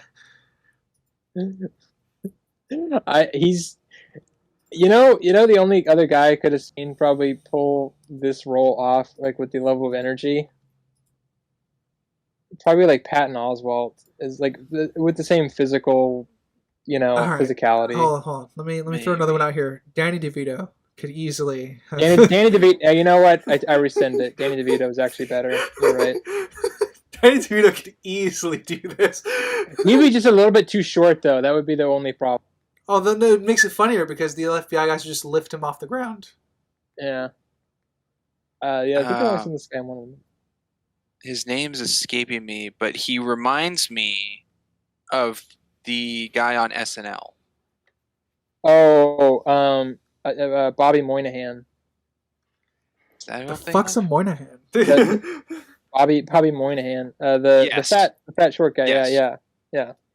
Bobby Moynihan. That's who George reminds me of. Okay. Or I guess his actor. I will say a bit of a nitpick. He says earlier that he's 10.5 feet tall, and in this scene he says he's 10 feet tall. How did he shrink half a foot? He doesn't. He just changes his stories. He's not consistent with his own folklore. It's like the Joker with the scars. Okay. Yeah. Context clues.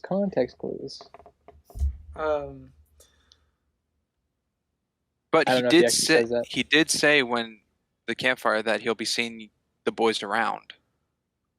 So I guess that came in. No, he doesn't say that. That's what Everett says. I don't think we've seen the last of George Nelson. Yeah. I know actually he does say we'll see you around, but I don't know.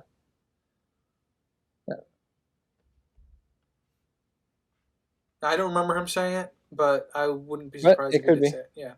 Okay. I thought he said that before he gets up and walks. Well, while getting up to walk away. Yeah. So, I guess go on to the I just like that Tommy is like smiling as he walks past, like, what? Who the fuck is this guy? Yeah. Oh man. We're into the penultimate moment. That's true, because Tommy wasn't there for that experience. Tommy would have been freaked out for the whole experience, I think. Yeah, he'd been like, holy shit. Well, actually, no, he wasn't all that freaked. He wasn't all that freaked out by being stuck in the KKK rally, but he would have definitely. He was being polite. He was a polite young man, but you can see the judgment in his eyes, but not. Yeah, he was like, I didn't do nothing to native people. I mean, if this is the devil again, I feel like he'd be more concerned. Well, like we said, he's not the devil, but he's like he has the same qualities not the literal devil, but if it's the same man in Tommy's story. Oh, you think there would have been more of a reaction? Yes. I mean, I think he's pretty scared. Yeah. I mean, because even if he's playing off like he doesn't know Tommy, which is fine, I think Tommy seeing him would get more of a reaction. Well, they don't look the same. The only quality we never saw the person Tommy talked about. Well, Tommy describes essentially what we see as the sheriff, but we don't really. But you're right in that sense. We don't really get a confirmation if this is him, because I think there's enough where you can imply that it's him, but there's also we don't get a confirmation. And I know that bugs springs when we have things open ended. So. Yeah. It is what it is. Yeah. It bugs me a little, but I think because of Tommy's reaction, it's not him. That's what I'm settling on. Well, yeah, that's what we were. He's not actually the devil, but he's terrible. I'm not touching the literal, physical Satan himself is not in this. That's not what I mean. I'm just saying in Tommy's story of who he sold his soul to, whatever being that is described to the group as the sheriff, kind of. Yeah, they're given essentially the sheriff's image, pretty much, from Tommy's description. So the inference here is that Tommy and the sheriff had a run-in somehow. He struck a deal with Tommy or something over the fact that we don't know. Yeah, give him his guitar or something for information, what have you. Which could even play into just part of the story Tommy didn't share, if there's even more to it. Okay, now we've gotten into this topic. I don't like the I don't like the comparison of the devil and the sheriff anymore. It's making it too complicated. But I mean, that's what the film does, though. I know, but now that we're kind of, because I don't know, this is reaching too far for me. Where I'm just like, I like it better if it's just like he has the qualities of the devil, but he's not. They're not actually related in any way, shape, or form. Oh, like, I think. Okay, all right. I think I know where your confusion is coming from. See, I think, having watched this film, I always understood that the devil that he's referring to is the sheriff. I don't think the sheriff is the literal devil, but what the deal that he's no. I don't know. I'm like 50-50 on that, because I just it just doesn't make. I don't know why the sheriff would give him a guitar, or why he would teach him how to play a guitar. That's just a little bit too out there for me. Yeah, that's what Sprinks is saying. Like, there's not enough reaction from Tommy for it to. But the description Tommy gives lines up with the sheriff. Yeah.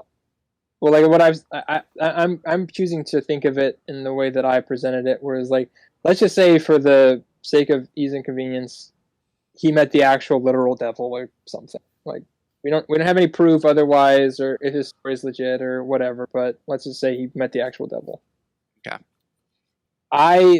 The fact that the sheriff would share similarities with him is kind of, for the audience, would be good, because you already kind of know he's a bad guy. Yeah. But it gives more of a definitive thing of like, oh, this guy is like the devil incarnate or whatever, kind of thing.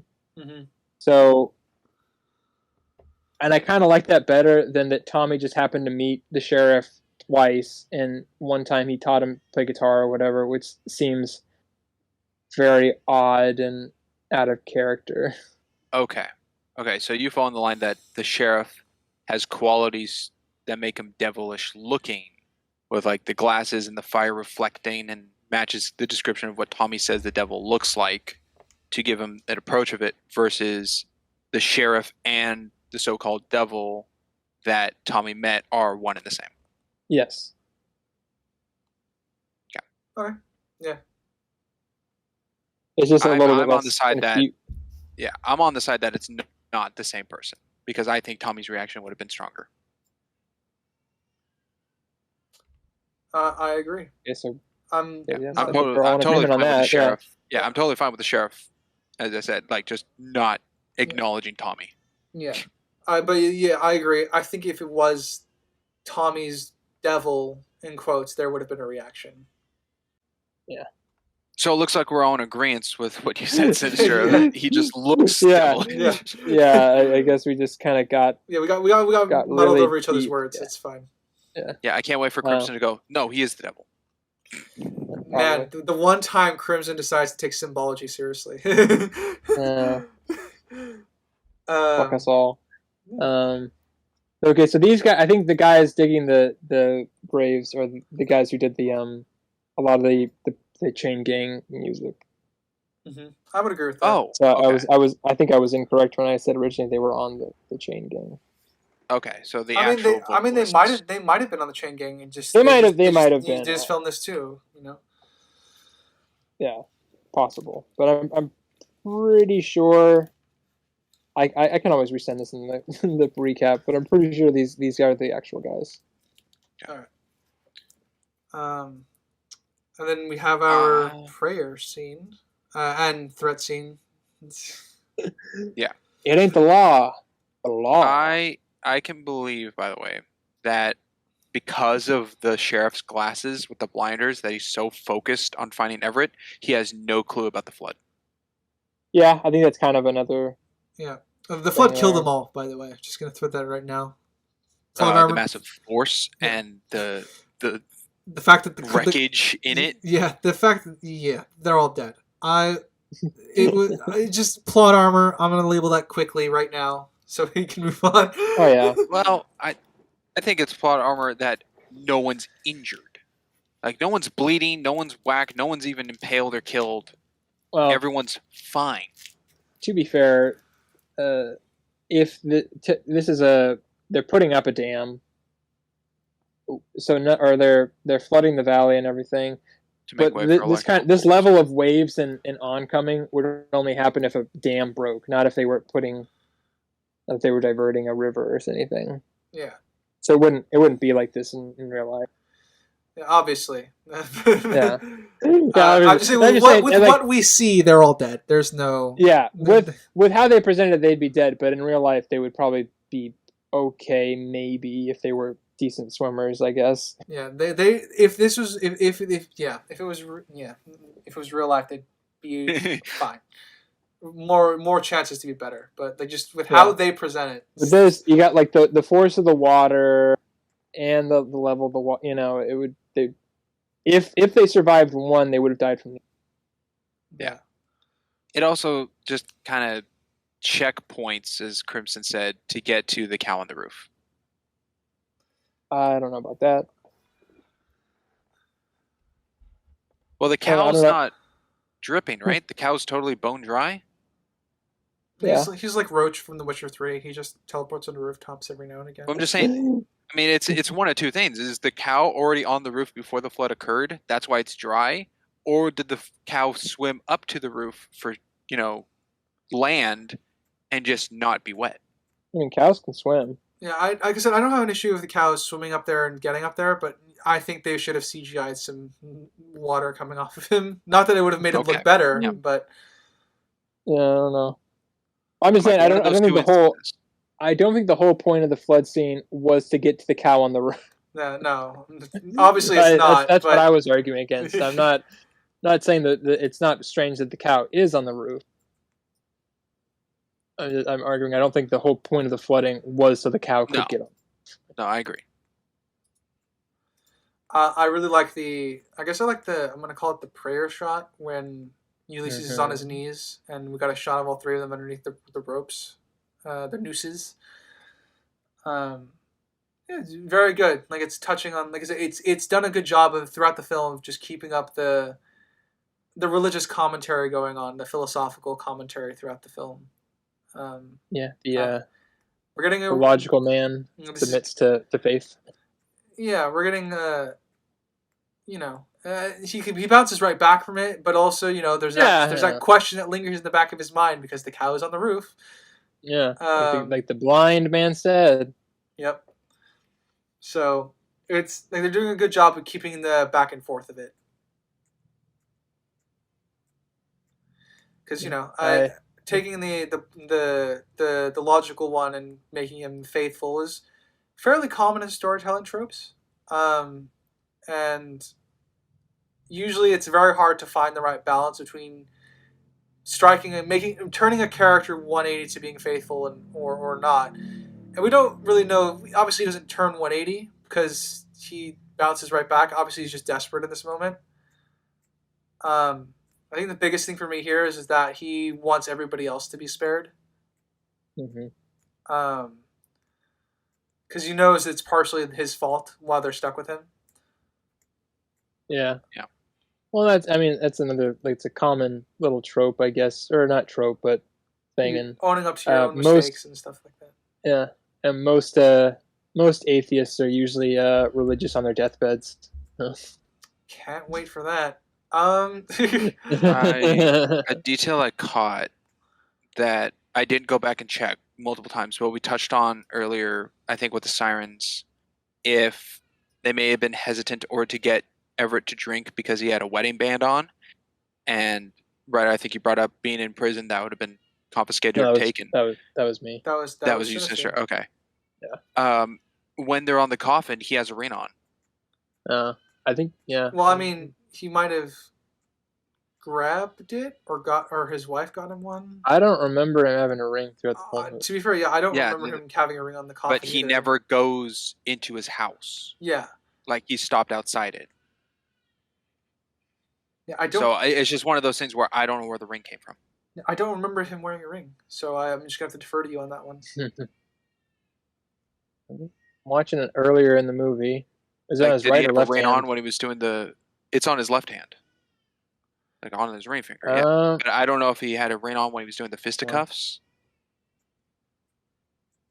We also don't Because know. We also don't know, like, well, I guess I don't know how the prison system operates. It would make sense for them to confiscate their like personal belongings and stuff like that, but I don't know if that's how it worked because it's a ring and it's small. oh, he's got it on earlier in the movie. All right. Okay. I wonder if that's a question then. Are there parts where he's not wearing a ring? I'll have to. So they're off and No, on. I mean, maybe, but that would be Because more. wouldn't it have been If he there had the it, entire time? well, if he like, well, yeah. What I'm trying to say is, if he doesn't have it on, it's a goof. Then if he has it on that early, Okay. if he has it on that early and then he in like a later scene or something, it would be a goof. Because if he has it that early, it'd be weird that it wasn't a current thing. Is what I'm trying to say. But Okay. Okay. So it's a possible goof. Okay. Yeah, I agree. He has the ring. I found an image of him with the ring on it. So. yeah. So All right. I'll go into another question. Why does it matter what Tommy's on? well, That's where his wife's ring was supposed to Yeah. be. I mean, the only reason he Sure. would bring it up is just for that little payoff. Okay. Yeah, It seems so for the cut just to be, Tommy, what do you want? Roll top desk, and then it fades. yeah. Yeah, because that was where the ring was supposed to be. That's what the whole reason they were there. They were there to look for that specifically. Okay. But then that sunk, Well, where they couldn't get it to land, or I mean, Tommy was holding on to it. What do you mean? Well, doesn't the next scene following right after he say he couldn't get the ring because now it's at the bottom of a lake? Well, No, he says so he's the lucky ring that he got, found the ring, but he found the wrong ring. Yeah, Oh, that's what his okay. wife. Yeah, and so now, yeah, it's at the bottom of the 9,000. So the right one is somewhere. It's not in the roll top desk. Yeah, it was. She It says was not in the roll. she said it might be in the roll top desk, which was But is that not the one he shows her? No, He- that's what he she said. She think- says, he "No, that's my aunt's ring or whatever." yeah, he thinks that's the ring, but it's not.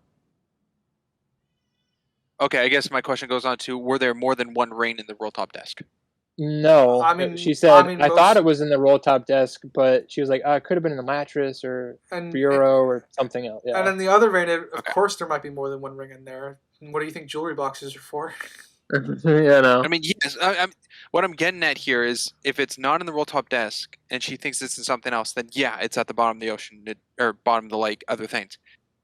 But the roll top desk, if that's what Tommy was on, and Tommy is alive, I'm guessing, then the roll top desk would have gotten in. I mean, even Everett shows the ring, so I'm presuming that's the ring in the roll top desk that we saw.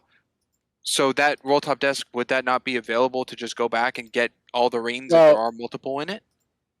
Well, I'm sure he probably Well, went they have through to it, find it and if again. there are multiple rings, he would have taken out multiple rings to figure out which one it was. But since he only brought out one, I think that means there was only one in there, Okay. and that Like, she's it would just be weird being- if he took the roll top desk to shore and took out one ring and then kicked the rest of the desk back out to the lake. No, yeah, no. I mean, I don't imagine that happened. Yeah, I don't think that happened either. I That would be think if funny there though. had been, yeah, I Okay. mean, it would be funny, but yeah, I think But if I there know- was multiple rings in there, he Yeah. would have taken all of them. Well, that's what I figure. Well, why are you Okay. asking the question? Well, my Mm, question but- is, he got the ring from the roll top desk, Yeah, which she says is not the right ring. So what's at the Mhm. bottom of the lake is something in some other form that was in his house. yeah, You she said lists off a mattress or cabinet or yeah, whatever. she lists off a bunch of things. Yeah, in that conversation, Okay. he's like, oh, it could have been in that, could have been the roll top desk, or it could have been in the bureau, or it could have been, the mattress. Do we have That ring's anything? worth $1.2 million. No. No. But it's just another little joke thing, and then like, oh, there could be a sequel, and then nope, there's no more sequel. This movie does not need a sequel. It could have. It was pretty successful, but yeah, no, I mean, I wouldn't want one. I like this one enough. I don't think a sequel would have done anything. And we end on the old man on the handrail. Yeah. Lady sun is He'll forever. shining. Some say he's still on that handrail. It's going Even though we forever. don't have those, Let even it though we down. don't have those, you know, I don't even know what that's called. Is it called a push cart? Handrails. Handrails. That's what handrails. Yeah, the thing we've said 4 times.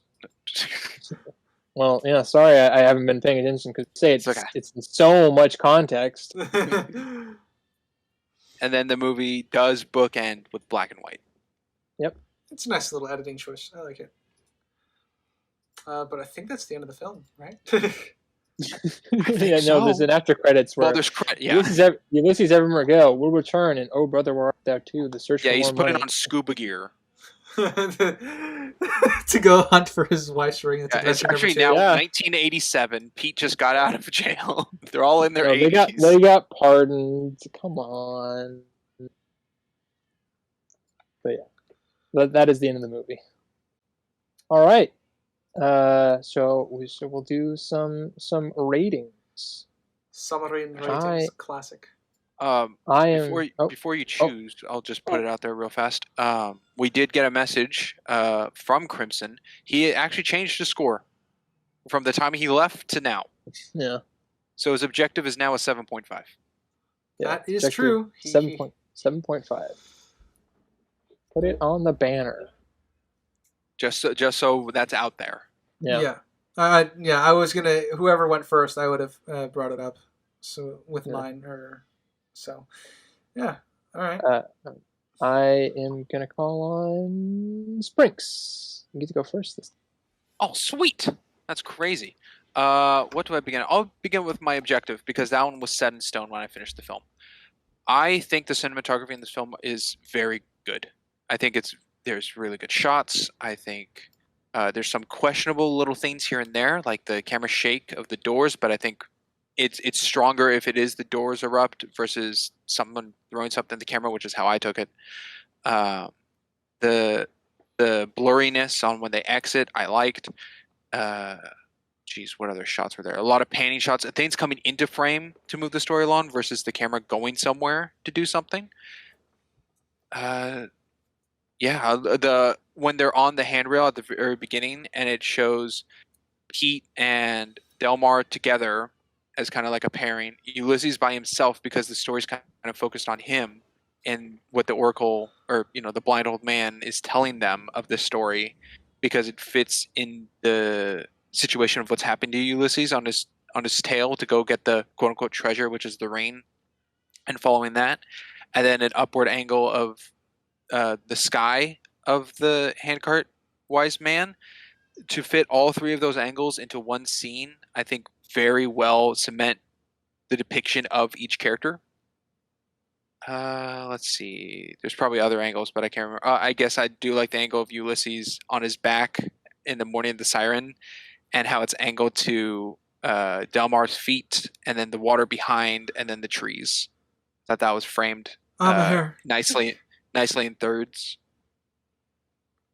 So cinematography really enjoyed, and it did win an Academy. Or no, it didn't win. It was nominated for an Academy Award.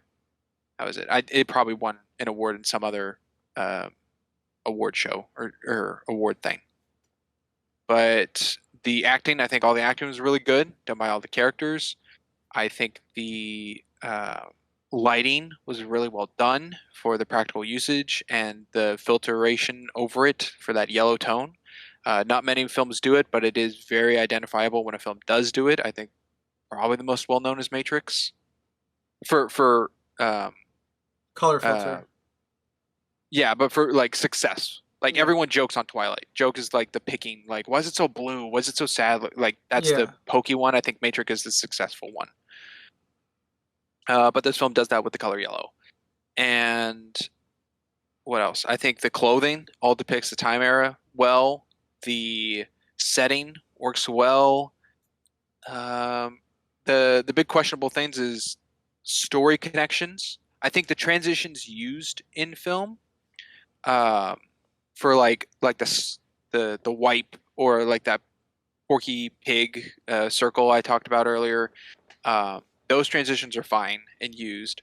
but the transitions of like one part of the story to the next, kind of like the siren situation we were on for a while, didn't exactly flow. And then there's like background stories that we don't know of, like where they get the beards, where Thomas go, um, what was the story of the sirens Pete's capture to being whipped. It's like there's background stuff that occurred that we're not shown, um, which makes it a little dicey. And I think also parts of the story of like questions that we're pondering on that could have like little things could have tightened the whole story. It felt like a rope that like terrible analogies. I'm bad at analogies, but like think like a timed thrined.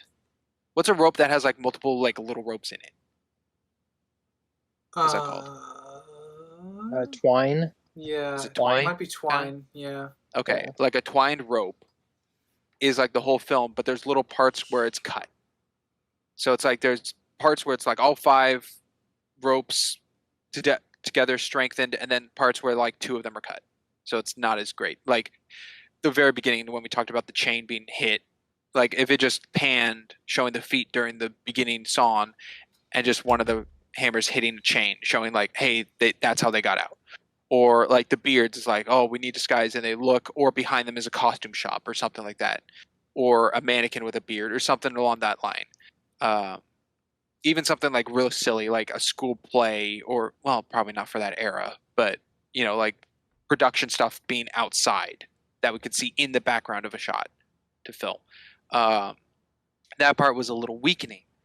What else?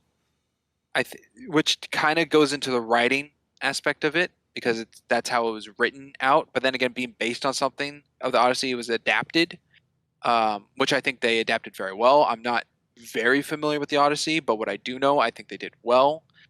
Yeah, overall, my objective is 7.5, because I think there could have been parts that really gotten it better. But for what they did do, I think was very well. Also, the CGI is very minimal, and I think it works well for the time. It's not too outlandish. I guess the one other thing, which also goes into the writing, is the comedy. Not all of the comedy hit with me. But then again, as Sinister has pointed out, when it comes to comedy pieces, comedy is subjective onto the viewer. Not everyone gets the same joke or punchline. To me, it didn't fully. I'll keep clarifying to the end of time. The reaction to comedy is subjective. Well, okay, the reaction to me didn't always hit. So, 7.5 objective. Subjectively, upon finishing this film, I had to wait 10 minutes to figure out what my subjective was, because I kept questioning things of how much I enjoyed this film.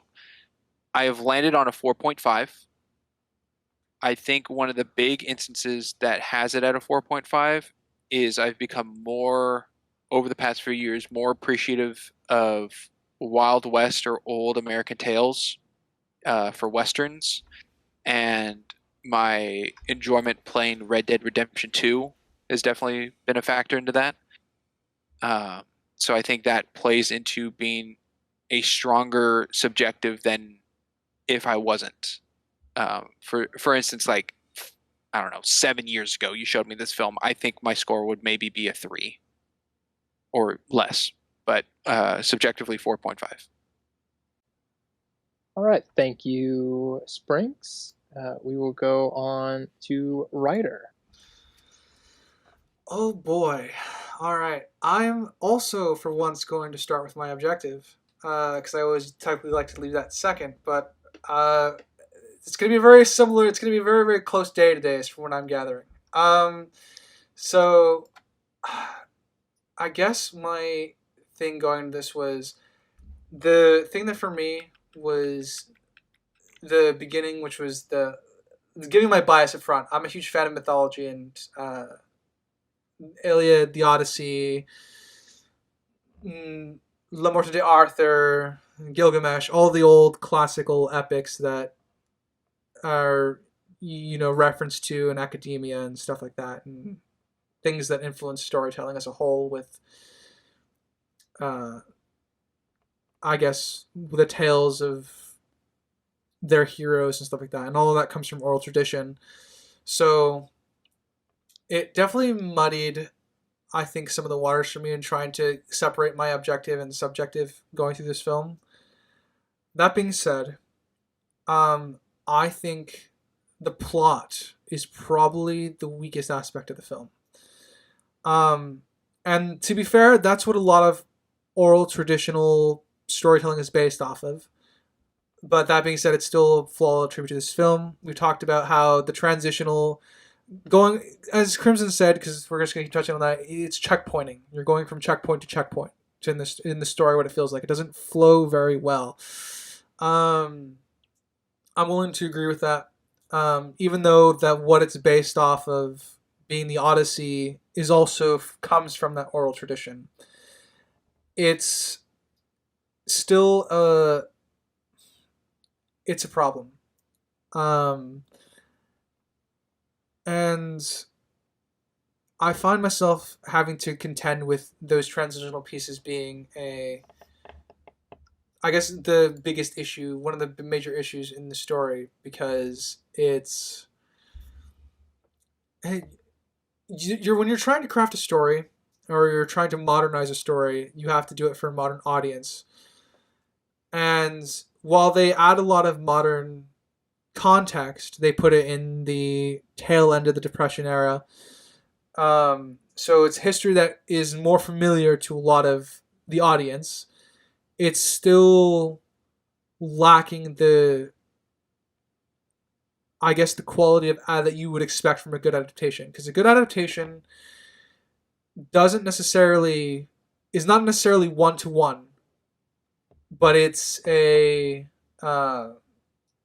captures the essence for whatever you're recreating.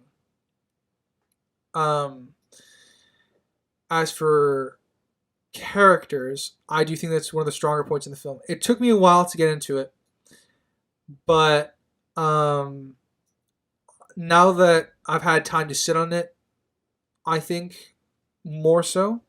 My objective score has changed, not through the podcast, but has changed at least once since I originally thought about it.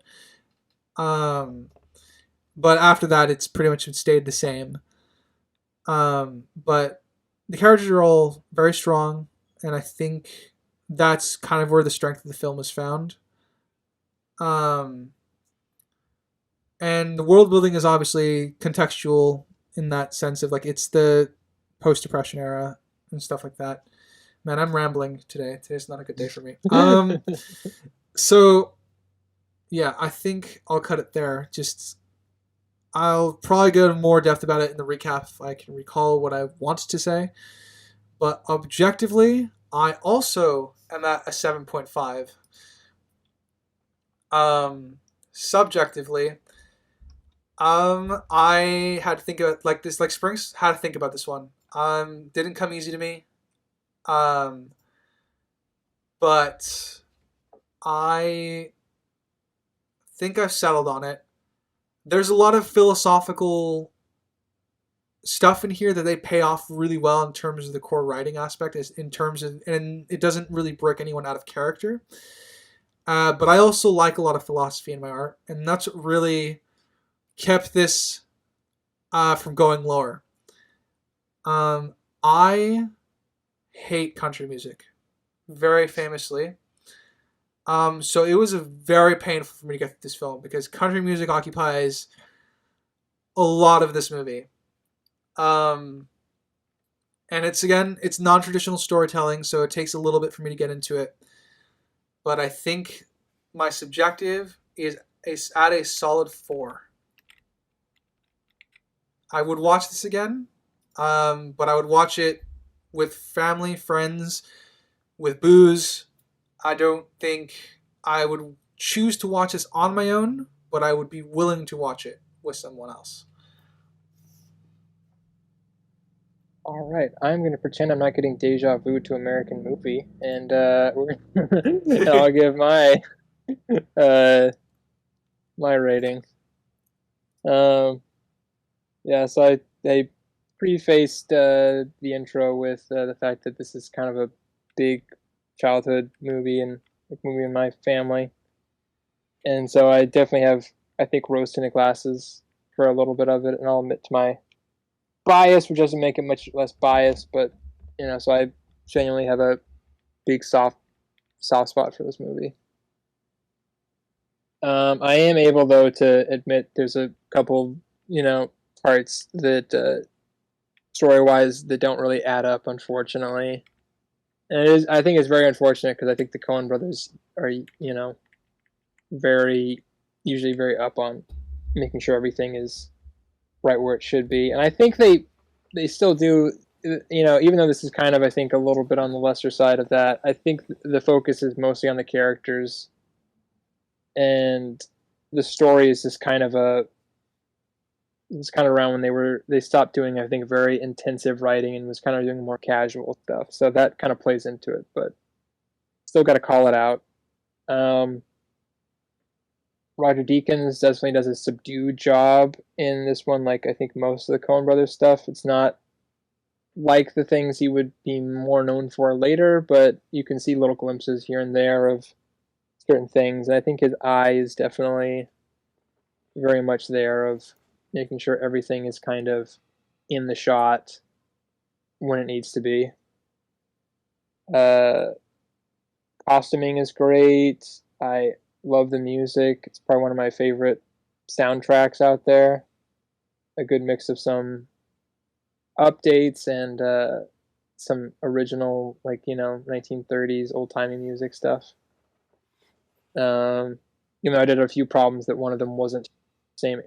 Whatever, we'll let it pass. It's fine. The